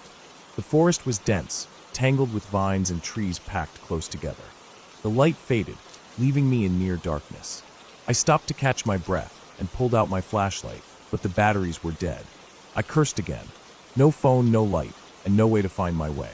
I remembered the tracks and thought maybe whoever, or whatever, made them might still be nearby. I listened. The forest was quiet again. Too quiet. I took a deep breath, trying to steady myself, and moved forward blindly. I stumbled through the undergrowth, branches scraping my face and hands. My clothes were torn and muddy. Suddenly, I heard it, a deep, heavy breathing right behind me. I froze. The sound was close, slow, and labored. I turned quickly, but saw nothing except thick trees and shadow. The breathing stopped. I stood still, heart pounding, trying to decide what to do. I decided to climb a tree, any tree, to get a better view and maybe stay safe for a while. I found a sturdy pine with low branches and started climbing. My leg ached, but I pushed up, pulling myself higher until I was about 10 feet off the ground. From here, I could see a bit better. The moon had risen, casting pale light through the canopy. I spotted the trail leading back toward the ridge, but it was far and winding. I could hear twigs snapping below. Then I saw it, a large figure moving slowly among the trees. It wasn't running, just walking with heavy steps. It stopped and looked up at me. I could see the shape clearly now. Huge shoulders, thick arms, but not quite human. The way it moved was awkward, lumbering, almost animalistic. Fear gripped me. I was trapped up here with no way down that felt safe. The figure stayed below for what felt like an hour, pacing and sniffing the air. I didn't dare move or make a sound. Eventually, it started to move away, disappearing into the shadows. I waited another long time before climbing down slowly. My leg was stiff, but I managed. I took the trail back toward the ridge, careful and quiet, my senses on edge. The forest seemed different now, darker, colder. I walked for what felt like miles, the trail getting steeper as I climbed back. At last, I reached the top and saw the parking lot far below, lights from cars and buildings shining faintly. I ran down the last stretch, my breath ragged, my legs screaming with every step. When I finally got to my car, I slammed the door shut and locked it. I sat inside, shaking, my mind racing. I thought about what I'd seen and heard, the footprints, the breathing, the figure. I realized that whatever was out there wasn't just some animal or lost hiker. It was something wild, something that belonged deep in these woods. I started the engine and didn't look back as I drove away, my hands gripping the wheel tight. The memory of those heavy footsteps and that quiet breathing stayed with me for days afterward. I never went back to that trail. Some places are better left alone.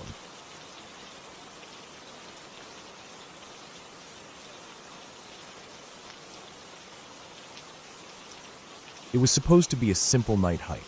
I had planned it for weeks, a way to clear my head and get some fresh air after a long stretch of stressful work.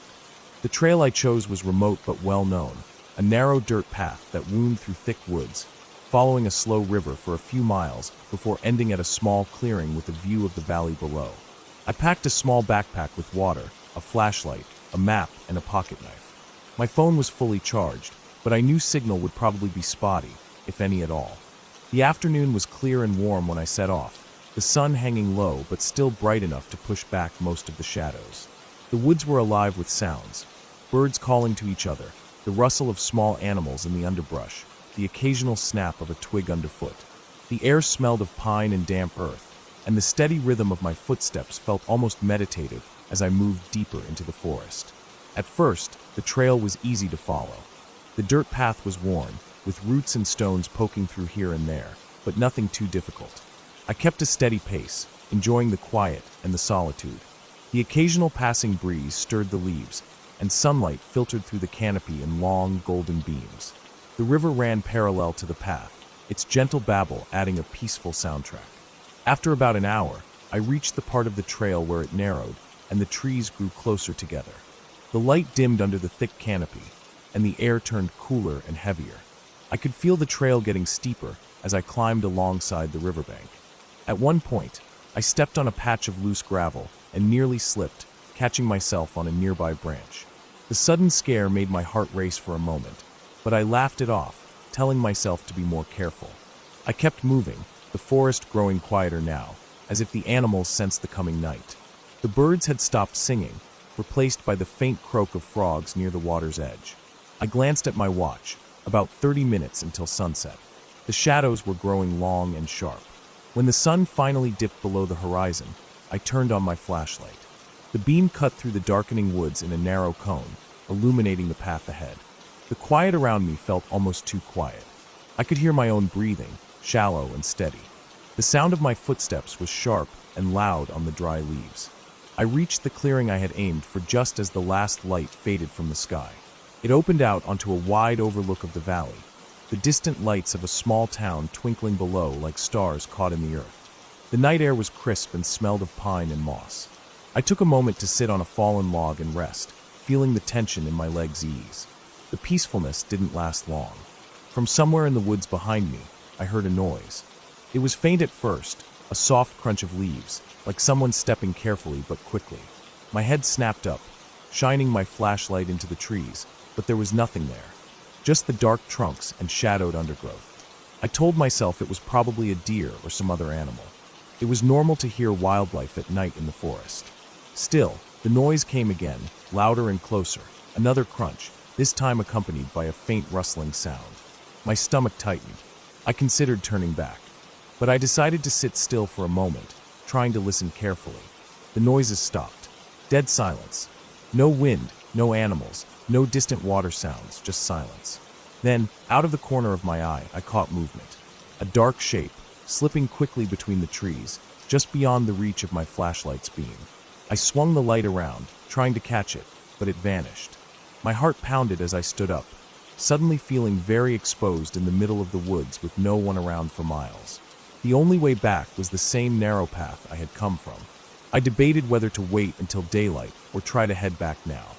I decided to start walking back, keeping my flashlight steady and scanning every shadow. The trail was uneven and covered in fallen leaves, making it harder to hear approaching footsteps.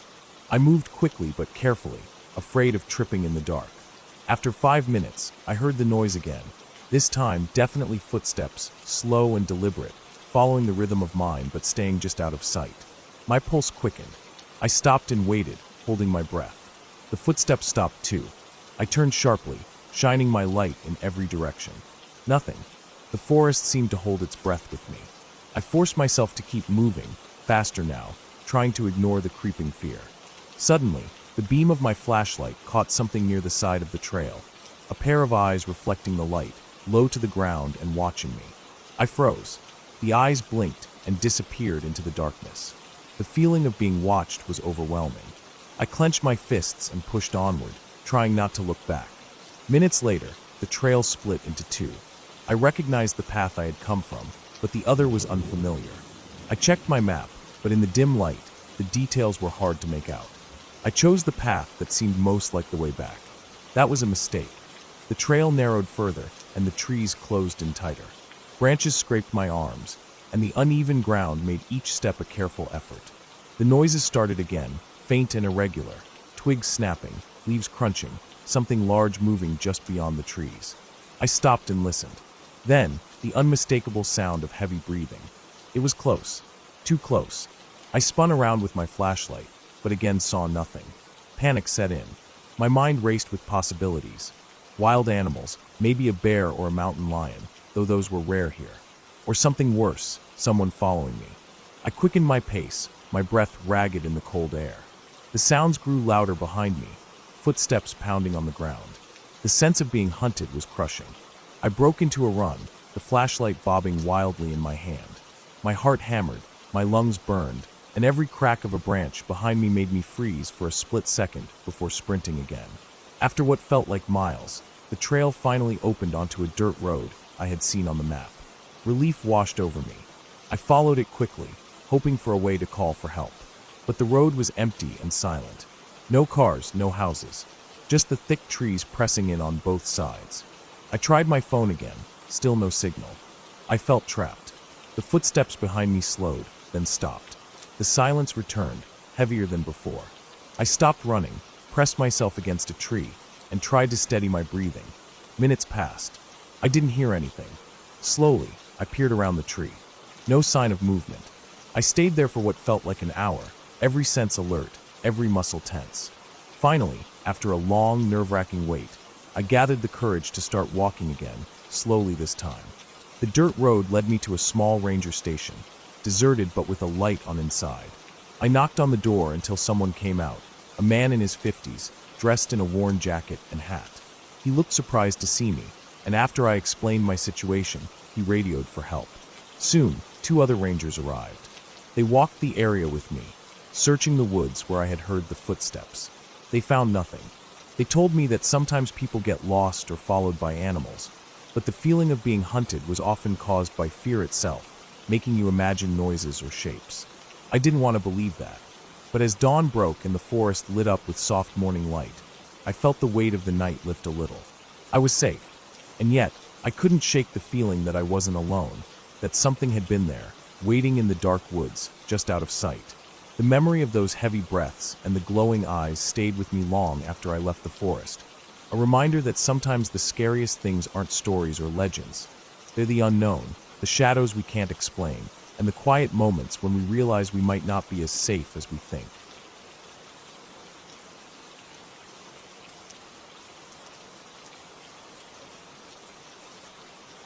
I remember that day clearly, every detail carved into my mind like it happened yesterday. It started as a normal hiking trip, the kind I had done many times before. I was alone, wanting to clear my head, get away from the noise of everyday life. The forest I chose was dense and old, full of tall pines and thick underbrush, stretching for miles with few paths. It was one of those places that felt untouched, quiet except for the sounds of nature. The sky was clear, and the sun was high, filtering through the leaves and casting moving patches of light on the forest floor. I had planned to hike a trail I hadn't explored before, one I had read about online, but never actually walked. It was supposed to be challenging and remote, and I liked the idea of being completely alone out there. I packed my backpack carefully, water, snacks, a map, compass, flashlight, first aid kit, and a small pocket knife. I also had my phone, though I knew the signal would probably disappear quickly once I was deep in the woods. The first few hours went as expected. The trail was narrow and uneven, winding up and down hills, crossing over roots and small streams. The air smelled fresh, piney, and earthy. I felt calm and focused, enjoying the rhythm of my steps and the crunch of leaves beneath my boots. Birds flitted in the trees above, and every now and then I caught glimpses of squirrels or rabbits darting away. At some point, the trail became less clear. The markers on trees were sparse, faded, or missing. I paused often, checking my map and compass, trying to stay on course. I knew I should have turned back or retraced my steps, but something pushed me forward. Curiosity, stubbornness, maybe a little overconfidence. The forest seemed thicker here, shadows deeper even though the sun was still out. The sounds of animals had quieted too. There was no wind, no rustling leaves, no bird songs. It felt like the forest was holding its breath. About halfway through the afternoon, I realized I had been walking for longer than I planned and hadn't seen any other people. No footprints, no signs of other hikers, no distant voices. I thought maybe the trail ended or got lost, so I checked my compass again. I was supposed to head northwest, but now the path looked more like a narrow animal trail, barely wide enough for one person, twisting in all directions. The trees were thicker, branches tangled, and the ground damp and soft. I stopped to drink some water and eat a snack. The silence was almost overwhelming. My own breathing sounded loud in my ears. I tried to shake off the uneasy feeling creeping up my spine. I told myself it was just my imagination and that I was fine, but I couldn't deny that something felt off. The forest no longer seemed welcoming. It felt closed in dark, watching. After finishing my snack, I pushed forward, following what looked like the most worn path, hoping it would lead me back to the main trail. Minutes passed. I felt a sudden cold rush despite the warm air. I looked around carefully, trying to spot any movement, any sign of life. Nothing. The shadows between the trees seemed to stretch and twist, but maybe that was just my eyes playing tricks. Then I heard it, a faint crack, like a branch breaking under weight from behind me. I stopped immediately, my heart pounding. I waited, but no more sound. I called out softly to see if it was an animal, but only silence answered. I told myself it was probably a deer or a bird, but the noise had come from the left, not the trail behind me. I didn't want to turn around, but the idea of something following me wasn't comforting. I considered my options. I could try to backtrack, but that could take a while and might make me more lost. I decided to keep moving forward, hoping the path would widen. The forest seemed to close in even more, and the air grew heavier, thick with moisture and the scent of decaying leaves. The sun was starting to dip below the horizon, but I still had some light. I increased my pace, pushing through the branches that scraped my arms and legs. I was careful not to trip over roots or loose stones. After about 20 minutes, I came to a small clearing. It was roughly circular, about 20 feet across, surrounded by tall pines. The ground was covered with dry pine needles, and in the center was an old, rotting tree stump. I stopped to catch my breath, and as I looked around, I noticed something strange. There were footprints in the dirt. Not animal prints, but human. They were fresh, the edges were sharp, the soil still soft from recent steps. They led from the far edge of the clearing toward the direction I had come from, then disappeared into the underbrush. I stared at them, heart racing. Whoever had walked here recently might still be nearby.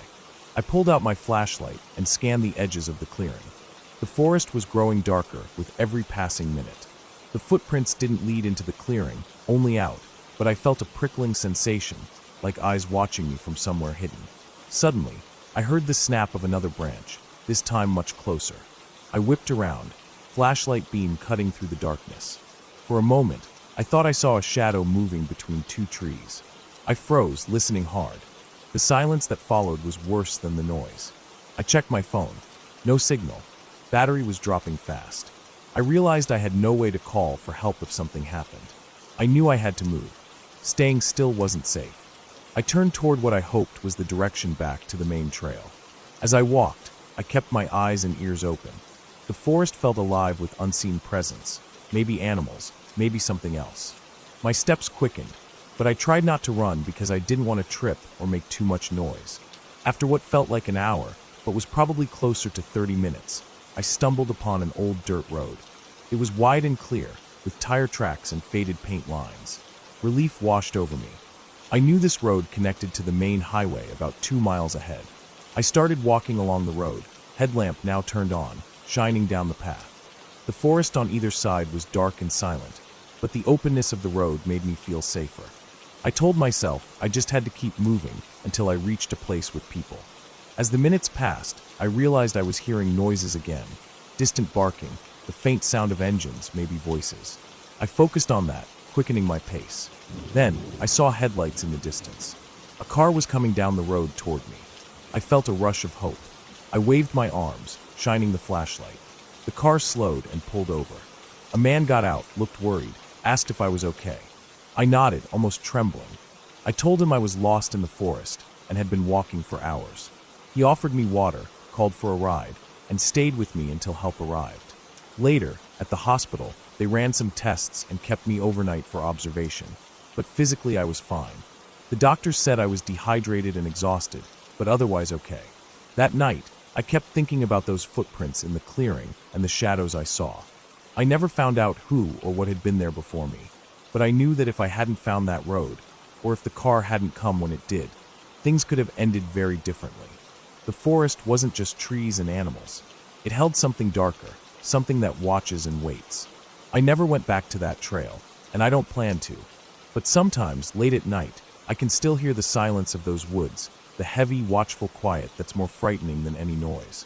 I learned that sometimes the scariest things are not monsters or ghosts, but the unknown, the feeling of being truly alone in a place that doesn't want you there. And that feeling stays with you, long after you're out and safe.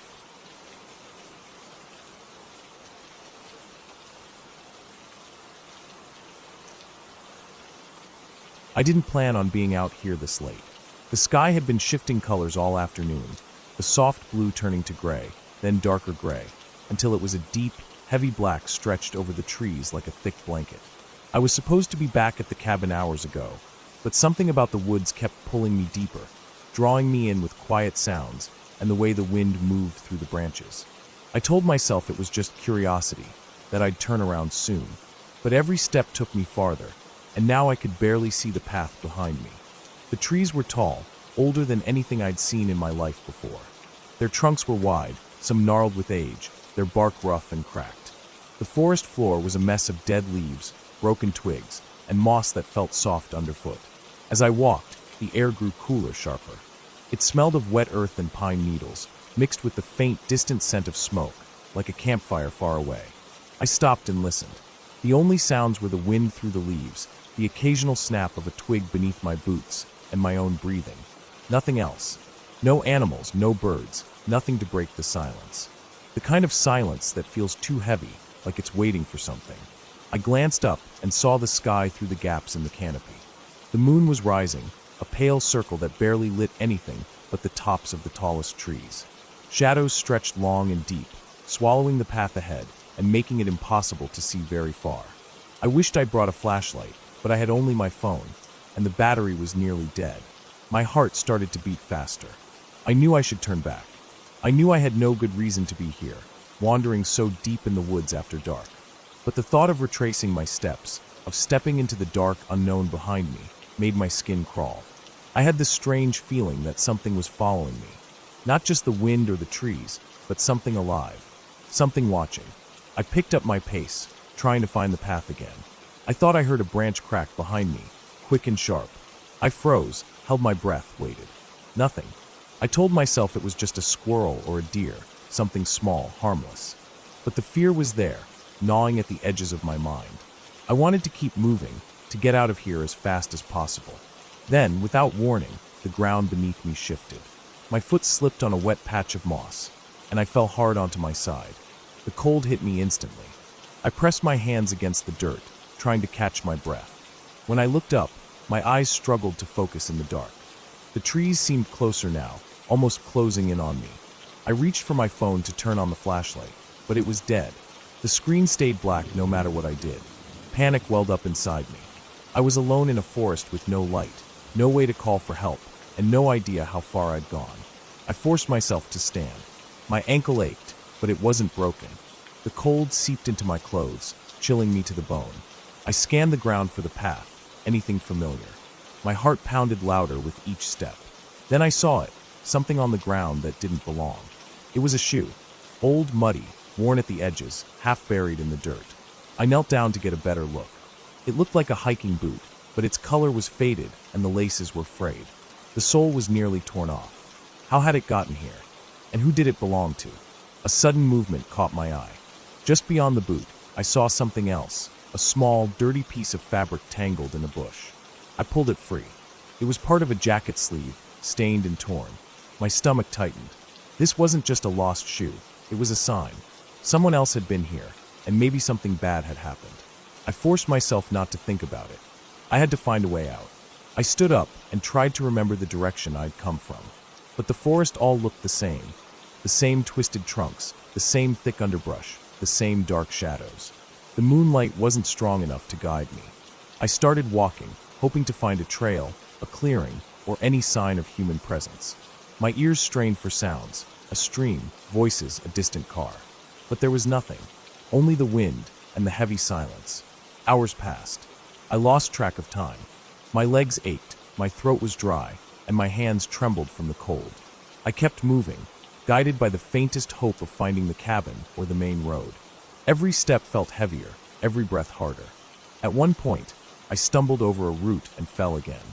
This time, when I looked up, I noticed footprints in the soft mud, large, deep prints, too big to be mine. They led away from the spot where I had fallen, disappearing into the dark woods. I hesitated, but then curiosity overpowered fear. I followed them. The prints were fresh. I could tell because they hadn't been covered by leaves or dirt. They wound through the forest, sometimes close to the path I'd been following, sometimes veering off into thicker brush. After what felt like forever, I reached a small clearing. The moonlight shone brighter here, revealing a rough campsite. A few scattered logs circled a cold fire pit, ashes still smoldering faintly. Empty cans, a half-burned tarp, and more torn clothing lay scattered around. My stomach dropped. Someone had been here recently. Someone who hadn't left peacefully. I looked around, heart hammering. The forest pressed close on all sides, the trees like silent watchers. I realized how exposed I was, how alone. The wind stirred the leaves, making a faint whispering sound, and the shadows flickered like living things. Then I heard it, a soft, low noise from the edge of the clearing, like a breathing sound, slow and heavy. I froze, every muscle tensing. The noise grew louder, closer. I turned slowly toward the sound, barely daring to breathe. A figure stepped out from behind a tree. It wasn't a person. Not exactly. It was tall, hunched, moving awkwardly, as if injured. Its clothes were torn, dirty. Its face was hidden by shadows, but I could see glints of eyes reflecting the moonlight. Fear slammed into me like a physical force. I stumbled back, tripping over a root and falling hard. The figure moved toward me, slow and steady. I scrambled to my feet, my hands shaking, my heart racing. There was nowhere to run, only dense forest in every direction. Then the figure stopped. It didn't move closer. Instead, it just stood there, watching me. I looked down and saw blood on its torn shirt, dark and drying. Its hands trembled. Something in me shifted from terror to something else. Pity, maybe, or shock. The figure lowered its head slightly, as if trying to say something without words. I backed away slowly, trying not to make sudden movements. My mind raced. Was this person hurt? Lost? Dangerous? Suddenly, the figure took a step back, disappearing into the shadows again. The breathing faded. The night was silent once more. I didn't wait to see if it would come back. I ran.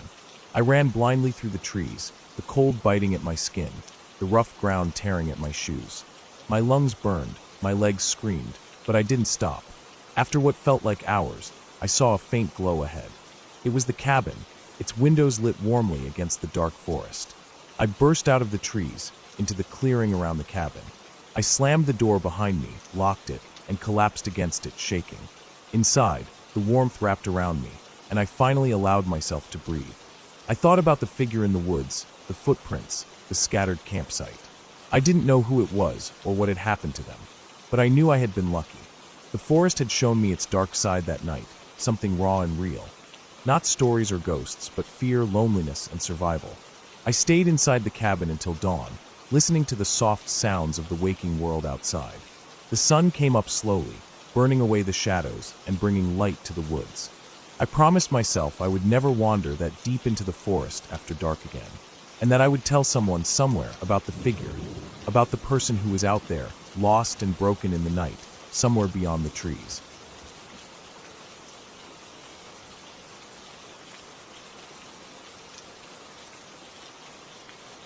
It started as a normal day. I had planned a solo hike in the mountains, somewhere I'd never been before. I needed some time alone, away from the noise of the city and the constant buzz of work. The trail was supposed to be an old logging road, barely used these days, winding through thick forest and up toward a ridge with a view of the valley below. I packed a small bag with some essentials: water, a bit of food, a first aid kit, a flashlight, and a map I'd found online. My phone had barely any signal out there, but I figured that was part of the experience. I arrived at the trailhead just before noon. The sun was shining bright, casting a golden glow through the tall pines that lined the path. The air smelled fresh, with that sharp scent of pine needles and damp earth. I started walking, feeling the crunch of gravel under my boots, the steady rhythm of my breath, and the occasional chirping of birds overhead. At first, the trail was easy. It was wide, almost like a dirt road, with scattered patches of grass and wildflowers on the edges. Every so often, I'd come across a fallen tree or a small creek crossing, but nothing challenging. The forest around me was dense, but inviting. Sunlight filtered through the branches, making patterns on the ground. I felt calm, disconnected from everything else. After about 2 hours, the trail started to change. The path narrowed and twisted between large rocks and thick underbrush. The trees grew taller and closer together, casting longer shadows. The sun, which had been warm and comforting earlier, now felt harsher when it peeked through the canopy. I noticed the temperature dropping slightly, a subtle chill that made me pull my jacket tighter around me. I checked my watch. I was making good time, but I knew the real challenge was ahead. The ridge was about 3 miles from here, and the elevation would get steeper. I kept walking, careful with every step. The ground was uneven, with loose stones and roots that threatened to trip me if I wasn't paying attention. About an hour later, I reached a small clearing near the base of the ridge. The trees opened up here, and I could see patches of sky above me. I stopped to drink some water and eat a granola bar. As I rested, I noticed something odd, faint footprints in the soft soil, leading off the trail and into the woods. They were too small to be from a deer or any large animal. Maybe a dog, I thought, or someone else who had been here recently. I decided to stay on the trail. My gut told me not to follow those prints. I packed up and started the climb up the ridge. The incline was steep, and my legs burned with effort. I stopped frequently to catch my breath, wiping sweat from my forehead. The trees thinned out as I gained height, replaced by bushes and patches of dry grass. Near the top, the wind picked up, cold and sharp. I wrapped my jacket tighter and kept going. Finally, I reached the summit, a rocky outcrop with a breathtaking view of the valley below. The sun was beginning to lower in the sky, casting orange and pink hues over the distant hills. I stood there for a few minutes, soaking in the silence and the beauty. Then I saw it, a figure barely visible, moving slowly along the opposite ridge, about 100 meters away. At first, I thought it was just a trick of the light or a tree stump shaped like a person. But the figure was definitely walking, its silhouette clear against the fading sky. It didn't stop or look around. It just kept moving steadily along the ridge, disappearing slowly into the trees. I felt a strange mix of curiosity and unease. Who could be out here so late, and why were they walking like that, so quietly and deliberately? I tried to shake it off. Maybe a hunter or a hiker like me, taking a different trail. I checked the time again. I had about 2 hours of daylight left, which meant I should start heading back soon. I didn't want to be on the ridge after dark, not without proper gear. I turned around and began my descent. The path down was rougher, with loose gravel making my footing tricky. I took it slow, eyes scanning the woods around me. The shadows were lengthening, and the forest seemed to close in tighter. The birds had gone silent, replaced by the faint rustle of leaves in the wind. Halfway down, I heard it, a low, heavy breathing. It came from just off the trail, somewhere behind a clump of bushes. I froze, heart pounding. The sound was close, but I couldn't see anything. No movement, no shape, just the steady, labored breaths. I stood still, straining to listen. The breathing didn't change or move. It felt like it was watching me, waiting. My mind raced. What could it be? An animal? A person? The forest here was home to bears and mountain lions, but they usually avoided humans. I slowly reached into my backpack and pulled out the flashlight. The beam cut through the darkening woods, shaking slightly in my hands. I scanned the area near the bushes, trying to catch a glimpse of whatever was making that noise. Suddenly, something moved, a shadow darting quickly between the trees. The breathing stopped abruptly. My heart jumped into my throat. I didn't know if I should run or stay put. My instincts screamed to get away, but my legs felt rooted to the ground. I started backing away slowly, keeping the flashlight trained on the spot where I last saw the movement. The forest felt heavier now, as if the trees themselves were closing in. The silence was deafening, broken only by my own ragged breath. After a few tense moments, I broke into a cautious jog, following the trail down. My eyes darted side to side, searching for any sign of pursuit. The path twisted and turned, and the trees cast long, dark shapes across the ground. Every crack of a twig or rustle of leaves made me flinch. As I descended, the sun finally dipped below the horizon. The sky turned a deep blue, then black. My flashlight was the only thing keeping the darkness at bay. I kept moving, trying to remember the trail from the map and the landmarks I'd seen earlier. Suddenly, the flashlight flickered and went out. I froze, panic rising in my chest. I fumbled in my pack for spare batteries, my fingers trembling. The darkness felt suffocating, pressing in from all sides. I could hear my breathing, loud and ragged in my ears. After what felt like an eternity, I got the flashlight working again. The beam cut through the black, but now the forest looked different, more menacing. The shadows seemed to shift, and the trail was harder to make out. I pressed on, trying to stay calm. Then I heard footsteps behind me, soft and deliberate. They matched my pace, but I didn't dare look back. I increased my speed, heart hammering, desperate to get out of the woods. The trail finally opened up to a small clearing where I had parked my car. Relief flooded me as I saw the headlights shining through the trees. I sprinted toward the car, threw open the door, and slammed it shut behind me. My hands shook as I fumbled with the keys, finally starting the engine. As I pulled away, I glanced in the rearview mirror. For a brief second, I thought I saw a figure standing at the edge of the clearing, watching me leave. But when I blinked, it was gone. I drove down the dirt road, heart still racing, ears straining for any sound from the forest. When I finally reached the main road, the normal hum of traffic and distant lights felt like a warm blanket, pulling me back to safety. That night, I couldn't sleep. I kept replaying what I'd seen and heard. Who was that figure on the ridge? What made that breathing in the woods? I had no answers, only questions that kept me awake. But one thing was clear. Some places in the wild aren't meant to be explored alone, especially when the shadows grow long and the silence starts to whisper.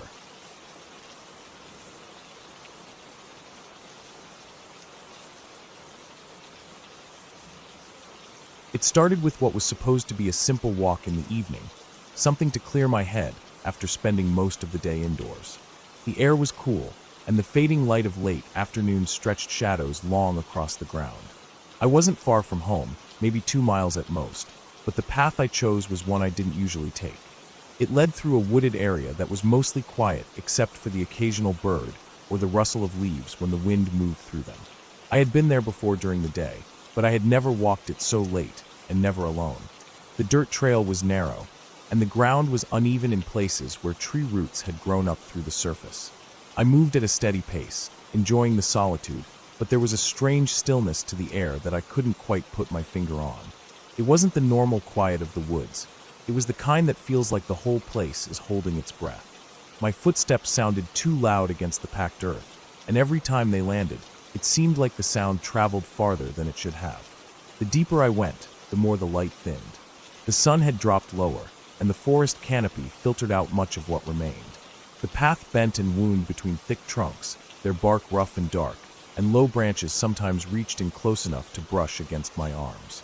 In the distance, the faint smell of damp soil and decaying leaves grew stronger, the kind of smell you get after a long rain, even though it hadn't rained in days. I noticed the air felt slightly cooler here too, enough to make the skin on my arms prickle. I kept walking, telling myself I'd turn back soon, but then I saw something ahead that made me slow down. About 30 or 40 feet down the trail, just where it curved left, the dirt had been disturbed. It wasn't the kind of unevenness that comes from roots or erosion. It looked like something had dug into it recently. There were shallow furrows and clumps of soil scattered around, and one narrow trench that ran a few feet off the trail into the brush. I stood there for a moment, looking at it, and without thinking, I took a couple of steps closer. The tracks weren't like shoe prints or bike tire marks. They were wide, oddly shaped impressions, deep in some spots and almost invisible in others, like whatever made them had uneven weight or had been dragging something. I knelt down to look more closely, brushing some of the loose dirt aside, and felt the cold, damp ground beneath. The edges of the impressions were sharp, which meant they were recent, probably within the last day. My mind went over what it could be. Maybe a large dog, maybe a deer, though they seemed too deep for that. I stood up and scanned the trees around me. They were packed tight, with patches of undergrowth thick enough that you couldn't see more than a few feet in.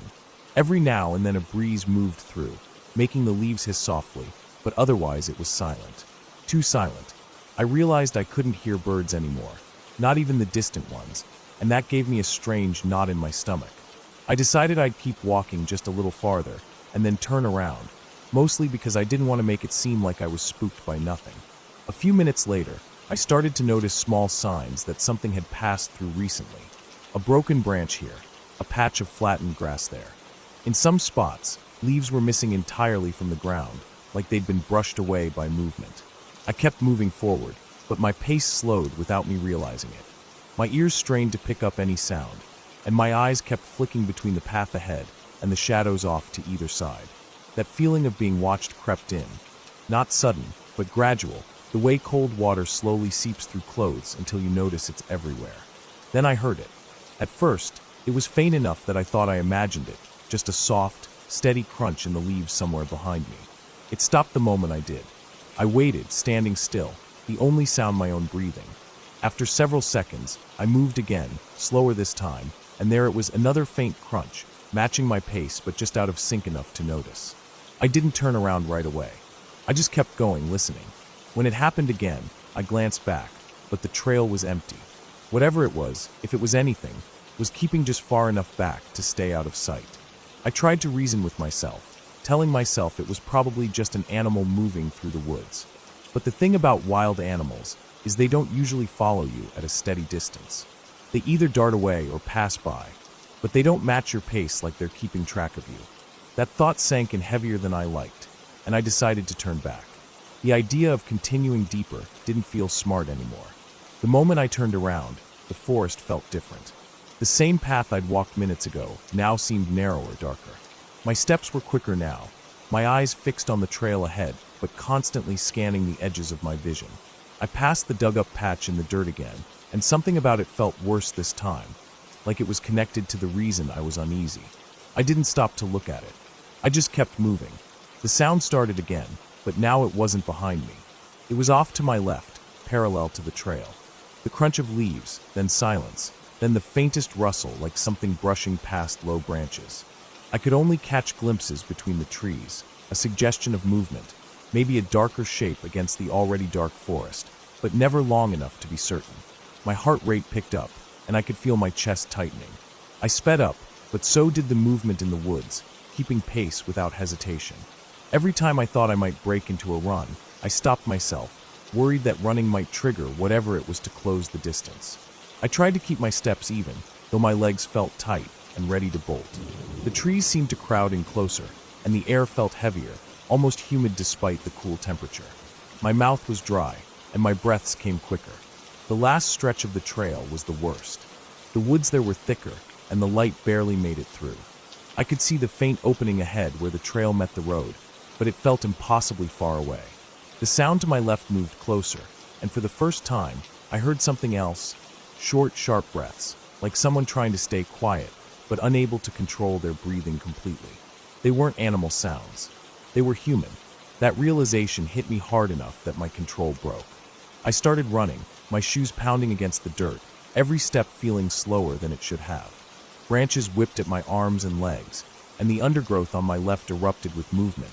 Whatever had been tracking me breaking into a run too. I didn't look to see it. I didn't want to know how close it was.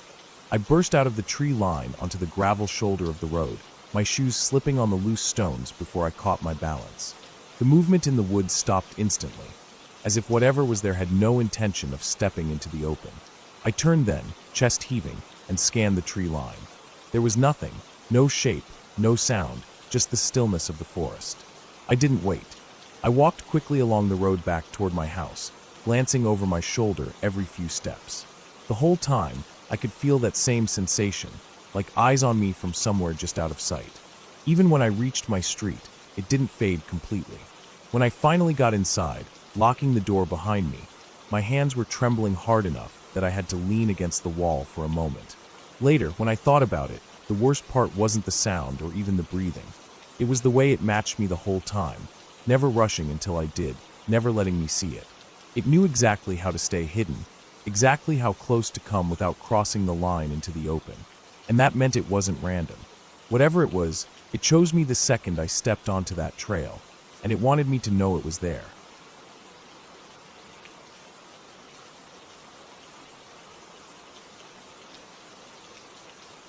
It started in the late afternoon, when the sun was hanging low and the shadows in the valley began to stretch across the dirt road. I had been driving for hours, my eyes burning from staring at the endless stretch of uneven asphalt, with nothing but brown hills and patches of dead grass on either side. The road was narrow, cracked in places, with weeds pushing up through the tar. Every few minutes I'd pass a bent road sign or a half-collapsed fence, and it gave the place a feeling that no one really came out here anymore. I was heading toward a small cabin I had borrowed from a friend. They'd said it was peaceful, and perfect for clearing your head. But by the time I turned off the main road onto a gravel track that seemed barely wide enough for my car, I wasn't thinking about peace. The air felt heavier here, like the silence itself had weight. My tires crunched over the gravel, dust lifting behind me in a long trail that just hung in the air without wind to carry it away. The trees began to close in the deeper I went. Tall pines mixed with a few twisted oaks, their branches bending low enough to brush against the roof of the car. The sun kept dipping, and by the time I reached the cabin, the sky was more orange than blue. The cabin itself looked older than I had imagined. Its wooden planks were weathered and gray, with the kind of texture that comes from years of rain and sun beating against it. There was a small porch with a single step, the railing half-rotted and leaning to one side. The windows were dusty, the glass slightly warped, making the reflections bend and shift when I moved. I parked the car a little way from the cabin and hauled my bag up the step. Inside, it was small but not unpleasant, just a single room with a small bed against the back wall, a wood-burning stove, and a table with two mismatched chairs. There was a faint smell of old smoke and pine, like someone had left a fire burning a few days ago. I set my bag on the bed and walked to the back window. Beyond it, the forest thickened quickly. The ground was covered in a layer of dead needles and leaves, and I couldn't see more than 50 feet before the trees blurred into shadow. The plan had been simple: spend a night here, get some rest, maybe do a short hike in the morning before heading back. I had brought some food, a flashlight, and a few basic supplies. Nothing about this felt dangerous, just isolated. Still, I made sure to lock the door once I went back outside to fetch some firewood stacked against the wall. The air was cooler now. The sound of the forest at this hour was almost too quiet. No wind, no bird song, just the faint creak of branches settling. I grabbed a few logs and brought them inside. By the time I had a small fire going in the stove, the light outside was fading fast. It was during that slow shift from evening to night that I first noticed it. At first it was just a faint sound, like a footstep on gravel. It came from outside, toward the side of the cabin where the porch wrapped around. I froze, listening, but when it didn't repeat right away, I told myself it might have been something fallen from a tree. I tried to shake it off, but then it came again, 2, maybe 3 slow crunching steps. My first thought was animal, maybe a deer, maybe something smaller. But the pace was too deliberate, spaced too far apart, like someone trying to move quietly, but not quite managing it. I went to the window near the table and peered out, but the porch was empty. The darkness beyond the reach of the fire's light was deep, and anything could have been standing just past it without me seeing. The steps stopped after a moment, and I tried to return to what I was doing, though I found myself glancing at the door more often than not. When the fire had burned down enough, I decided to get ready for bed. The old mattress creaked under my weight, and I lay staring at the ceiling for a long time before finally drifting off. I woke up to a noise that was different from before. This was closer, heavier, like the creak of wood under pressure. It took a few seconds for me to realize it was the porch boards bending under someone's weight. My heart started pounding instantly, the kind of sharp, deep thud that fills your ears. I didn't move at first, just lay there listening. The sound was slow. One board creaked, then silence, then another. Whoever it was moving carefully, as if trying not to be noticed. Then came the faintest scrape against the wall, right outside the window near my bed. I rolled as quietly as I could to the other side of the mattress, pulling the blanket up as though it would do anything. My eyes flicked toward the window, but the angle kept me from seeing much. The scrape came again, higher this time, like fingertips brushing against the wood. I stayed still for what felt like a long time. Eventually, the sound stopped. I told myself they'd left, but my body stayed tense, every muscle wired to listen. At some point I must have fallen asleep again, because the next thing I knew, pale morning light was filtering through the window. I got up and stepped outside. The air was damp, the ground soft from dew. I walked to the side of the cabin and saw it immediately. On the wall, about chest height, were 3 long streaks in the dust on the wood. They weren't claw marks. They were clean lines where the dirt had been brushed away, like from the pads of fingers. I told myself it could have been anything, branches, maybe, but branches didn't leave lines like that. The rest of the day I stayed close to the cabin, uneasy but not ready to leave yet. I forced myself to walk a little way into the trees, collecting more firewood. The deeper I went, the darker it felt. The ground here was uneven, small mounds and dips hidden under leaves, and I had to watch my step. I stopped once when I thought I heard something behind me, just a faint shift of weight on the forest floor. But when I turned, nothing moved. By late afternoon, the shadows started to grow again.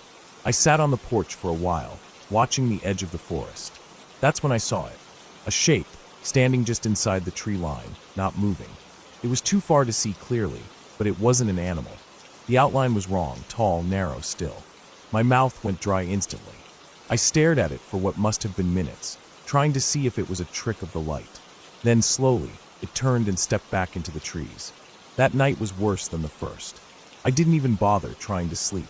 I kept the flashlight close, the fire in the stove going strong, listening for anything. Around midnight, I heard movement again, this time circling the cabin. Gravel crunching, boards creaking, then silence, then movement again from another side. I stayed sitting in the chair by the stove, barely breathing, until the sounds faded into the distance. By dawn, I had made up my mind.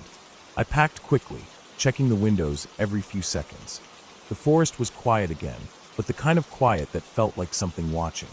I loaded my bag into the car, started the engine, and didn't look back until I hit the main road. Even then, in the rearview mirror, I thought I saw a figure standing far down the gravel track, half hidden by the trees. I didn't slow down. I didn't stop. I just drove until the cabin, the forest, and whatever had been moving around me were miles behind. But even now, when I think about that place, I can still hear the slow, careful steps on the porch in the dark, and the scrape of fingers against the wall just inches from where I had been lying.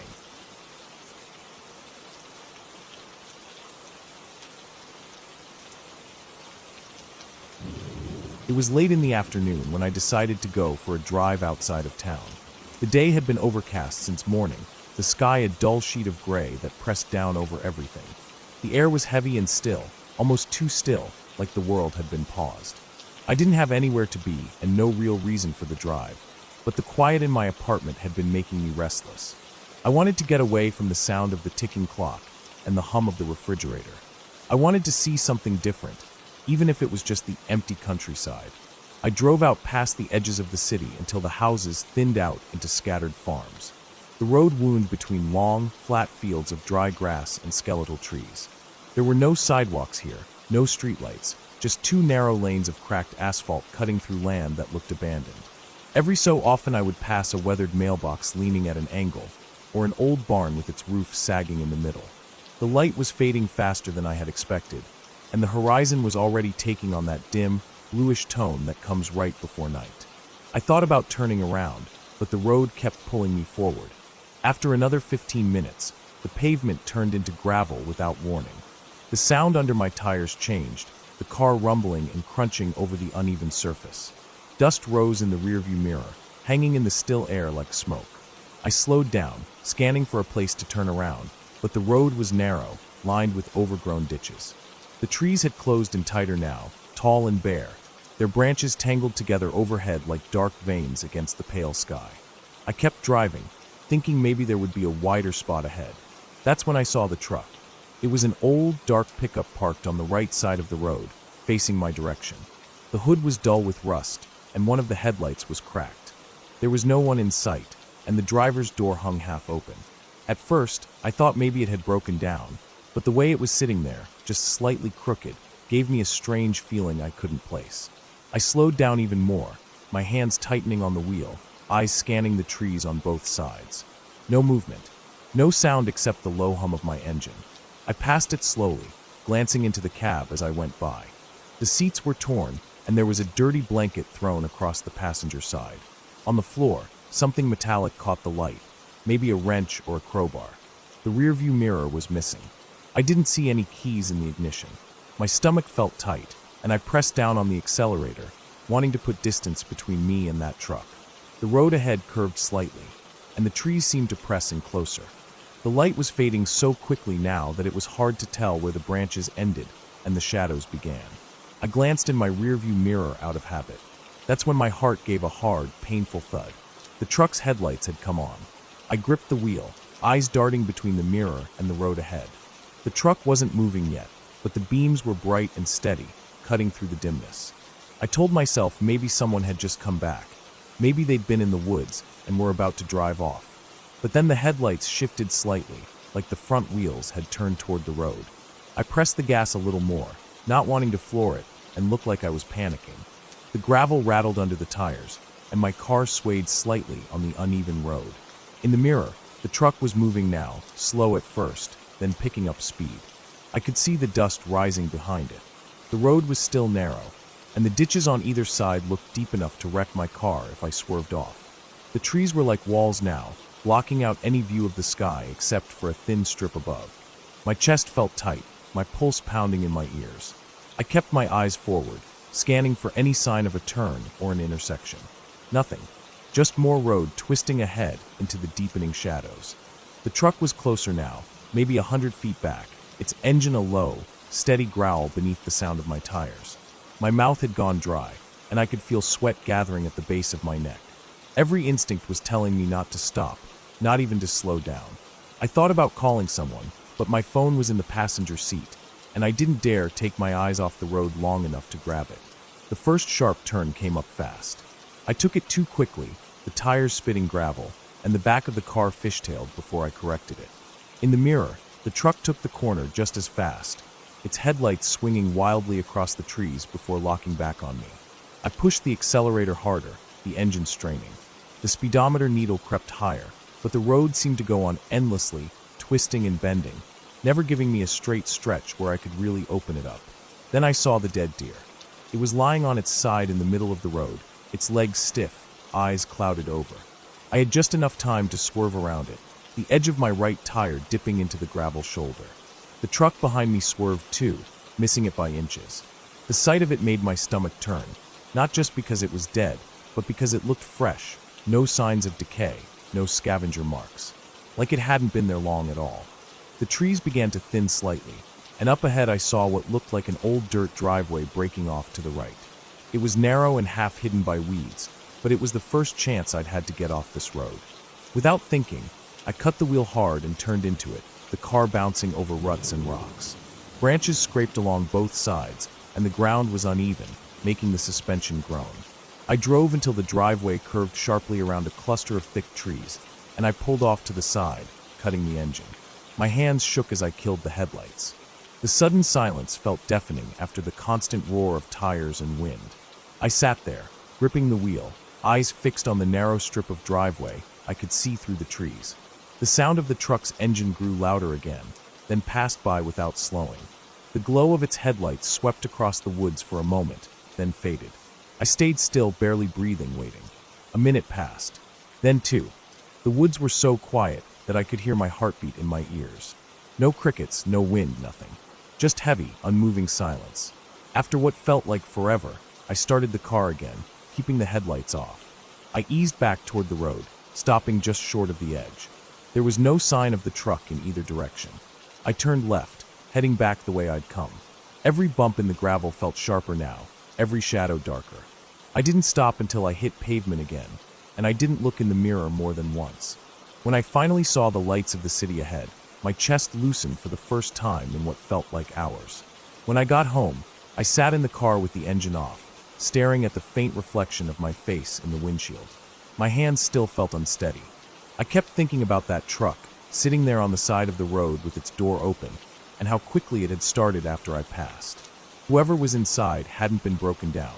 They'd been waiting, and I'd almost found out for what.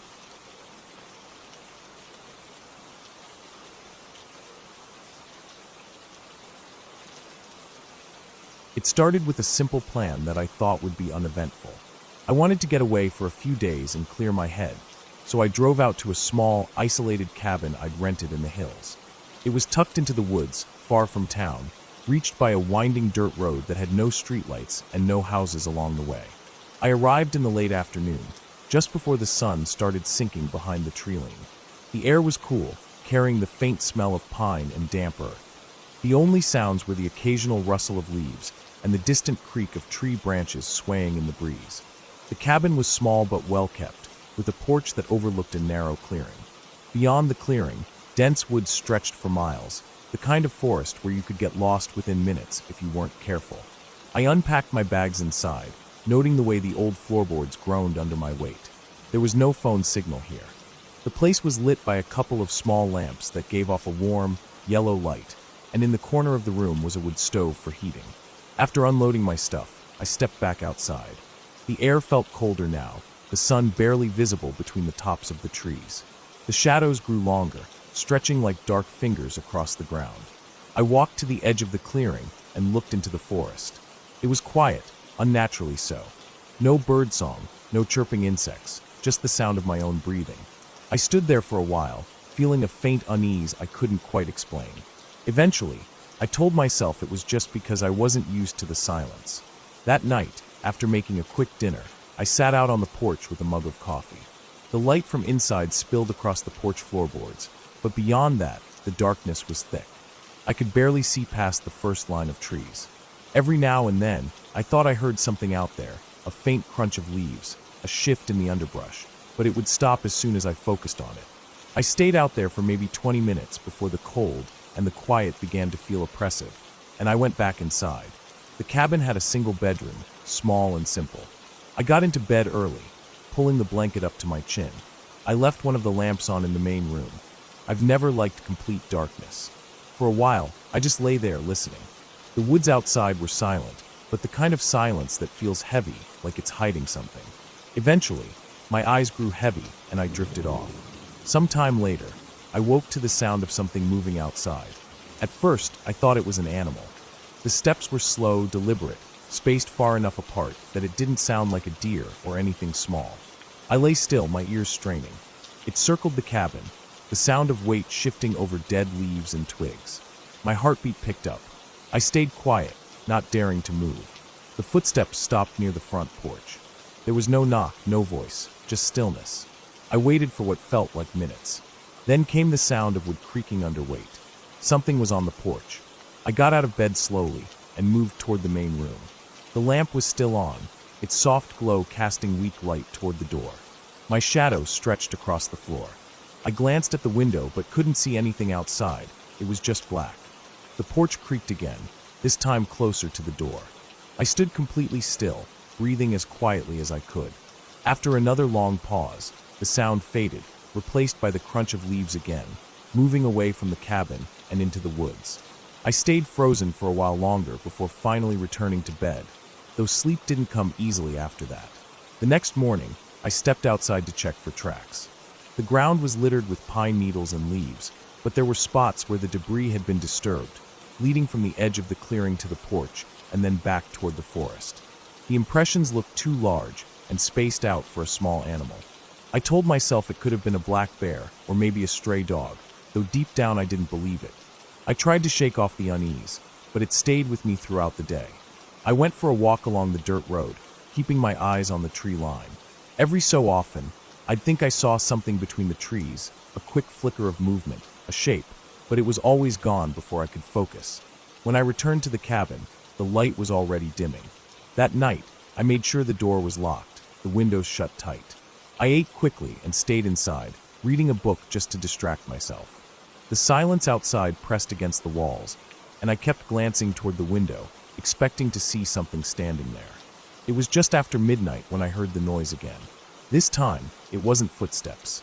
It was a faint scraping sound, like something dragging across wood. It came from the back of the cabin. I froze, my eyes fixed on the rear wall. The sound continued for a few seconds, then stopped. I strained to hear anything else, but there was only silence. I didn't sleep much that night. I sat in the main room with the light on, waiting for something to happen, but nothing else came. The following morning, I walked around the cabin. Near the back, I found a section of the wall where the wood was marked with long, shallow scratches. They weren't deep, but they were fresh. The lighter wood underneath showed through clearly. The logical part of my mind told me it was probably an animal, but the scratches were high, higher than a raccoon or fox could reach without climbing. The rest of that day passed quietly, but the sense of being watched never left. Anytime I stepped outside, I felt eyes on me from somewhere in the trees. The wind was still, the air cold and unmoving, and the woods seemed to hold their breath. On the third night, I was in bed when I woke to the unmistakable sound of the porch creaking again. My heart began to pound instantly. The steps were slow, deliberate, heavier than before. They moved right up to the door, and then there was a pause. The silence stretched out until I could hear the blood rushing in my ears. Then came a soft but distinct sound, the slow turn of the door handle. I stayed perfectly still, every muscle tense. The handle stopped, and for several seconds there was nothing. Then the footsteps retreated, the porch groaned again, and the sound of movement faded into the woods. At dawn, I packed my bags. I didn't take time for breakfast or even coffee. I loaded everything into the car, keeping my eyes on the tree line. The forest was quiet as ever, and nothing moved. I drove away down the dirt road, my hands tight on the wheel. In the rearview mirror, the cabin disappeared behind the trees, swallowed by the forest. It's been weeks since then, but the memory of that silence, those careful, deliberate steps, still comes back at night. I don't know who or what was out there. All I know is that if I had stayed one more night, I might have found out. And I don't think I would have liked the answer.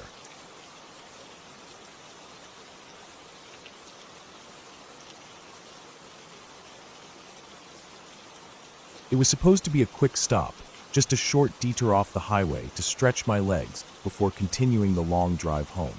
I had been on the road for hours, and my eyes were heavy from staring at the same endless strip of asphalt. The air outside was cool, the kind of early evening chill that settles in as the sun starts dipping low. I pulled over at a small gravel turnout on the side of a quiet country road, far from any town. There was no traffic, no lights, just the thin gray strip of road cutting through fields and patches of woods. The moment I stepped out, the silence struck me.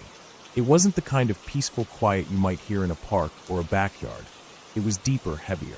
There were no distant cars, no voices, not even the sound of wind in the trees. Just stillness. I could hear my own breathing, every step of my shoes crunching on gravel. Off to my left was a narrow dirt path disappearing into a stand of tall, thin trees. It looked like a trail, maybe used by locals to cut through to a field or a creek. I didn't plan on going far, just enough to walk off the stiffness in my legs. The trail was uneven, littered with small rocks and patches of dry leaves that crackled under my steps. The air felt slightly damp as I moved further in. The light from the road faded quickly, swallowed up by the shadow of the trees. Every few steps, I could hear twigs snapping somewhere in the distance, but I told myself it was probably squirrels or a rabbit. The path wound in a slow curve, and soon the road was no longer visible.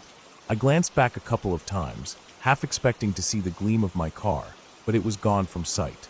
The deeper I went, the more the quiet seemed to change. It wasn't just the absence of noise anymore. It felt like something was pressing in around me, like the air itself was heavier. My footsteps sounded unnaturally loud, and each one seemed to echo longer than it should have. The smell of damp earth and old leaves was strong, but there was something else mixed in, something faint but unpleasant, a sharp, almost metallic scent I couldn't place. I told myself I'd just go a few more steps before turning back, but that was when I noticed something odd about the ground. There were prints in the dirt. At first, I thought they were just boot tracks, but they were larger than any boot I'd seen, and the stride was too long. The impressions were deep, as if whoever made them had been heavy or carrying something. They led further down the path, disappearing into a darker section where the trees grew closer together. For some reason, I followed them. I can't explain why. Maybe I was just curious. The deeper I went, the more the air seemed to thicken. I could hear my own heartbeat, quick and steady. The path narrowed, the undergrowth on either side pushing in closer. I felt the branches snag against my jacket as I walked. Then I heard it, faint at first, but clear enough to stop me in my tracks. It was a slow, heavy breathing. It didn't sound close, but it was there, somewhere ahead of me. The rhythm of it was strange, drawn-out inhales followed by shorter, almost impatient exhales. I stood completely still, trying to pinpoint the direction, but it seemed to drift through the trees. I could feel the hair on my arms rise, the way it does when something inside you says to turn around. My throat felt dry. I listened for a long moment, then started to back up, slow and careful. But the breathing changed. It became quieter, further away, almost as if it was moving off to my right. I took a few steps back, keeping my eyes on the dark section of the trail ahead. Then I caught movement, not a full shape, just a shift in the shadows between the trees. It wasn't the wind. It was deliberate, slow. I don't know why I didn't run right then. Maybe I was afraid that if I did, whatever it was would give chase. My legs felt tense, ready to move but locked in place. The breathing faded, but I could still sense movement deeper in the woods, just beyond where I could see clearly. My stomach tightened as I realized that I was too far in now. I couldn't see the road, and I didn't know if the way back was as clear as I thought. I started walking quickly, forcing myself not to look back. My boots crunched on the dirt and leaves, each sound feeling too loud. The trail was harder to follow going back. The trees all looked the same, and for a moment, I wasn't sure I was going the right way. That's when I heard the breathing again, closer now, behind me. I didn't turn around. I didn't want to see. My pace quickened into a near jog, my hands clenching into fists without me realizing. The sound followed, steady, unhurried, as if whatever it was knew it didn't need to rush. My chest was tight, my breaths coming faster. Every step felt like it took longer to land. I finally caught sight of the thin line of the road through the trees ahead. Relief hit me, but it was laced with panic. I could feel my pulse in my ears. I broke into a run, branches whipping against my arms and face. The breathing behind me seemed louder, but I didn't dare glance back. My boots hit the gravel, and I sprinted to my car, fumbling for the keys with shaking hands. When I yanked the door open, I finally looked toward the trail. There was nothing there, just the dark mouth of the path, still and empty. I slid into the seat, locked the doors, and started the engine. The moment my headlights lit the road ahead, I pulled away fast, the gravel scattering under my tires. Even as the trees thinned and the road opened up to empty fields, I kept glancing into the rearview mirror, half expecting to see something stepping out of the woods. But the road stayed empty, the night swallowing everything behind me. I drove for nearly an hour before I started to feel like my breathing had gone back to normal. But the smell was still there, the faint metallic tang I'd noticed in the woods. I realized then it wasn't coming from the air. It was on me. My jacket smelled like it. And I couldn't stop thinking about those prints in the dirt, too large for a man, too deep for someone walking without a load. I never took that road again. Even now, when I think about it, the part that unsettles me the most isn't the breathing, or the movement I saw, or even the smell. It's the fact that whatever it was never hurried. It didn't need to. It knew exactly where I was, and it knew I was leaving.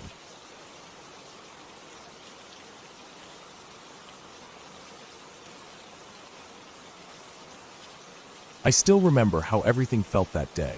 The way the air seemed heavier than usual, like it was holding its breath, waiting for something. It started as a simple hike, just me and my camera, eager to get some quiet time and maybe capture a few good shots in the forest near my town. I'd been there plenty of times, knew the trails well, or so I thought. The morning was cool but clear. The sun was just rising, throwing soft golden light between the trees, and the dew was still clinging to the leaves and grass. I took my usual path, an old dirt trail that curved gently through thick pine and birch, the kind of place where the smell of wet earth and moss sinks deep into your lungs. Birds were singing quietly, nothing out of the ordinary. I stopped often, crouching or kneeling to focus my lens on a spider's web heavy with tiny drops of water or the delicate patterns on a fallen leaf. Everything felt calm and normal. I had my backpack with me, full of water, snacks, and extra lenses. I was alone, but I liked it that way. No distractions, no noise, just me in the forest. After an hour or so, I came to a fork in the trail that I hadn't explored before. I remembered it being there, but the last time I was in this area, I had stuck to the main path.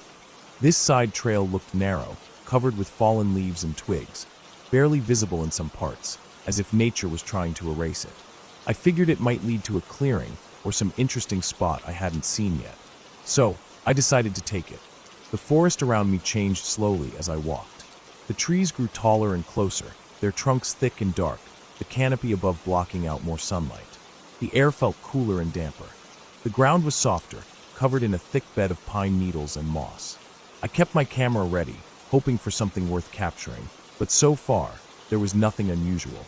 About 30 minutes in, the path suddenly ended at a small hill, and at the top, I spotted an old abandoned cabin. It looked like it had been there for decades, its wood faded and cracked, the roof sagging. The windows were broken or missing, and vines were creeping up the sides. My heart started to beat a little faster.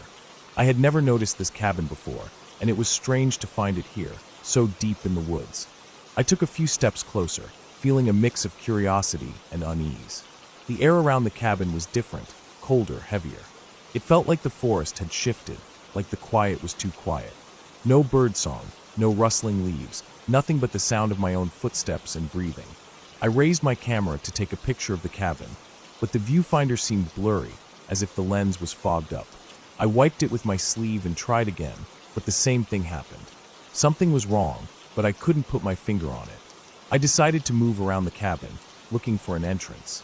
The door hung loosely on its hinges, creaking softly in the breeze. I stepped inside, and the smell hit me, a sharp, musty odor mixed with decay and damp wood. The floorboards groaned under my feet, and dust floated in the slivers of light coming through the broken windows. The cabin was small, just one room, empty except for a few broken chairs and what looked like an old stove in the corner. There were no signs of recent use, but something felt off. I moved to the back wall, where a narrow doorway led to a tiny room, maybe a storage closet or cellar. I shined my flashlight in, but the beam was swallowed by darkness. For a moment, I thought I saw a shape move just inside, but when I blinked, it was gone. My heart thudded hard. I told myself it was just a trick of the light or a rat scurrying away. I didn't want to be here any longer. I grabbed my bag and headed out the door, deciding to take a different path back to the main trail. As I walked away from the cabin, the forest seemed to close in around me. The trees loomed like silent giants, their branches reaching out like fingers. The sunlight dimmed, filtered through thick clouds that had rolled in without me noticing. A cold wind stirred the leaves, whispering in a way that sounded almost like voices. I shook my head, trying to focus on the trail, but I realized I didn't recognize it anymore. The path was gone, swallowed up by fallen branches and thick underbrush. I tried to turn back the way I came, but everything looked the same. Tall trees, dark shadows, the same silence pressing in on me. Panic started to rise. I checked my phone, no signal. The battery was still good, but the map app couldn't locate me. I was lost. I took a deep breath and told myself to stay calm. I had water and snacks. I would find my way back. I started walking, trying to mark my path with small piles of stones and broken twigs. The forest grew darker as the sun slipped behind the clouds. Shadows lengthened, and the wind picked up, carrying a cold, damp chill. After what felt like hours, I found a stream. The sound of running water was a relief. I knelt down, drank some water, and refilled my bottle. I followed the stream, hoping it would lead me to a road or a clearing. As night fell, the forest became a different place. The sounds of insects and animals changed, more urgent, almost like a warning. I set up a small camp near the stream, building a fire with wet wood that smoked more than it burned. The fire gave me some comfort, but the feeling of being watched never left. The wind howled through the trees, making them creak and sway. Shadows danced at the edges of my firelight. Every crack of a branch or rustle of leaves made me jump. I tried to rest, but couldn't stop scanning the dark woods around me. Sometime during the night, I thought I heard footsteps, heavy, slow, too big to be any animal I knew. I froze, heart pounding, but the sound stopped quickly. I stayed awake, clutching a stick, ready for anything. The rest of the night passed in a blur of fear and exhaustion. Morning light was a blessing. I packed up my meager camp and kept following the stream. I walked for hours, my legs aching, stomach growling, mind exhausted. Then I heard voices, distant, muffled, but real. I pushed through the undergrowth and found a dirt road. A small group of hikers were coming down the trail. I waved frantically and called out until they saw me. They gave me water and food and helped me call for help. Later, the rescue team found my car parked near the trailhead. I was safe. The whole experience stayed with me, a reminder of how quickly things can change and how easy it is to lose your way. The forest is beautiful but unforgiving, and it never forgets. Even now, when I go back to those woods, I avoid that old cabin and that hidden trail. I keep to the familiar paths and always tell someone where I'm going. Because sometimes, getting lost isn't just about losing your way on a map. It's about losing your sense of safety, and that can take a long time to find again.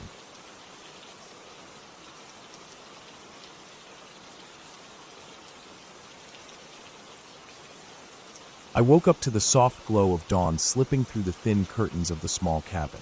The air was still cool, carrying the faint smell of pine and wet earth that clung to the woods outside.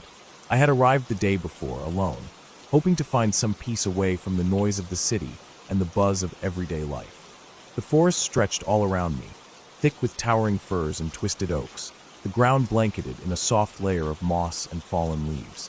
It felt calm, quiet in a way that was almost unnatural, like the woods were holding their breath. I decided to start the day with a walk, needing to stretch my legs and explore the trails I'd heard about from the old man at the ranger station. The trailhead was just a short walk from the cabin, marked by a weathered wooden sign half swallowed by ivy. The path was narrow, winding between trees so close their branches tangled overhead, casting long shadows even in the growing light. The forest floor was uneven, the roots snaking across the trail like sleeping snakes waiting to trip the unwary.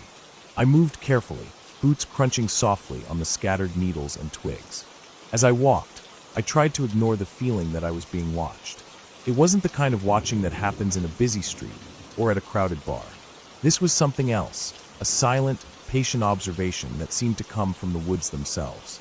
Every snap of a twig or rustle of leaves made me glance over my shoulder. But each time, there was nothing, just trees, still and silent. After a couple of hours, the trail began to climb. The trees grew thinner, and patches of sunlight broke through the canopy, warming the damp soil. The air smelled fresher here, mixed with the sharp scent of wildflowers and the faint, distant smell of smoke from a fire someone had built days ago. I paused on a large rock to catch my breath and drink some water from my bottle. Looking around, I could see the tops of the hills rolling out in every direction, the forest stretching far beyond where my eyes could reach. I started to head back, but then I noticed something odd on the ground, a series of footprints pressed into the soft earth, leading off the trail and into the thicker brush. They were large, with deep impressions and oddly spaced, as if the creature that made them had a long stride. The prints didn't match anything I knew from animals or even humans. I followed them out of curiosity, the branches scraping at my jacket as I pushed deeper into the undergrowth. The footprints led me to a small clearing surrounded by trees, so close together their trunks formed a kind of wall.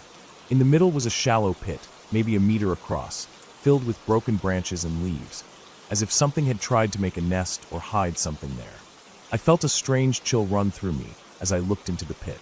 The soil around it was disturbed, fresh, and there were bits of dark red stains on the rocks nearby. My heart started to beat faster, and for a moment, I thought about turning back. But something held me there. I knelt down and reached out to touch the soil. It was soft and warm.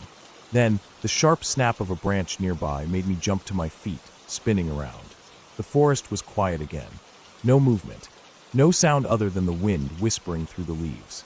I took a few steps back toward the trail, trying to calm myself.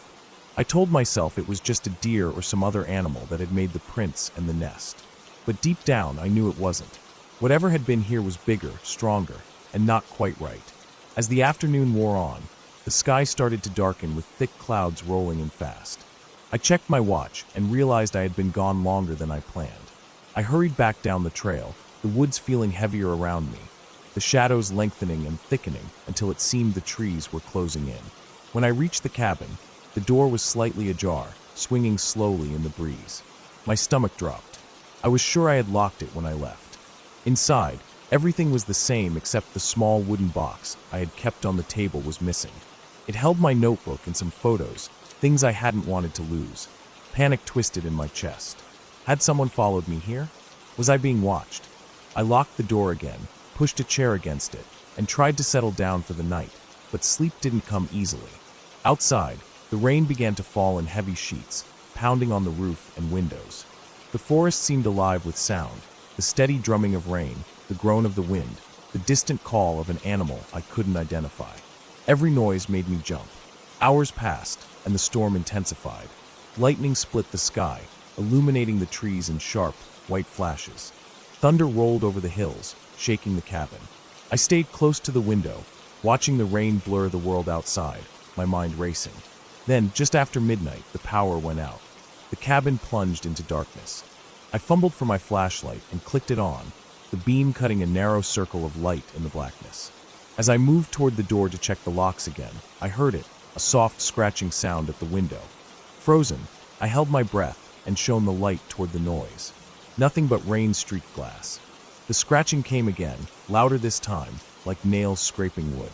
My pulse slammed in my ears as I backed away from the window.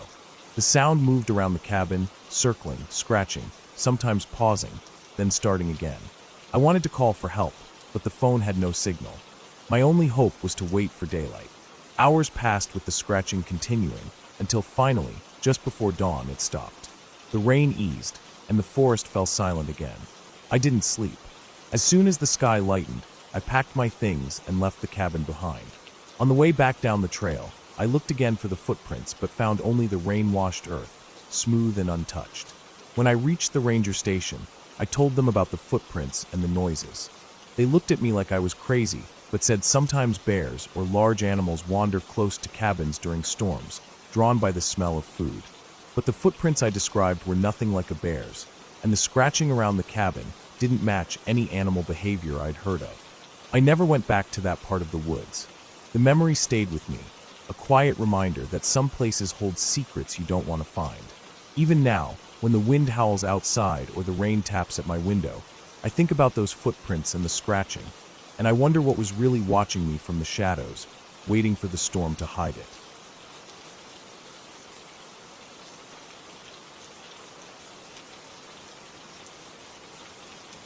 It was early evening when I decided to take a walk down a stretch of road I hadn't been on in a long time. The sun was already low, the sky still holding on to the last bits of daylight, but the air felt heavier than usual. The place was far from town, the kind of road where you could walk for a mile and not see another person. On one side was a row of tall, untrimmed hedges, and behind them a thick, dark tree line. On the other side was a wide, empty field with patches of wild grass swaying in the slight wind. The road itself was cracked, with weeds pushing through in spots, and the faint sound of insects buzzed from all directions. I wasn't carrying anything with me, no bag, no water, just my phone in my pocket. At first, it felt calm. My footsteps sounded louder than they should have, each one echoing a little in the stillness. I could hear the crunch of small stones under my shoes and the faint hiss of the breeze moving across the grass. Every few seconds, a bird hidden somewhere in the hedge would rustle and shift. The air smelled faintly of earth and something damp, like the ground had been wet earlier in the day. I had no plan, no set point to reach, just walking for the sake of it, letting my mind wander. About 10 minutes in, I noticed something odd. Up ahead, maybe 100 yards, a man was walking in the same direction as me. I hadn't seen him before, and he hadn't passed me, so I figured he must have come out from a side path or from the trees. He was moving at a steady pace, not too fast, but I could tell from the way his arms swung that his stride was longer than mine.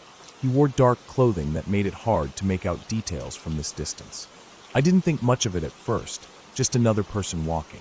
But then I realized there weren't any houses or paths in the direction we were both heading. The road dead-ended about 2 miles ahead into a small overgrown lot, beyond which was nothing but thick forest. It wasn't a place you'd go unless you had a reason. I slowed my pace slightly, just enough so I wouldn't be closing the gap between us. For a moment I thought about turning around, but I told myself it was unnecessary. People could walk here for all kinds of reasons. A few more minutes passed, and the light was fading faster now. The sky had shifted from pale gold to a dim blue-gray, and the air had cooled enough that I could feel goosebumps on my arms. I noticed the man's pace had slowed too, almost matching mine, as if he was making sure I stayed behind him. It was subtle, but each time I slowed, he seemed to as well. My stomach tightened slightly. I decided to cross to the other side of the road, partly to get a clearer view, and partly to put a little more space between us.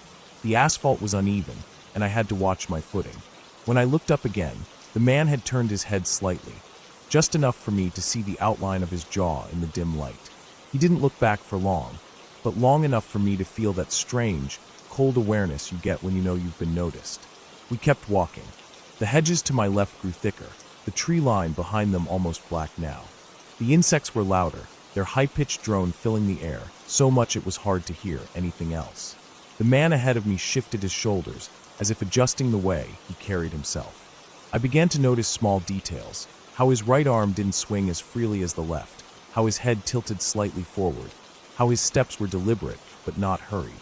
At this point, my thoughts were turning over slowly but steadily. If I turned around now, it would be obvious. He might see it as a signal. But if I kept going, I'd be heading deeper into a stretch of road with no exits and no houses. I glanced back, hoping maybe another person had come along, but the road behind me was empty all the way to the curve. A little further ahead, the road narrowed where the hedge grew closer to the field. That section always made me uneasy even in the daytime, because the visibility dropped to almost nothing. I knew once we passed through it, there'd be an even darker stretch where the trees hung directly over the road. My mind kept telling me to stop walking, but my legs carried me forward anyway. I noticed something else. Every time I let my eyes wander to the side for more than a few seconds, the man's head would shift slightly, like he was checking to see if I was still there. It wasn't a full turn, just a small movement, but enough to make me certain he was aware of me the entire time. As we reached the narrow stretch, the sounds around us seemed to muffle. The breeze died down, and the buzzing of insects seemed more distant, replaced by the quiet scrape of our shoes on the rough surface. My breathing felt louder in my own ears, and I tried to keep it steady. Halfway through the shaded section, the man did something that made my chest tighten. He slowed just slightly, enough that I began to close the distance without meaning to. Then he shifted to the far side of the road, almost as if making space for me to pass. I didn't want to pass him. Something about the idea of being ahead of him on this empty road felt worse than staying behind. I slowed too, matching his new pace. The next thing I noticed was the way his right hand moved. It had been hanging loosely before, but now his fingers flexed every few seconds, like he was testing them. I couldn't see anything in his hand, but the thought that there could be something small, something he could hide easily, made my throat go dry.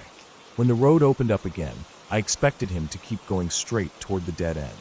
Instead, he stepped off to the side where a narrow, barely visible dirt path cut into the trees. He didn't look back, didn't hesitate, just walked into the shadows and disappeared between the trunks. I stood there for a moment, my heart pounding, watching the spot where he had vanished. The path was so overgrown it barely looked like a trail. I strained my ears, trying to hear his footsteps, but the sound was swallowed up by the thick wall of forest noise. I realized I didn't want to hear them. I turned around, walking faster than I meant to at first, then faster still. My feet hit the pavement harder, each step louder than the last, until I was almost jogging. I didn't stop until the curve in the road came into view, and I could see the faint glow of distant streetlights. When I finally reached the edge of town, I kept glancing back. I didn't see him again, but I couldn't shake the image of the way he had turned his head, just enough to let me know he was aware of me. The road beyond that curve still stretched into the dark, quiet distance, and somewhere in that silence was the narrow path he had taken. For the rest of the night, every time I thought about it, I kept coming back to the same thing. He hadn't been heading anywhere most people would go, and there was no reason for him to match my pace unless he wanted to. That dirt path had no lights, no houses, no reason to exist unless you already knew where it went. And now I knew there was someone out there who did.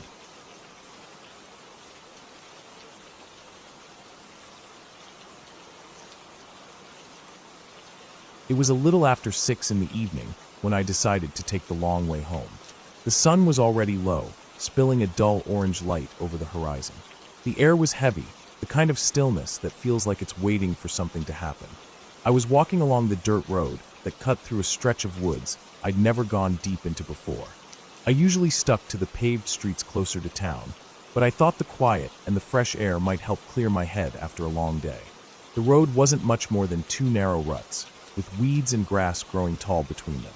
On both sides, the trees crowded in close, their branches weaving together overhead in some places. There were patches where sunlight broke through, painting the dirt in pale streaks, but most of the path was shadowed. I could smell damp leaves and the faint scent of pine. Somewhere far off, I could hear the slow drip of water, probably from last night's rain sliding off branches. The deeper I went, the quieter it got. No cars, no voices, not even the sound of wind moving through the leaves.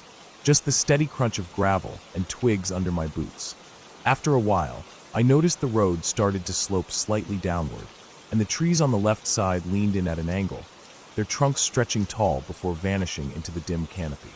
On the right, the ground dropped off into a shallow ditch, overgrown with thorn bushes and tall grass.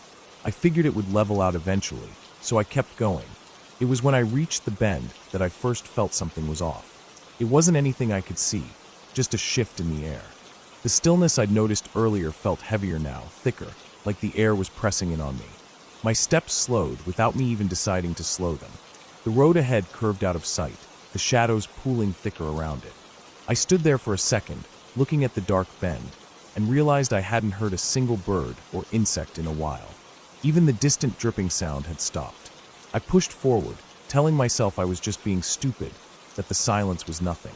But as I came around the curve, I saw something that made my stomach tighten. About 20 feet ahead, On the left side of the road, there was a man.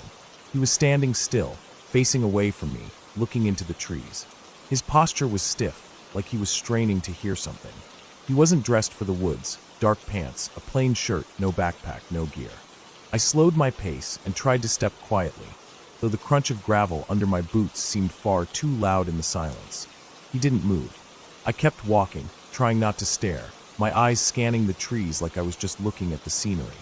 But in my peripheral vision, I could see him clearly, hands hanging at his sides, head tilted slightly upward, completely still. There was something unnatural about how motionless he was. Not a twitch, not a shift of weight, nothing. As I drew closer, I realized he wasn't looking up at the trees. He was looking into them, deeper than I could see. His head was angled just enough that I couldn't see his face. My mind was buzzing with questions I didn't want to answer. Was he lost? Was he waiting for someone? Watching something? I passed him without slowing too much, forcing myself to keep my head forward. My neck prickled as I moved by, the kind of sensation that comes when you know someone's eyes are on you, even if you can't prove it.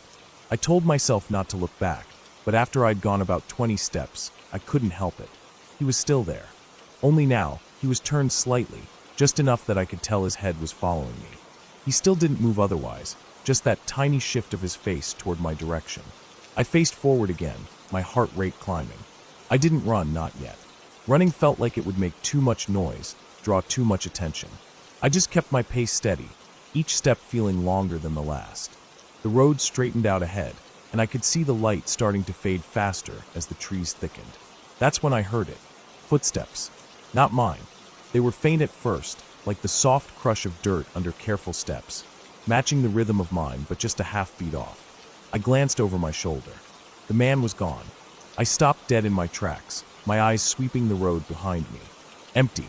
My ears strained in the silence, and I caught it again, a footstep, off to the right, somewhere in the ditch. Then another. I started walking again, faster this time, my eyes darting to the sides of the road. The tall grass shifted slightly in the ditch, like something was moving low through it. My hands were sweating, my breathing faster now, but I didn't want to break into a run until I knew for sure. The sound followed me. Every time my boots hit the ground, there was a delayed echo from the grass, sometimes closer, sometimes farther. It wasn't random, it was keeping pace. When the ditch ended and the ground leveled out again, I finally glanced sharply to my right, just a flicker of movement, something dark low, slipping between the trunks. It wasn't a full shape, just the shadow of one. I didn't think anymore. I started running. The road ahead was a blur of dirt and roots and scattered leaves. My lungs burned as I sprinted, the sound of my boots pounding in my ears. But underneath it, I could still hear the other footsteps, faster now, moving with me. They didn't sound heavy enough to be a deer or big animal. Too controlled. Too human. The trees on either side seemed to close in the faster I moved, their branches clawing at the fading light. My eyes were watering from the wind, my chest tight. I didn't dare look to the side again. Finally, through the trees, I caught a faint glow ahead, an opening where the road met the edge of the woods. I pushed harder, my legs screaming with the effort. The footsteps behind me quickened too, so close now I could almost feel them in the vibrations of the dirt. I broke out of the tree line into an open stretch of grass. The glow was from a porch light about 50 yards away, the first house I'd seen in miles. I didn't stop, didn't slow until I was nearly at the front steps. Only then did I glance back. The road was empty. The tree line behind it was still. I stood there, chest heaving, sweat running cold down my back. Whoever, or whatever, had been there was gone. But the ditch, the silence, the man, the footsteps, they were all burned into my head like they had been waiting for me all along. When I finally walked the rest of the way home, I stayed to the paved streets, under the streetlights, where the shadows didn't press so close and the silence didn't seem to breathe. I never took that dirt road again, and I never forgot the way those footsteps followed mine, always just a half beat behind.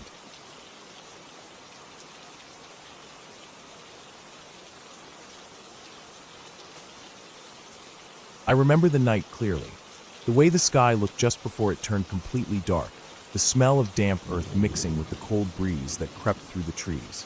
It was supposed to be a simple solo hike, just a few hours to clear my head, but what happened that night stayed with me long after I got back home, safe but shaken. I started my walk in the late afternoon. following a narrow trail that twisted and turned through the thick forest. The woods were dense, with tall pine and oak trees crowding the path. The light was soft, fading quickly as the sun dipped below the horizon. Birds chirped their last songs, and small animals rustled in the underbrush. The smell of wet leaves and pine needles filled the air. I was alone but felt calm at first, my footsteps muffled by the layer of old leaves and moss underfoot.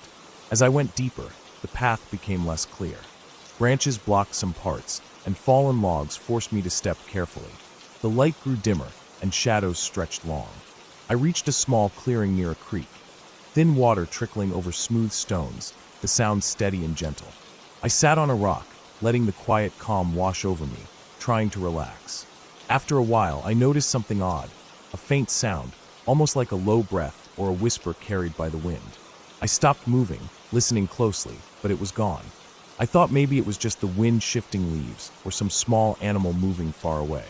I brushed it off and stood up to continue, heading along the creek. The trail narrowed here, squeezing between the creek on one side and a steep hill on the other. The ground underfoot was slippery with mud from recent rain. I had to move slowly to avoid falling. The woods felt thicker, darker, the air colder, even though it was still early evening. The feeling of being watched crept over me, subtle but growing stronger with every step. Suddenly, I heard the sound again, clearer this time, heavy breathing, uneven and quick, coming from just beyond the trees on the hillside. My heart jumped. I stopped and stared into the shadows. The trees moved with the wind, but I could see nothing. No shapes, no movement, just the dark trunks and thick brush. The sound stopped as suddenly as it came. I told myself it was an animal, maybe a deer or a wild boar, and tried to keep calm. Still, my pace quickened, and I stayed alert. The path twisted sharply now, and I had to climb over rocks and roots. My boots sank into the mud, and the chill in the air seeped through my jacket. The forest was so quiet now, no birds, no rustling animals, just the distant sound of the creek. Out of the corner of my eye, I thought I saw something move, a shadow slipping between the trees. I stopped and looked, heart pounding in my chest. Nothing was there. I forced myself to take a few deep breaths, reminding myself it was just my mind playing tricks. But the feeling of being followed stayed. The sun finally disappeared, and the sky darkened to deep blue. My phone's light was almost dead, flickering weakly. I cursed myself for not bringing extra batteries or a flashlight. I turned it on briefly, scanning the path ahead. The light caught on the wet leaves, the uneven ground, and just beyond, the thick forest stretching into darkness. Then I heard it again, the breathing, louder this time, rough and close. My head snapped toward the sound. It was coming from just off the trail, in the shadows near a fallen tree. I couldn't see anything, but the noise was unmistakable. I held my breath, heart racing so hard I could feel it in my throat. I took a slow step back, then another, trying not to make noise. My eyes darted around, searching the blackness. I thought about running, but the path behind me was narrow and uneven. If something was out there, running might trigger it. I remembered my survival training, move calmly but quickly. The breathing stopped suddenly. Silence. Then, something shifted in the underbrush, a faint snapping of twigs, soft but definite. My mind jumped to every possible threat. Wild animal, a stranger, something worse. I gripped a sturdy stick I found nearby, holding it like a weapon.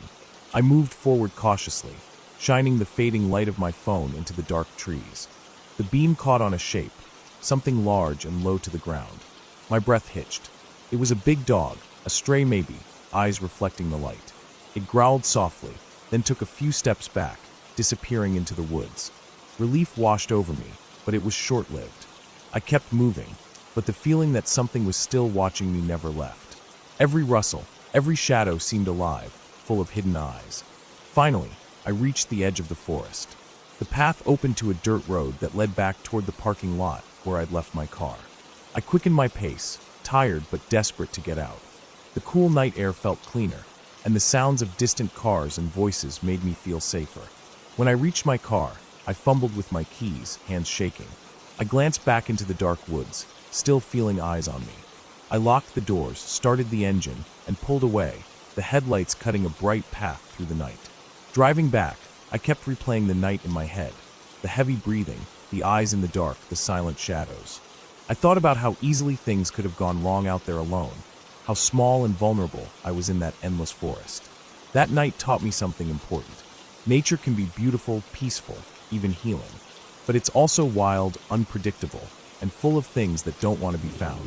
It doesn't care about your plans or your comfort. Respect it, or it will remind you who's really in charge.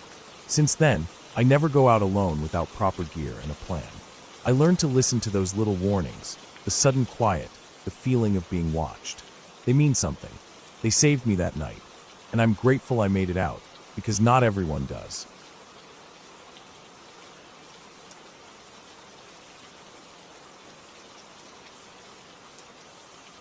I had been driving most of the day, cutting through back roads to avoid traffic on the main highway. My phone battery had died hours earlier, and I was relying on an old paper map I'd found in the glove box to navigate. The sun was already low when I noticed the road narrowing, the pavement giving way to rough gravel. Tall trees pressed close on either side, their branches arching overhead to block out the last of the daylight. I told myself it was fine, that I'd be back on a proper road soon enough, but the longer I drove, the rougher it got. The gravel turned to dirt, and deep ruts shook the car every few feet. When I came to a fork in the road, the map in my lap didn't match what I was seeing. The left path looked wider, but it sloped sharply down toward a swampy patch of land. The right was narrower, but seemed to lead uphill. I chose the right, thinking higher ground would be safer, and kept going until the road ended abruptly in front of a metal gate. Beyond it was nothing but thick forest. I put the car in reverse, but the tires spun in the loose dirt before catching enough to pull back. A few minutes later, I was back at the fork. I took the other road this time, and after a few minutes, the ground leveled out. I passed an old mailbox leaning sideways on a rusted post, though there was no sign of a house. The road twisted for what felt like forever. The air was damp and heavy, the smell of wet leaves and mud filling the car. The sun was gone now, and the dim light filtering through the trees had faded into deep blue shadows. My headlights were the only thing cutting the darkness, but even they seemed weaker than usual, as if the forest was swallowing the light. I glanced at the fuel gauge and felt a twinge of unease. The needle hovered just above empty. I hadn't passed a gas station in over an hour. My plan was simple: find a wider road, follow it until I reached a small town, fill up, and get back on track. But the road kept winding deeper, with no signs, no intersections, and no way to turn around without backing into the trees. The first real sign of life came as a faint glow through the trees, far off the road. I slowed the car, craning my neck to see better. It wasn't moving like headlights, more like a steady yellow light, low to the ground, as if from a lantern. I thought maybe it was a porch light, which meant there could be a house nearby where I could ask for directions. I pulled off as much as I could to the side of the narrow road, grabbed my flashlight from the glove box, and stepped out. The night air was colder than I expected, and the forest was quiet, too quiet. No crickets, no wind in the leaves, just the crunch of my own footsteps on the damp ground.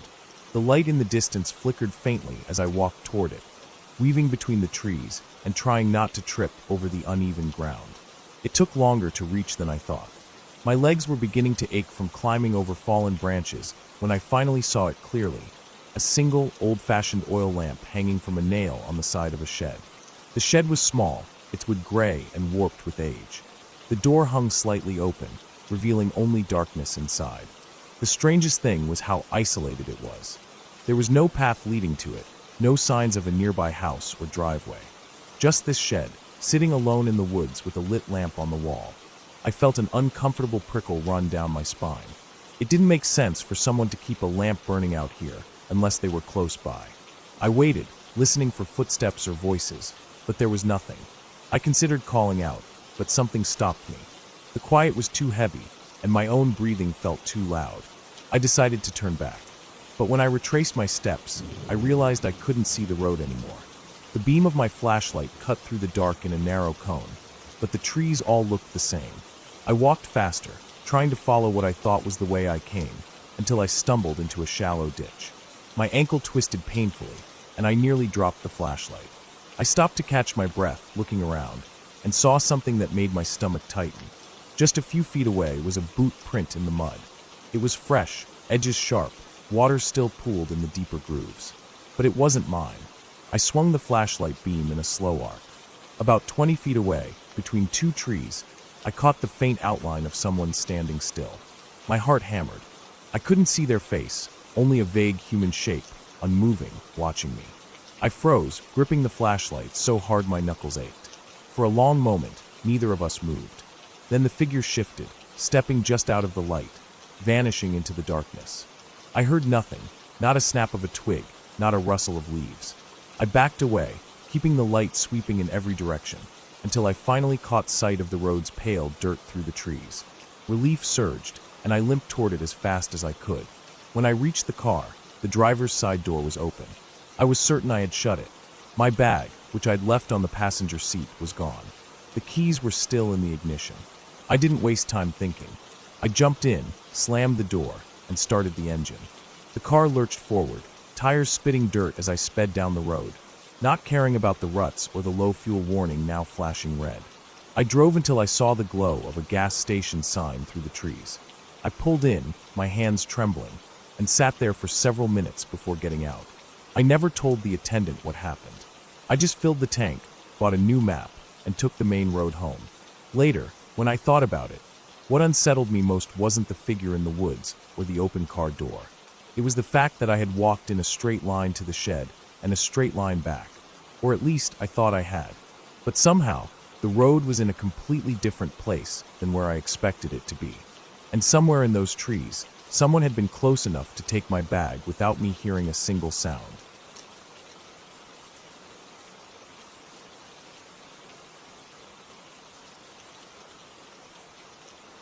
It started on a warm but overcast afternoon, the kind of day where the air feels heavy even without rain. I had driven out to a rural area to take photographs of an abandoned railway bridge I'd heard about from a coworker. The bridge was supposed to be deep in the woods, far off the main road, and I wanted to get shots before sunset. My plan was simple: park near the dirt track, hike in, get the pictures, and get back to the car before dark. The road leading there was narrow, the kind where two cars would struggle to pass each other. Grass grew thick in the center strip of the dirt, and the edges dropped sharply into ditches choked with weeds and stagnant water. My tires crunched over loose gravel as I slowed to find a place to pull over. On either side, the trees were so dense they seemed to lean inward over the road, blocking out most of the sky. The daylight already felt thinner than it should have for the hour. I found a wide patch of dirt and pulled in, shutting off the engine. The silence hit me immediately. No hum of distant traffic, no voices, not even birdsong. Just the faint rustle of leaves somewhere far up in the canopy. I got my backpack out, slung my camera around my neck, and started down the faint trail that branched off from the road. The dirt under my boots was soft, covered with a thick layer of last year's leaves that muffled my steps.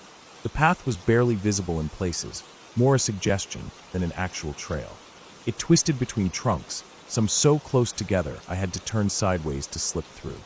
Every so often, I passed old railway spikes rusting in the dirt, and once a half-buried length of rail, so covered in moss it blended almost completely with the ground. I figured I was getting close.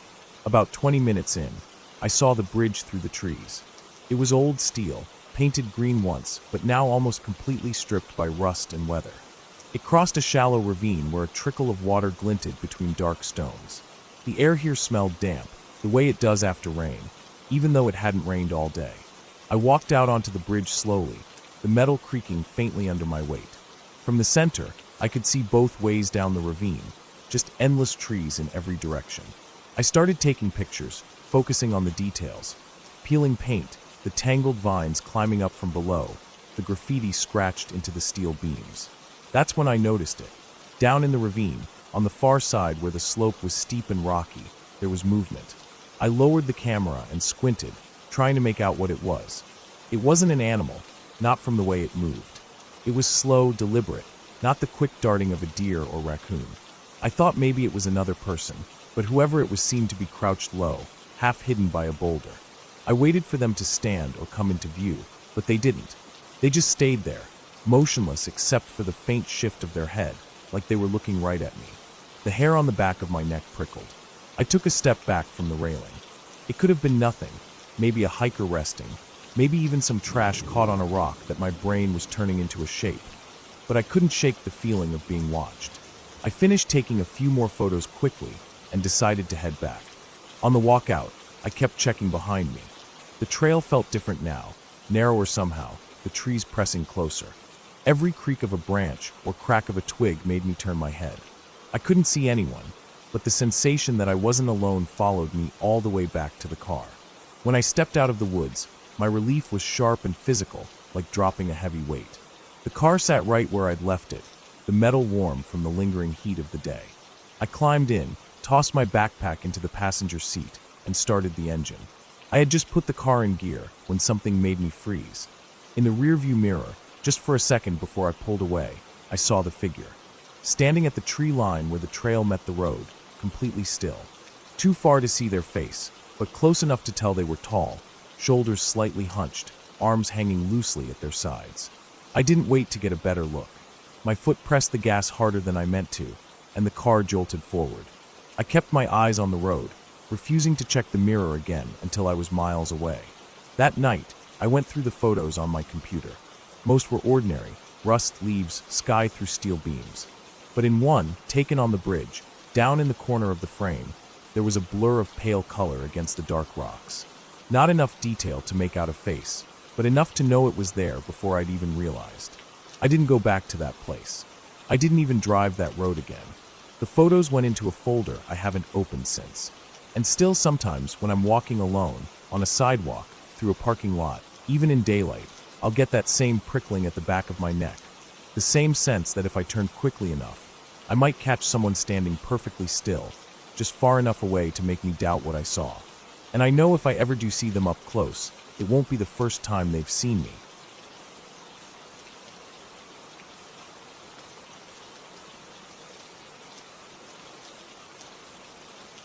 I didn't expect much when I agreed to go hiking alone that morning. It was just supposed to be a simple day trip, a break from the noise of the city, some fresh air, a chance to clear my head. I had my backpack, enough water and snacks for the day, a basic first aid kit, and a map of the trails. Nothing fancy. The weather was clear, a little chilly but comfortable under the early sun. I parked my car at the trailhead just after 8 a.m., took a deep breath of the pine-scented air, and set off. The trail was mostly dirt, winding through thick forest with occasional patches of open meadow. The ground was damp in spots from recent rain, but the path was firm enough. I felt good, steady. I kept an even pace, enjoying the quiet around me, only the rustle of leaves and distant bird calls breaking the silence. No one else was around, which I liked. Sometimes, you need to be alone with your thoughts. The first few miles went by without incident. I stopped once to take a drink and eat a granola bar. The sun climbed higher, filtering down through the branches and warming the forest floor. The trail started to climb gently, leading me toward a ridge that offered views of the valley below. I looked forward to that, the kind of sight that makes the climb worth it. As I neared the ridge, I noticed something odd. A faint trail splitting off to the right, narrower and less worn, heading deeper into the woods. It wasn't marked on my map. I hesitated, but then shook it off. I had my map. I'd stick to the main trail. Still, curiosity nagged at me. At the ridge, I stopped to catch my breath and look out. The valley stretched wide, a patchwork of fields and forest, the river winding silver in the distance. The view was stunning. I pulled out my phone to snap a photo. Then I saw it, something moving on the far side of the ridge, a figure. At first, I thought it was a hiker, but as it moved, it felt strange. The figure was hunched, walking oddly, not like a person. My skin prickled. I scanned the area, but no one else was visible. The figure disappeared behind a tree. I shook my head, telling myself I was imagining things. Maybe a deer or some other animal. I turned back to the trail. That's when I realized my phone battery was dead. I hadn't checked it after taking that first photo. No signal either. Just the forest and me. I decided to continue along the ridge. The trail became steeper, the trees thicker. The air smelled fresher here, cooler. I felt the thrill of being so far from civilization, but also a small knot of unease. I reached a small clearing near the top, where a fallen log lay across the path. As I stepped over it, I heard something, a sharp crack from deeper in the woods. It wasn't the sound of branches breaking underfoot, more like a heavy thud. I froze, listening. Nothing else. I told myself it was just an animal, probably a deer or something bigger. Still, I was careful to keep moving. The trail looped around the ridge and began to descend into a denser section of forest. That's when things started to feel wrong. The path became less clear. The underbrush thickened, thorny branches scraping my arms and legs. I had to watch my step more closely. The daylight was fading faster than I expected, even though it was only mid-afternoon. I stopped to drink from my water bottle. The silence was too thick now. No birds singing, no wind stirring the leaves. Even my breathing sounded loud. I felt exposed and small in the middle of all those towering trees. Suddenly, I heard it again, a low, rhythmic thumping coming from behind me. At first, I thought it was my heartbeat, but it wasn't steady. It sounded like footsteps, heavy and slow, but I couldn't tell how far away. I picked up my pace. The trail wasn't straight anymore, curving and dipping, twisting around thick roots and moss-covered rocks. My boots slipped on wet leaves. I glanced back. Nothing, just shadows between the trees. The thumping stopped. I slowed down, chest tight, trying to calm my nerves. Maybe I was just scaring myself. Maybe it was a branch falling or some animal moving far away. I told myself to focus. Then I tripped on a root and landed hard on my right knee. Pain shot through my leg, sharp and burning. I cursed softly, careful not to make too much noise. I sat still for a moment, feeling the sting, then wiped the dirt and leaves off my pants. I knew I should check for injury, but I was more worried about what might be behind me. I listened again. Silence. I got up slowly and tested my weight on my leg. It hurt, but I could walk. Good enough. I kept moving, slower now.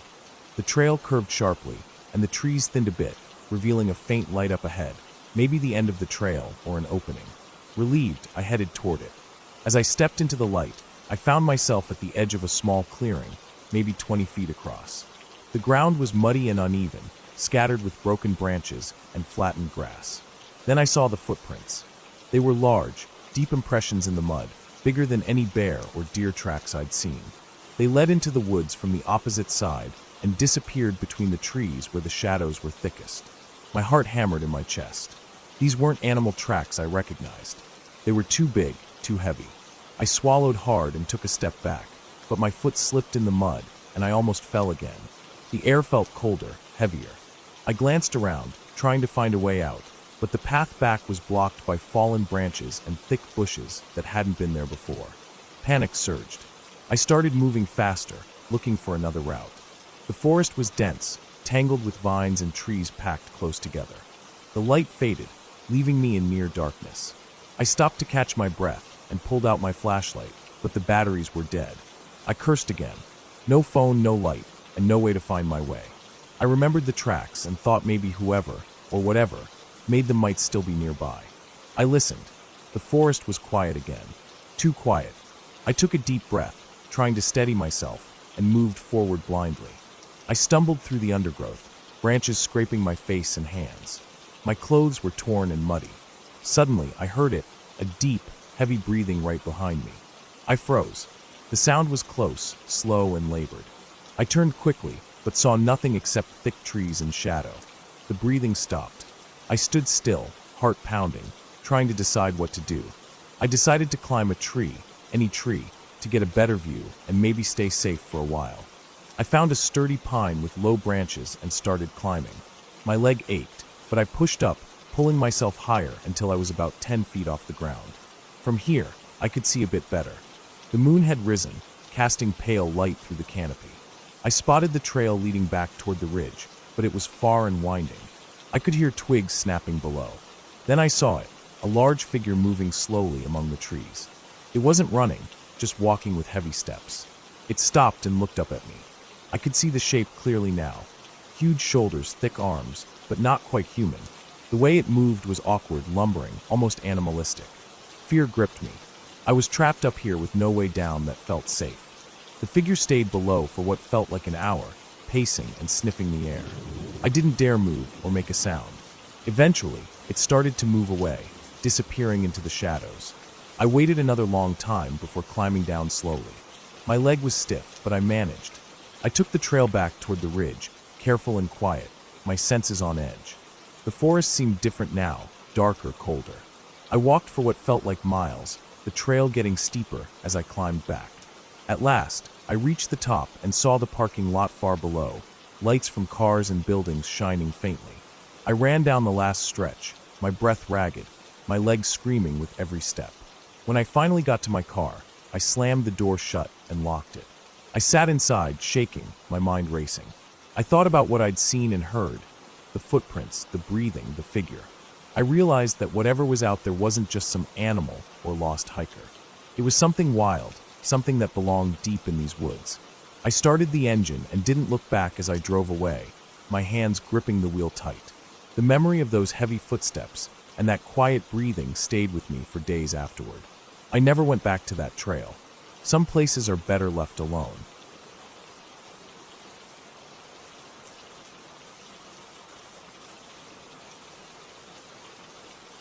The night came on faster than I expected. I was out there alone, deep in the woods, far from any kind of trail or sign of civilization. I had set out earlier that afternoon, planning just a short hike to clear my head and enjoy some quiet. The sun was warm and the sky was clear, a perfect day for being outside. I left my phone off and my pack light, just a small bottle of water, some granola bars, a flashlight, and a pocket knife I carried out of habit. I told myself I didn't want to bring anything unnecessary.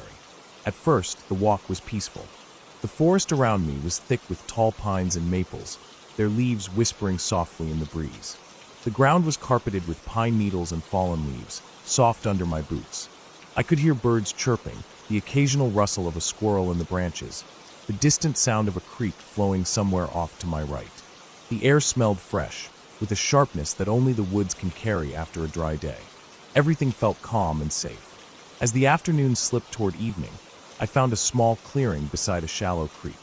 The water was clear and cold, trickling over smooth stones. I sat on a fallen log and pulled out a granola bar. I watched the light change through the trees, turning the leaves golden, stretching long shadows across the ground. The peace settled over me again, and I almost forgot I was alone. But the woods don't stay peaceful once the light fades. I started back toward where I thought the trailhead was. I didn't want to be out here after dark. I figured it would be a quick walk back. The forest seemed denser now, the trees pressing in close as I moved deeper. The creek disappeared under the brush, and the sounds of water faded. The sun was dipping low, and soon the sky darkened, bleeding from gold into red, then purple. I switched on my flashlight. The beam cut a narrow circle of yellow light through the dark woods, but beyond that everything was black. The flashlight didn't make me feel safer. It made me realize how deep in the shadows I was, how easily something could be lurking just outside the reach of the light. I tried to keep my breathing steady, my footsteps quiet on the leaf-covered ground. Every snap of a twig underfoot or rustle in the bushes made my heart jump. My mind played tricks on me, imagining eyes watching from the dark or something moving just beyond the trees. I told myself it was just nerves, just my imagination. After a while, the trail seemed to vanish. I could no longer tell where I was heading. I stopped and looked around, shining the flashlight in every direction. The forest was a wall of trunks and branches, tangled roots and fallen logs. The path I had been following had disappeared under a thick covering of leaves and pine needles. I tried to retrace my steps, but nothing looked familiar. My heart sank. I realized I was lost. The temperature dropped quickly. The cold settled in my bones as I kept moving, trying to find something, a trail, a clearing, any sign of the way out. The flashlight battery was getting weak. The beam flickered now and then, forcing me to shake it or press the button repeatedly. Each time it dimmed, the darkness seemed to stretch closer. Then I heard it, a low noise, almost like a whisper. It wasn't wind. It wasn't an animal. It was something soft and steady, moving through the underbrush nearby. I stopped. The sound stopped. I held my breath, straining to listen. Then it started again, a slow crunch of dry leaves and twigs coming closer. I didn't want to turn around, but I couldn't move forward either. The sound was definitely approaching, slow and steady, like someone or something following me. I fumbled for my pocket knife, gripping it tightly. My hands were trembling. The crunching grew louder. Then suddenly it stopped. I stood frozen. The silence around me was heavy and thick, as if the woods themselves were holding their breath. I tried to calm my racing heart, telling myself to stay calm, to think clearly. I scanned the edges of the flashlight's beam, searching for any movement. Then I saw it, a shape tall and dark, just beyond the reach of my light. It was standing still, barely moving, watching me. My breath caught in my throat. I took a step back, the flashlight shaking in my hand. The figure didn't move. My mind screamed at me to run, but my legs felt rooted to the spot. I tried to steady the light again and saw more clearly. The shape was too tall to be a deer or any animal I knew. It was standing upright, and it didn't have the shapes or features of a human. But it wasn't a ghost or monster. There was nothing supernatural here. Just something unknown and terrifying because it shouldn't be here. Then I remembered the stories I'd heard about people getting lost and never coming out of these woods. How sometimes others come looking, but they don't find the missing. How the forest can swallow you whole, leaving no trace. I felt the cold seep deeper into me, mixing with a raw, growing fear. The figure began to move, slow and deliberate, stepping toward me through the dark. I could see the faint outline of its limbs, the way it bent slightly, almost like it was hiding, stalking. My flashlight flickered and died. I was plunged into complete darkness. Panic surged. I ran. Branches slapped my face and arms, roots threatened to trip me, but I didn't care. I just ran blindly, trying to get away, to find the path back. My breath was ragged and loud in my ears. I stumbled over a root and fell hard, scraping my hands and knees on the dirt and rocks. I forced myself up and kept going, guided only by the faint glow of the night sky through the canopy. The shape was behind me, I could feel it. I didn't look back. Then out of nowhere, I crashed through a thick wall of bushes and hit a slope. I slid down a short embankment and landed on a flat, open space. The moon was bright here, illuminating a small clearing. I collapsed, gasping, my heart pounding in my chest. There was no sign of the figure. I stayed there, shivering, listening. The forest was quiet again, except for the usual night sounds. The hoot of an owl, the rustle of small animals in the underbrush. The fear was still there, tight and heavy, but the worst seemed to have passed. After what felt like hours, I gathered my strength. I looked around the clearing and noticed a faint dirt road cutting through the trees, just a few feet beyond the edge of the clearing. It was narrow and barely visible, but it was there. I stood and took a careful step onto the road. The ground underfoot was hard-packed dirt, not the soft, leaf-strewn forest floor. I moved cautiously but steadily, following the road as it wound through the trees. The forest seemed less hostile now, less threatening. I told myself I wasn't imagining things, that what I had seen wasn't some creature or demon. It was probably just someone or something lost too, maybe a hunter or a drifter. But the fear stayed with me, gnawing at my skin. I walked the road for a long time, the moonlight guiding my steps. Eventually, I heard the distant sound of a car engine. Relief washed over me. I hurried toward the noise and soon found a small gravel parking area with an old pickup truck parked there. The driver was nowhere in sight, but the keys were in the ignition. I sat inside, shivering and exhausted. I started the engine and let it run, my eyes darting around the parking lot and the tree line. After a few minutes, I spotted a pair of headlights coming down the road. The truck rolled to a stop beside me. A man stepped out, looking concerned when he saw me. I was too tired and shaken to explain much, just nodded and pointed back toward the woods. He gave me some water and helped me call for help. I waited there for what felt like forever until someone came to get me. That night, as I lay in a warm bed, safe and far away from the forest, I thought about what happened. I realized how easily the woods could swallow someone whole, how quickly peace can turn into fear. The figure I saw might have been real, or maybe my mind twisted what little I could see. But the feeling, the weight of being hunted, lost, and alone, was all too real. The next morning, I returned with a search team to mark the trail and find where I had lost my way. They told me the forest around there was known for getting thick and confusing, especially after storms when trails get washed out. They also warned me about people who wander off, some not coming back. I never went back alone after that, and I made sure to carry a GPS and extra supplies whenever I went hiking. Sometimes, when I'm lying in bed, I still remember that night. The cold air, the shape in the dark, the sound of footsteps behind me. It reminds me how quickly nature can turn from peaceful to dangerous, and how small we really are when the forest closes in. That night didn't have a neat, happy ending. It was messy and frightening, but it ended with me alive, and that's what matters. The woods aren't full of monsters or ghosts, just the quiet, patient wild. And sometimes that's scary enough.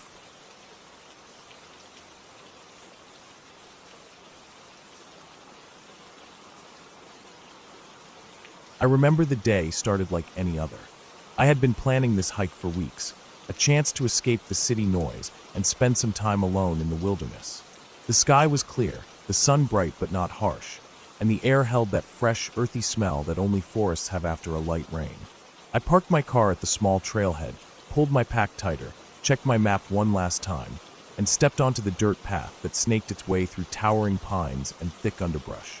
The forest was alive with the quiet sounds of nature, birds calling, leaves rustling gently in the breeze, a distant woodpecker tapping rhythmically on a tree trunk. The path was well-worn but not crowded. I liked that. I wanted silence, solitude. As I walked, my boots softly crushed the pine needles underfoot, the scent of damp earth growing stronger with every step. My pack felt comfortable, not too heavy, carrying only what I needed. Water, some snacks, a flashlight, a small first aid kit, and my phone, though I knew the signal would likely vanish once I ventured deeper. After an hour, the trail dipped down into a narrow ravine where the trees grew closer together.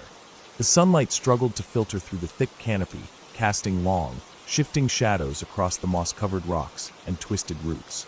Here, the air felt cooler, damper. I stopped to take a sip of water, breathing in the crisp scent, when I noticed something odd. Broken branches off the trail, some trampled ferns. It looked like something large had passed through recently. I shrugged it off. Animals do that all the time. But a small chill crawled up my spine. I reminded myself I was prepared, that the forest was mostly harmless, and I had done my research. The trail wound upward again, opening to a ridge that overlooked a broad valley. The view was stunning, rolling hills covered in green, a ribbon of river winding through the trees like a silver thread. I sat on a fallen log to rest and eat a bit of trail mix. The quiet was complete except for the occasional call of a hawk far above.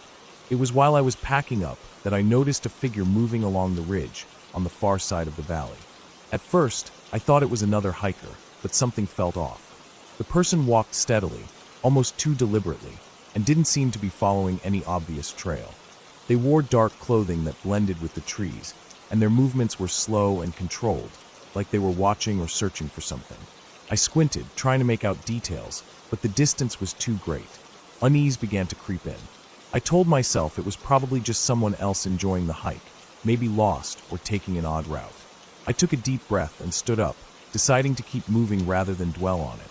The trail descended toward a small creek, the sound of running water growing louder with each step. Crossing the creek was easy. The water was shallow, and the stones provided a natural stepping path. On the other side, the forest grew thicker. The trees were older, their trunks wider and bark rougher, covered in patches of lichen and moss. The sunlight dimmed under the dense canopy. My boots sunk slightly into soft mud as I followed the winding path, and the air smelled of wet leaves and decaying wood. As I walked, the feeling of being watched returned. I stopped frequently, scanning the undergrowth. There was no one in sight. Only the natural sounds remained, the occasional snap of a twig, the flutter of a bird startled by my presence. Still, I couldn't shake the feeling that something was off, that I wasn't alone. After about 30 minutes, I reached a small clearing where the remains of an old cabin stood. The structure was barely recognizable, with walls collapsed and the roof sagging, swallowed by vines and moss. Curiosity pushed me closer. I circled the ruins, noticing old rusted cans and broken glass scattered in the dirt. The place looked abandoned for decades. I pulled out my phone to snap a quick photo, but the screen flickered and went black. I tried again. Nothing. The battery indicator still showed some life, but the screen refused to turn on. Frustrated, I shoved the phone back into my pack. No signal, no power. It was useless here. I looked around one last time, then turned to retrace my steps. The sun was already lower in the sky, and shadows stretched long and deep between the trees. The forest seemed colder now, and the silence heavier. I picked up my pace. That's when I heard it, the crack of a branch breaking somewhere behind me. I froze. My heart pounded so loud I was sure whoever, or whatever, was out there could hear it. I waited, holding my breath, straining my ears. Nothing, just the distant call of a crow. I took a few steps, then another snap. Closer this time. I started walking faster, trying to keep calm. The trail twisted through the trees, and I was confident I knew the way back. But then I realized I couldn't remember the last time I'd passed a certain landmark. The old oak tree with the carved initials wasn't anywhere to be seen. Panic started to settle in. I stopped and tried to get my bearings. The forest looked unfamiliar, like I'd wandered off the trail without realizing. Every tree looked the same, every shadow deep and foreboding. I reached for my map, but my hands trembled too much to hold it steady. I decided to keep moving in the direction I thought would lead back to the creek crossing. The sun was dipping behind the horizon now, and the forest was losing its last light. I pulled out my flashlight, clicking it on. The beam cut through the darkness, revealing twisted branches and patches of low-hanging moss. More cracks and rustles came from the woods around me, not all at the same time but scattered, almost like footsteps. My breath came faster, and I told myself to stay calm. It was probably animals, maybe deer or raccoons moving about. Still, the feeling of eyes on me intensified. It was no longer just the feeling. I caught glimpses of movement between trees, something dark and low, too big to be a deer. My mind raced. Could it be a bear? A mountain lion? I wasn't prepared for a close encounter with any large predator. I kept the flashlight pointed ahead, trying not to stumble on roots or rocks. The beam caught on something, footprints in the mud, fresh and large. They looked human, but the size and depth of the prints suggested a heavy person, or someone carrying something bulky. My skin prickled. Whoever had passed through here was close, maybe still nearby. Then, not far ahead, I saw the faint glow of a campfire, flickering weakly. Relief flooded me. Someone was there. Maybe they could help me get back on the trail, or at least share some warmth until morning. I moved cautiously toward the light, my steps soft against the forest floor. The fire was small, barely alive, surrounded by scattered logs and a few empty cans. No one was sitting by it. Suddenly, a twig snapped sharply behind me. I whipped around, shining the light into the dark, but saw nothing. I took a step back toward the fire, but then noticed something on the ground, a knife, its blade smeared with dirt, and something darker that glistened faintly in the firelight.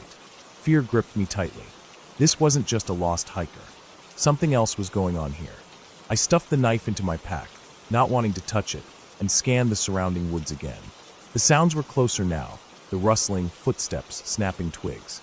I didn't want to look, but forced myself to check.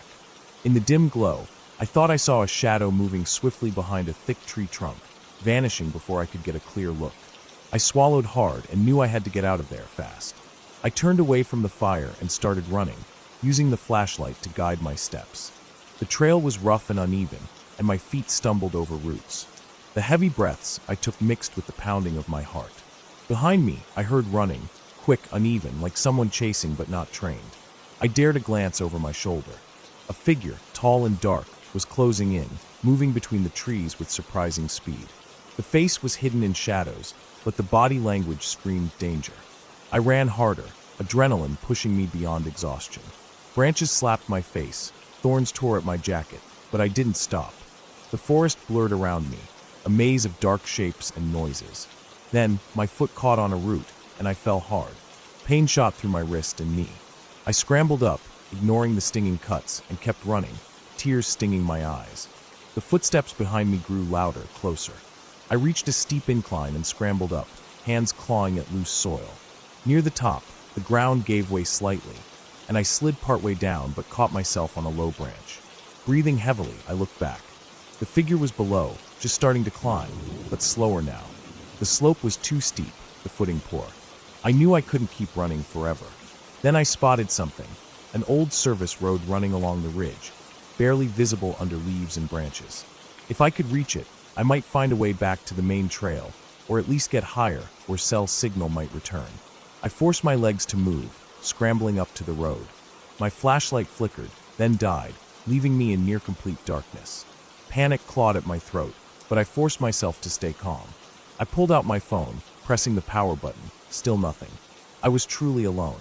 I moved along the road, stepping carefully, feeling my way by the faint moonlight. The sounds of pursuit had stopped, but the silence was almost worse, too complete. Minutes passed, maybe longer. Then, in the distance, I heard a vehicle. A truck's engine, low and steady.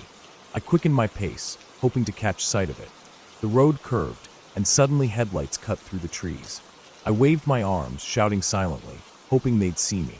The truck slowed and stopped. A man got out and shone a flashlight in my direction. Relief washed over me in a rush so strong I nearly collapsed. The man helped me into the truck, wrapping me in a blanket. On the way back